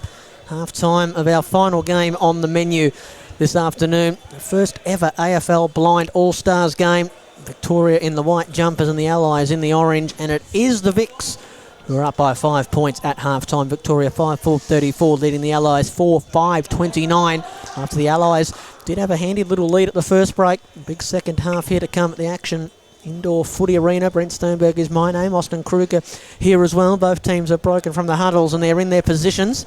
And it looks like they've got Lockie Kosich for Victoria going into the middle up against Matt McCarthy. So there have been a couple of changes swung. Maybe some of the better players from the opening half will have one last little breather before they're set to go in the second half, in which we are now. And Obeid wins the first clearance. He's kicked the goal from the middle of the ground, but that score won't be counted because it came from outside the arc. And so the Allies take over now. As Steve Obeid, he's looking to grab the ball here again here for the Vics. He likes turning them inside out, doesn't he? He's quite a crafty player, as we spoke to him before, getting most of those skills from his early years playing soccer. As in comes Stephen Palmer here. And great contest between Stephen Palmer and Steve Obeid as the Vics bring it into their end, but Sean Brown just had a bit of a nothing kick there as Bradley Birtles trying to make an impact on the game, and I think the umpire's going to give that to Bradley. Yep, he is. So the Allies look to move it forward here. Bradley's going to have a look around. Oh, that's ended up in a nice kick there, actually. Straight to Stephen Palmer, and that's going to be a mark. Great start here for the Allies. It's exactly what they needed here in the early stages of the second half. Down by 5 points, so the goal here is very important. Nick Leeson, remember, he's already kicked one. How does he go here? You can hear the sound coming from behind the goals to let the players know where to kick towards. Couldn't quite trouble the scorers with that one as Bridget Jolly, the captain of the Bombers, ends up marking that one. Just says to the umpire, bring him back a little bit, I think. As umpire calls play on, and Steve Obeid looking dangerous so far. He's had a few early touches as he brings the ball forward. Lachlan Kochik just needs to get it out the back here to Zimmer. Zimmer followed him too much. Yeah. Players are falling down everywhere, but Lachlan picks it up. Oh, he just misses it, puts it on his boot, and we've got a few players down here. Stephen Nero's down. Ollie Oglethorpe's down. The players really want to win this game. You can see how much it means to them. A couple of Allies defenders in their desperate attempts to try and stop that goal, falling over one another. Maddie Cameron charged with the kick-in duty, straight up the middle looking for Palmer, who's paid the mark. Bridget Jolly standing the mark, I think just forgetting which way her team's kicking in this quarter. Palmer long into the attacking zone. Oh, well done, Obeid. A clever handball to just bide himself some time. Launches one back to the attacking zone. Now here's a go for Trav Zimmer to bend it across the face. 2 for a behind. 2 really good looks at goal for Trav Zimmer inside the opening almost 3 minutes of the third quarter, but 2 behinds for the Bomber. He normally eats those up, doesn't he? He really likes it at that spot. Really suits his left foot, but just sprayed it a little bit as the Allies move it back up the field. And Bradley, geez, good taunt. It's getting a bit chippy out there between Bradley and Stephen. And Stephen's going to come out with the ball, the Bulldogs captain. They said they weren't going to take any backward steps, those boys. They haven't. Yeah, well, Bradley certainly let us know that as the Allies come in, and that is a wonderful goal there. Really needed that one as Stephen Palmer pips one back there for the Allies, as Victoria's had the first 2 shots on goal, but the Allies are the first people to make it count here in the third quarter. Great stuff there by Stephen Palmer from the Hawks. Just hanging around, aren't they? 3 points in arrears. Victoria 5-9-38, Allies 5-5-35, 6.5 minutes to play. Beautiful palm down, but read by Obeid.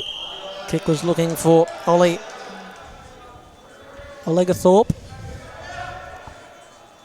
He's got the footy in hand in the middle of the court. Looking for Zimmer. Oh, Zimmer got his hands to it. And a mark paid. And so Zimmer, I thought he did get his hands to it, but the mark's actually been paid to Maddie Cameron, who's kicked it into the roof. And so a ball up here right on the top of the forward arc. It has been a good response in this third quarter by the Allies. They were probably the second best team in that second quarter. They've got all of their important players out there, don't they? McCarthy and Palmer and Bridie. But here's one of the other ones for the Vic side. It's Lockie who threw it on the left that time and put it through for a minor score. Struggling to just straighten up and get them through the big sticks, the Vics at the moment. Yeah, I think he was trying to look to pass that one off and got caught in two minds and just sort of ended up in no man's land. As the Allies with a nice thumping kick, but looks like old Steve Obeid once again is going to grab it for the Vics. He's been everywhere this quarter, hasn't he? As there's a bit of a 3-on-2 situation here. Ollie Oglethorpe just needs a clean pickup. Can't quite get it. Lachlan Kosick from the Saints representing the Victorians, or held onto the jumper a bit, but fantastic kick into Travis Zimmer, the man in the green helmet. He's going to be lining up for his second goal here this afternoon for the Vics. And it'll be a nice little buffer if he can kick this. He's normally a good kick. Surely this time, Trav. You'd think so, but I mean, stranger things have happened. As our man Trav Zimmer lines up. He's got a very nice run up, and that looks good. Waiting for the umpire's call. No, he's missed it to the right. Trav.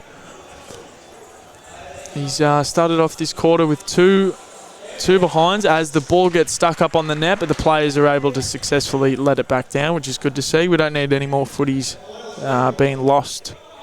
Well, they haven't been able to do that up this end, to the other end, but they were able to do it at the left-hand side of your screen, retrieve one of the footies. The Vics lead by 7 points. Allies bringing it out from defence, kick forward. Obeid has been able to tidy up across half-back in the third quarter, but he might lose out here to Brown. Obeid, good second effort, handball forward, but picked up by McCarthy, who went by Ingrid. Now can he steady and kick a goal, McCarthy? Just away to the left. A minor score, and that'll make the margin 6 points. Vic still leading. 4 minutes to play in the third quarter. Victoria 5-12-42. The Allies 5-6-36. Neither team, though, able to break away from the other in this third quarter. No team's really been able to break away for the whole game. It's a very evenly poised game as the ball moves into that pocket that we can't see much from.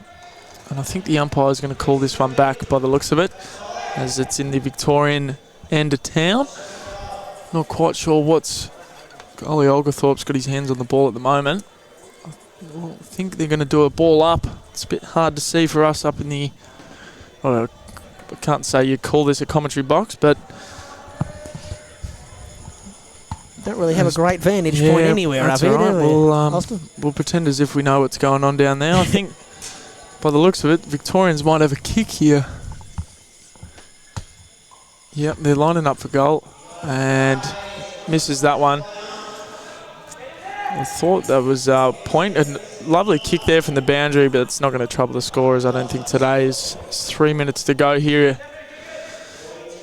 As the Victorians have got a 6-point lead here as the umpire gets ready to throw the ball up pretty close to the Victorian goals here. Lockie Kosick is going to be looking for a nice tap out the back, straight to Penelope, which he does. Oh, great smother there by Nero. Haven't called his name too much this quarter, but he's been fantastic today. Another great handball off to McCarthy, and umpire's going to have to bring that one back. Great stuff there by Lachlan Kosick.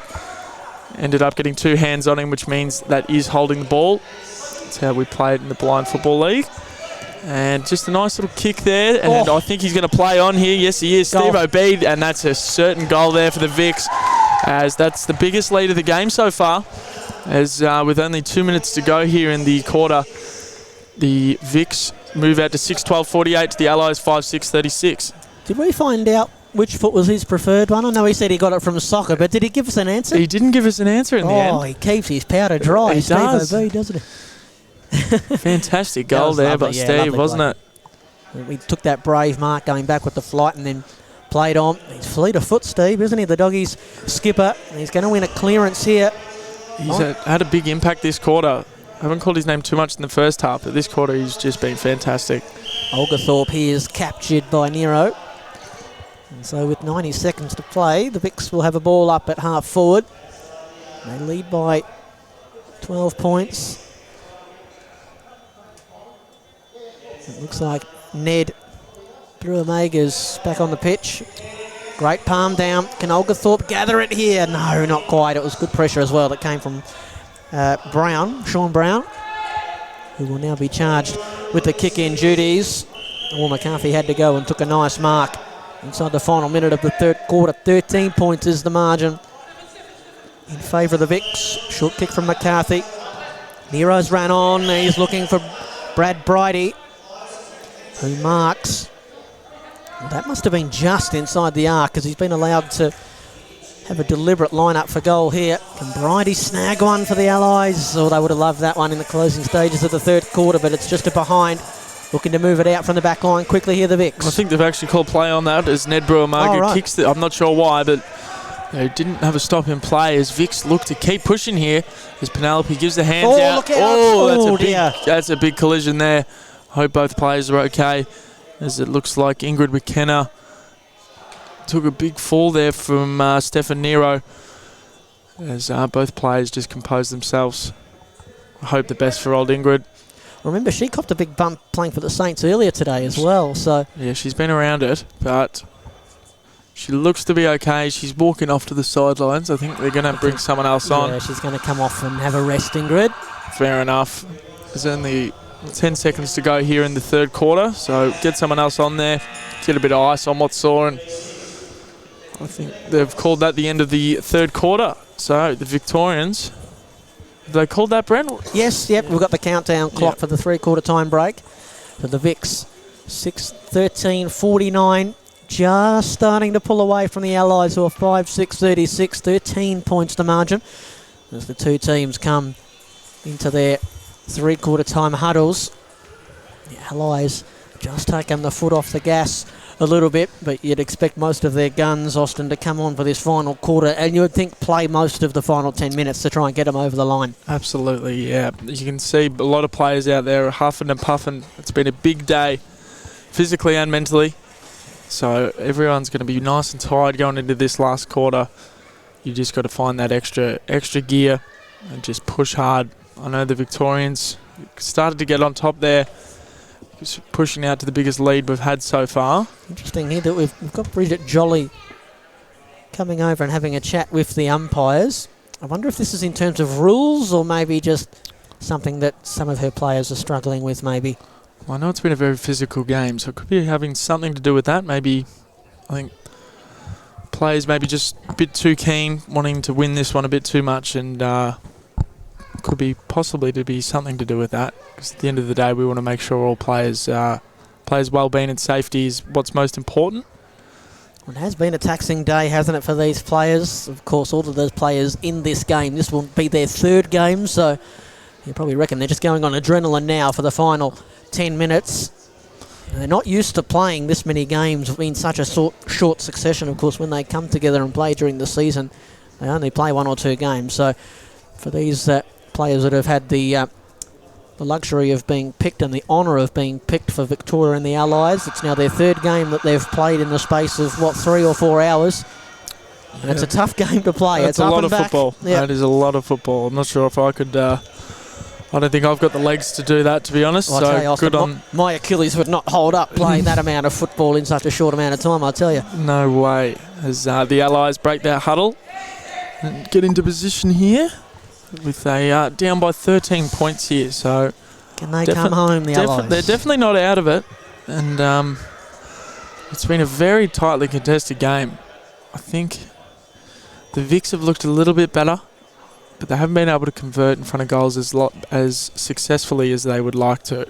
So who knows, maybe the Allies get a couple of quick goals, get the momentum going. Our man Bradley Birtle might just chip in, kick a few, and send the Vicks packing. There's a couple of players that could probably get into the game a little bit more for the Allies. Brown has had an almost sort of game. Our man Bradley Brider, and Courtney Lewis as well, who's coming from the ground, and we'll start on the, we'll call it the interchange bench for this final quarter. But they're within the game. You feel like they need the first goal. Absolutely. They need the first goal. They need it quick. Yep. The quarters evaporate quickly, don't they? It's incredible. Only 10 minutes. We call a lot of school footy for AFL Victoria, and I call a lot of VFLW as well. They're 20-minute quarters, and they feel like they go in a flash. So you can imagine how quick the 10-minute quarters go. But here we go for the final quarter then. The All-Star game, Victoria and the Allies. The Vicks up by 13 points, and their captain, Ruamager's onto it early.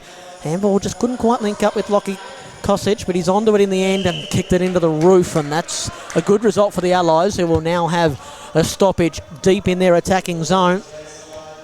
6-13-49 is Victoria. The Allies 5-6-36. Vic's got a little bit of defending to do early on here. A flying shot for goal for the Allies. Goes across the face of goal. Here's Cameron, who's taken down by Bridget Jolly, who we saw having a chat with the umpires at the break. Handball looking for Brewer Mega. Hard up against the net. Held up there by Maddie Cameron. And we'll get a stoppage on the outer side. Yeah, good call there by the umpire. And they're going to blow that one up. Throw that one up. As we've got Lachlan Kochik coming up in the ruck, up against Stephen Palmer, as he gets a nice little tap out the back. Looking for a clean pickup was Sean Brown. Gets the handball off and has that little tap through the legs. Good stuff there. As the Allies try moving it in, and that's going to be a mark for Matt Cameron, is it? Have they called that one? I think they have. Which way has this gone? Yeah, they've called it.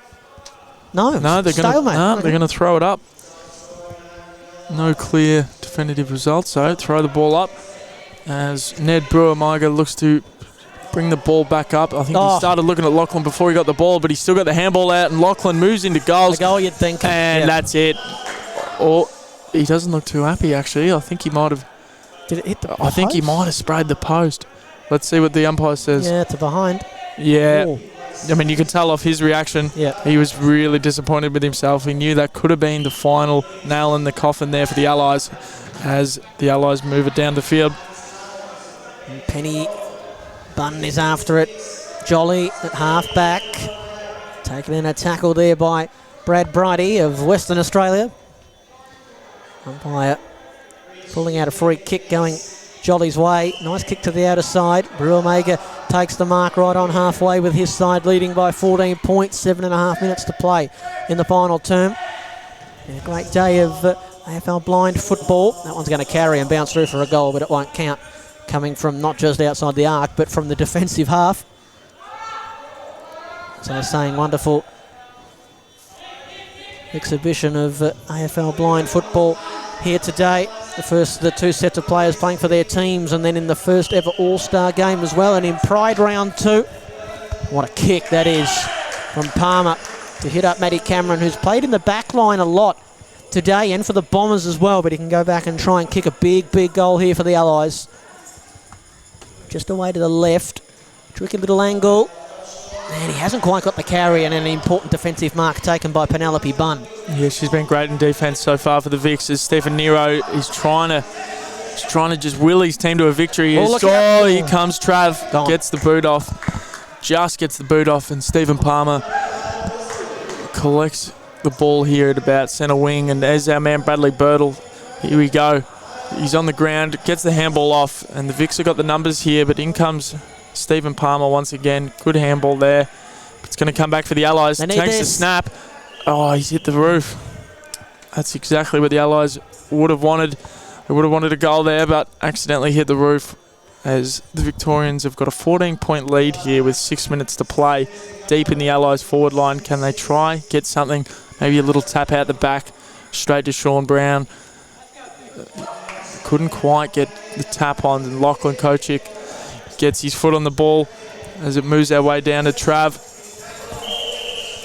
Zimmer's forced into the netting by Nero. A couple of people watching on in the terraces were not really happy with that one. He's got a free kick, Zimmer. And this is really interesting because he can't really go back on his line. He's got nowhere to go. He is a left footer, Trav, so in a good position here. Too much bend on it. And are behind, and still they can't quite put them away, the Vics. They have had 4.5 minutes, nearly 5 elapsed in the final quarter. And still the Allies, they hang by a thread. The Vics, 6-17-53. Oh, we've had a collision. Just off the ball here, Zimmer and Maddie Cameron colliding. Everybody's okay. Yeah, the Vics 6-17-53, leading the Allies 5-6-36. Oh. Long ball down towards Cameron. Oh, he just couldn't quite collect the footy. It's bounced all the way through for a goal, but no score. Brad Bridie goes down. He's helped to his feet. The Vic captain will take the free kick. From the full-back position, he goes short to his comrade in Lockie Kosic.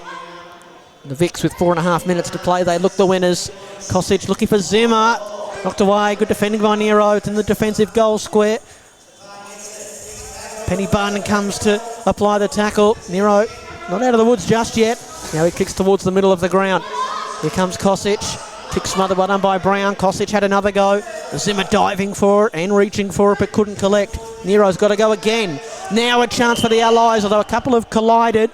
But a mark paid, I think, to Matty Cameron. He'll have the free kick, or the kick, I should say, right in the middle of action indoor footy arena. You just feel like they really needed to take that a little bit quicker and try and get a goal as soon as they could. Yeah, as Matt Cameron kicks the ball in, and that's a great spoil there by Ned Brewer-Miga as Lachlan Kosic with a belting right foot. Oh, how was that? Fantastic stuff there by the Vics as Travis Zimmer's going to line up. He could have kicked a bag today, but he's only had the one. But he's been in and around it. And Lachlan Kosic, I mean, what a kick, what a game he's having as Travis Zimmer goes through. And that's a goal. He's happy with that one. He's very happy with that one as the Vics move out to 59 now. 7 goals 17, 59 to the Vics to 5 goals 6, 36 to the Allies. With only 3 minutes to play here in the last quarter, that could be the final nail in the coffin for the Allies. Well, he's been just about he has been one of the stars of the day. So to this man, Obeid. Now he might have a free kick there for a push, I think, Steve Obeid. And so he can have a crack from right in front. I was just saying about Travis Zimmer, he's been one of the stars of today, so it's only fair that he kicks the goal that puts this one away. But now it's the Bulldog captain, Steve Obeid, who can go back and put a bit of icing on the cake for the Vics from right in front. Didn't kick too many goals for the Doggies today, did he, earlier on in the couple of games that they played? Shouldn't have too many issues here from right in front. All he has, he missed it to the right-hand side. It's a behind for the Vics. That'll make the margin 24 points and unassailable now as we're under 2.5 minutes to play in the final quarter of the All-Stars clash. Yeah, the Allies are just putting it on the boot and hoping for the best at this point, and they just can't quite get a clean possession in the forward 50. Keeps bouncing over the head and dribbles down for the rush behind as it looks like a couple players are starting to cramp up a bit, I think. Lachlan Kosic moves his way off the ground. He's been running around all day. I'd be cramping too, mate. There he is, Bradley Birtle, Stefan Nero. That was outside of the arc anyway, so that's going to be a no score as the Allies have got a 23-point lead here now in the last quarter. And Lachlan Kosic's going to start with the ball. And we've moved it into that darn pocket that we can't see too much out of.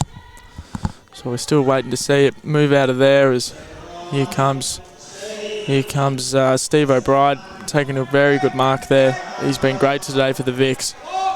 Put in a great second half as Penelope moves her way up the ground trying to get on the scorers table. But great stuff there by Sean Brown. Keeping the ball alive there for the Allies, just not giving up, refusing to give up. And same with Stefan Nero. He's just tried his heart out all day. Great spoil there from Lachlan Kosic, not allowing Matthew Cameron to get at the mark there.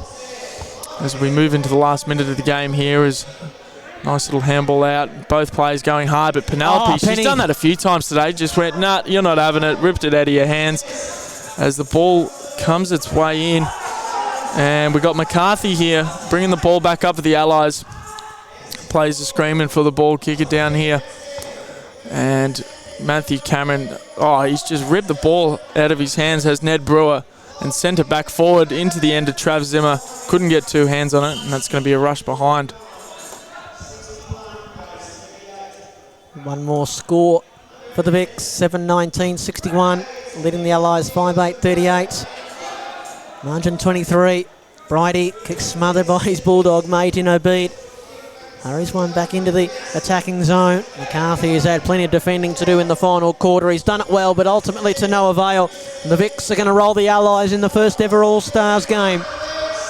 Well, they were in a bit of strife early, weren't they? They trailed at the first break, but the longer the game went on, the more the Vics flexed their muscle. And they prove once and for all they're the best footy state, as if it was ever down. Yeah, I mean, look, I think if they were slightly more accurate, it could have actually been a bit worse this afternoon. But the Allies really did. That first half, I thought I was actually starting to shake in my boots a bit. I went, oh no, the Allies are coming in pretty hard here. But the Vics managed to prevail in the end. So what a fantastic matchup, and what a great way to wrap up the day here down at the Indoor Action Sports Arena. And who's best on? Austin, Ned, Brewer Mega? It's got to be between Brewer Mega or Kosick, doesn't it? We're making the decision here. Nick Holloway wants an answer. What do you reckon? My vote is for Ned Brewer. That's 2 votes for Ned Brewer. Yeah. I hope we didn't just give it away then. We want some sort of suspense, don't we? I think... Oh, true, we did sort of yell that one out to the crowd, but... Well, you did. No, I did as well. I don't think he'll be too surprised. He was fantastic, wasn't he? He didn't... he spent a bit of time off the court in that third quarter, but the damage had really been done in the opening half. Kicked a couple of goals. The Hawks captain and the captain of the Vics as well, so... That'll be greatly, I should say, deserved. I'll try and speak proper English. We've been speaking all day, surely. Yeah, look, I think, cut us some slack at this point. But the Vics, in the end, the history books will say Victoria 7-19-61 defeat the Allies 5-8-38. So a 23-point win in the end. We might just head down to Nicholas Holloway for the post-match ceremonies.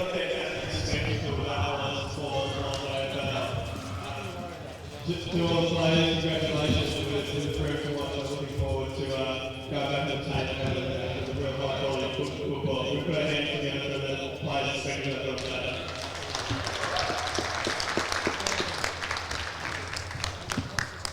And secondly, can we continue that appreciation to the umpires who really done a really important job.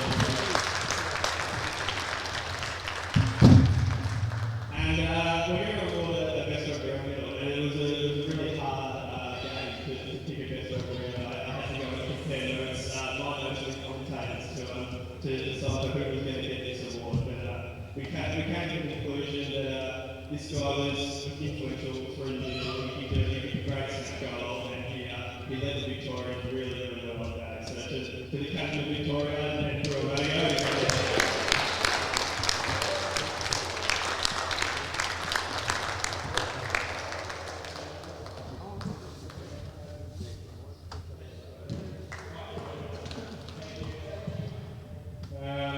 First of all, thanks to everyone who's stuck around today. It's a very long day, so really appreciate all the support.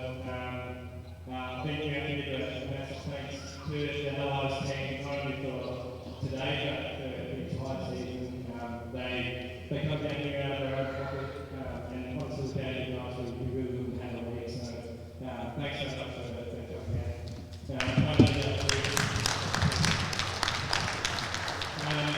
And thanks to the AFL for got the ball this idea. I think we played that in a really, really good spirit. And it was very entertaining around absolutely tired. It was a big fun. Well done to the Vics. Very proud of all of you. You're all here to this spot. You represented the estate really well. So thanks for everyone.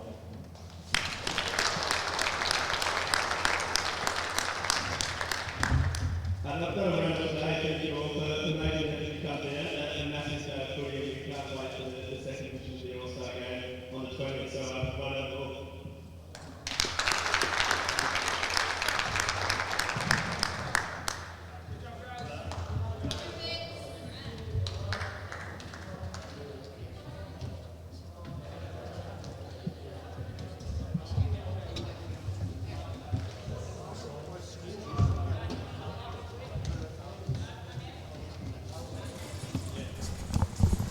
Well, that'll do us then, folks. Thank you very much for watching the proceedings today. We wrapped up the home and away season for the Victorian Blind Football League. It's going to be, I think, the Saints, the front runners, Austin in the finals this year, and our first ever All-Stars game in what was a fantastic contest, a pretty close game for the 4 quarters before the Vics, the hometown Vics, of course, ran away with it, and Ned Brewer Mega from the Hawks Footy Club taking out the medal for best on ground. All in all, Austin Kruger, a pretty good day. Absolutely wonderful day. I'd like to thank the Victorian Blind Football League, AFL Victoria, and Action Indoor Stadium down here in Tullamarine for having us down. It's been a wonderful day, and yeah, it's just been great to see all these teams coming together and playing football. It's just been an absolutely awesome day, and thank you, Brent. And thank you very much as well to Brad Bridie, Steve O'Bead, Ned Brewer-Mager, Beck Herf, Nicholas Holloway. Is that all we had up here? I believe that's all we've had up here. We had the whole band up here today, and they added some great insight, particularly the boys who, of course, play the game, and Beck and everything that's all the wonderful stuff she's doing at AFL Victoria and all the great stuff that they're doing for the Pride round. And we had a lot of fun up here. For me, Brent Sternberg and Austin Kruger. We're going to sign off now, but stay tuned to the AFL Blind Facebook page, and to everybody out there as well, if you're interested in joining all of the junior clubs around there. And I'm sure if you can go to the Facebook page, and they'll point you in the right direction as well. So thank you very much for watching, everybody, and until next time, stay safe, and it's bye for now.